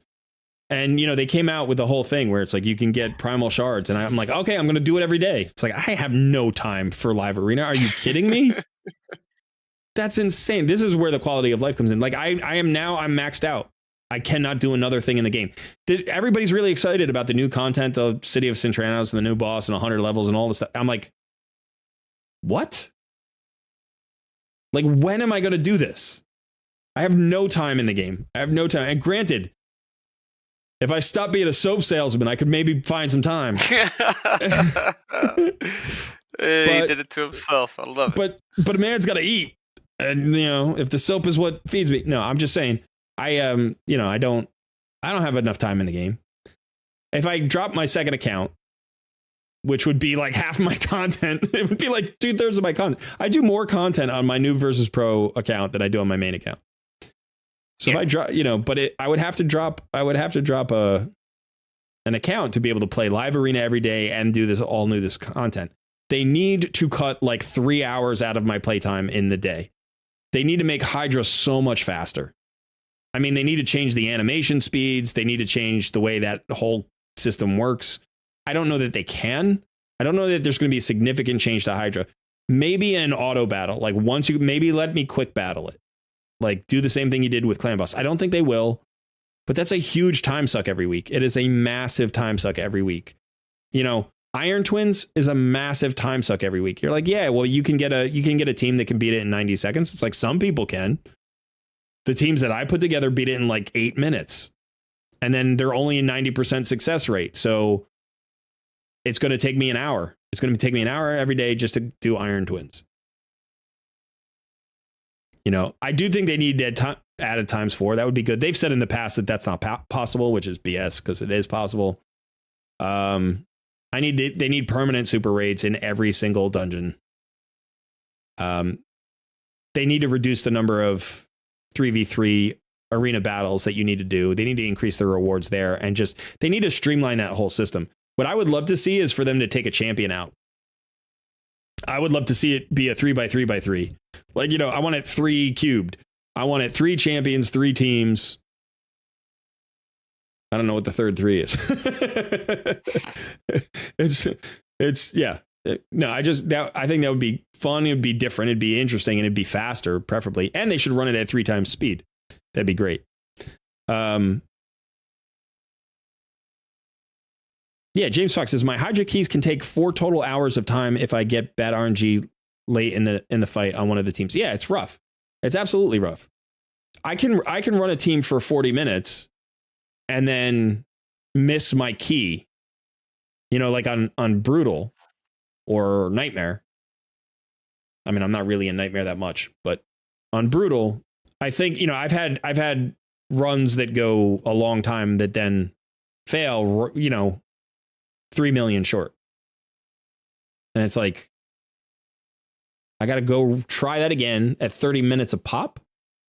I don't even know if it failed because it's a 1% fail or if it failed because it's a 99% fail. I have no idea. I've got to run it 10 times to figure it out. It's like, I don't want to run this for fun. It's like, so the new content is kind of cool that they're adding new content, but they've got to save me time or else I'm never going to have time to play the new content. Amity says 3 champions, 3 teams, 3 seconds per fight.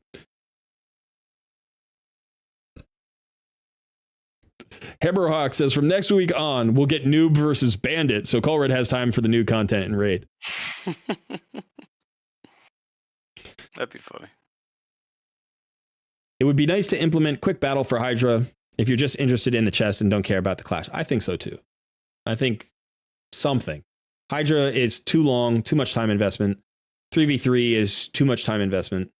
I think everything needs to be sped up somehow. I think literally everything that we do in game would benefit from a ×3 speed instead of a ×2 speed. That would be, I mean, if you think about it, if you could just do that one change, right?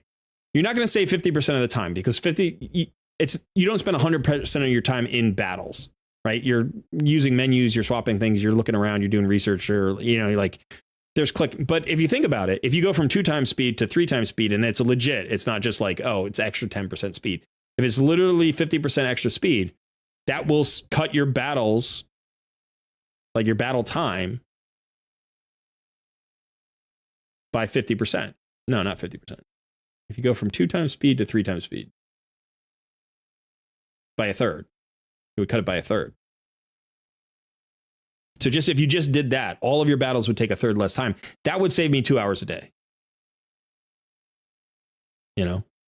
I'm battling for 6 hours a day. That would save me at least 2 hours a day.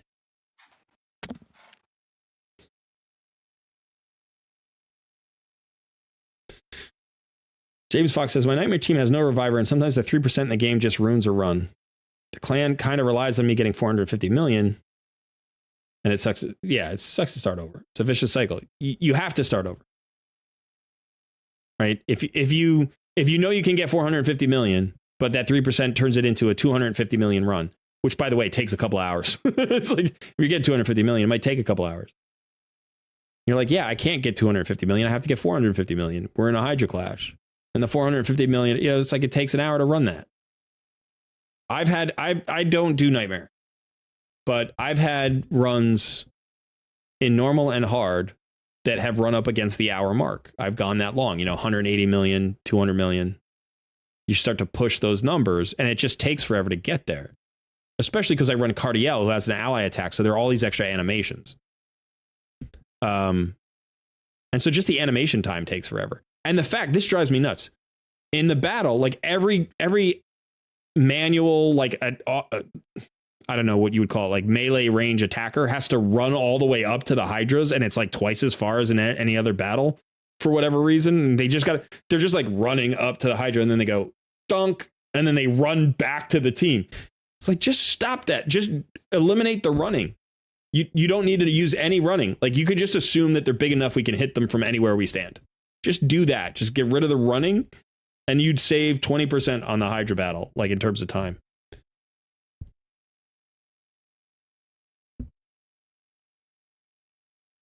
Yeah, and if you're manualing, it's 3 times as long. Hold on, honey. I'm manualing Hydra. I'll be there shortly. All right. Well, this has been fun. Noob versus Pro episode 20. How you feeling? How you feeling, son? I'm doing all right. Do you think this series has been a success? I think so. Do you think we should keep it going? Nah. How many episodes do you think we should do? I don't know. Will there ever be enough Noob versus Pro? Tune in next week to find out. Yeah, I like the series. I'm not tired of the account yet. I'm still having fun on the account. I would like to, I mean, my original goal was sort of to get my Arbiter, and I was hoping to get my Arbiter in like 100 days, and we're closing in on that, and we passed that, and I'm not even close. Like, I literally spent the last 3 weeks not even paying attention to my Arbiter missions. I'm like, oh, I forgot about the Arbiter. I literally forgot about the Arbiter. So, I was doing that, and I'm sort of thinking, maybe Scylla the Drakes would be my end point. Like, if I pulled Scylla the Drakes 180 days, that'd give us 75 more days. I'll have to see as we go, because I imagine at some point I would get more value for myself and for the viewers in restarting a new account. Do you know what I mean? Going back to the beginning and doing it again. Because at some point, this is no longer going to be a new account. Now it's clearly entering the mid game right now. We're over 100 days. Yeah. And so maybe the format will be, I do 100 days on an account. I just do 100 days on an account, see how far I get. I don't know. But for right now, especially because like we're lined up together, this my Noob versus Pro account and your main account are nicely matched up. Yeah. It's fun. That comparison is fun for me. But I don't think this can go on indefinitely. I'm hoping maybe we'll get another 20 episodes. Maybe we'll do 20 more. That'd be fun. Get to 250 days. That'd be fun. Oh, I could get Vizix. Yes. Vizix is at 270 days, I think. Vizix would be nice. But then what do I do with the account? Then I've got a Noob versus Pro account. Should I just give it away to somebody? Should I let you take it over? You wouldn't want. You want a second account where you have to sink your life into it? Play another 4 hours a day. That. Yeah. But I like pushing you. I like how much progress you've made a ton of progress on your account. And I think this is like your account is very strong. You're in a very good place. And I feel like to some extent, at least, me being over here on my account has helped push you a little bit. A little bit. A little bit. I mean, you're a grinder by nature, but every time I do something in the game, you're like, oh, let me go play for another 6 hours. I've got to beat you. Yeah. It's like he pulled an Artak. Holy crap! I better start grinding. So, all right. Well, that is going to be it for today. Yeah, it's there's other things that need to be accomplished in the day to day. But this was really fun. We will be back on Tuesday, just 2 days from now, with our Takeover Tuesdays. So if you're looking for a free takeover, if you want some help on your account, make sure to visit us during that time. We start at 1 p.m. Eastern time in the US. And we usually go for about 4 to 5 hours, sometimes 6 hours. We try to do 3 takeovers. So if you want to get ready for that, join the Discord community if you haven't already. And yeah, make sure you're here on time because I'm trying to start right on time and get somebody like going in the first 10 minutes. That way we can always get through 3. And then on Thursday, we do the variety stream. I do the variety stream mostly. And we don't know what that is. We never know what that's going to be. That's going to be different from week to week, but I usually do that at around 3 or 4 p.m. Eastern time. So it's a little bit later in the day. So I apologize to those of you who are to the east of us, and maybe that's too late for you, but I want to make a stream available for people who are to the west of us, and maybe it's early in the day. And then, yeah, we're going to go see, I'm going to go watch the Nub Raid's video and see what he says about my video, his reaction to my video. So I'm sure I'll be talking to you guys in the comments and in the Discord. Thanks so much for hanging out. Thanks for all the engagement today. It was really fun. Good conversation. I hope you enjoyed that soap. Free of charge. And Free of charge. Only this time though. Yeah, only this time. Next time you're gonna have to. The costs are going up. It's like, listen, if you like that soap, I got some of the exact same soap for twice as much. Yeah. So anyway. You want to say goodbye, son? Have a good one, everybody. Have a good one, everybody.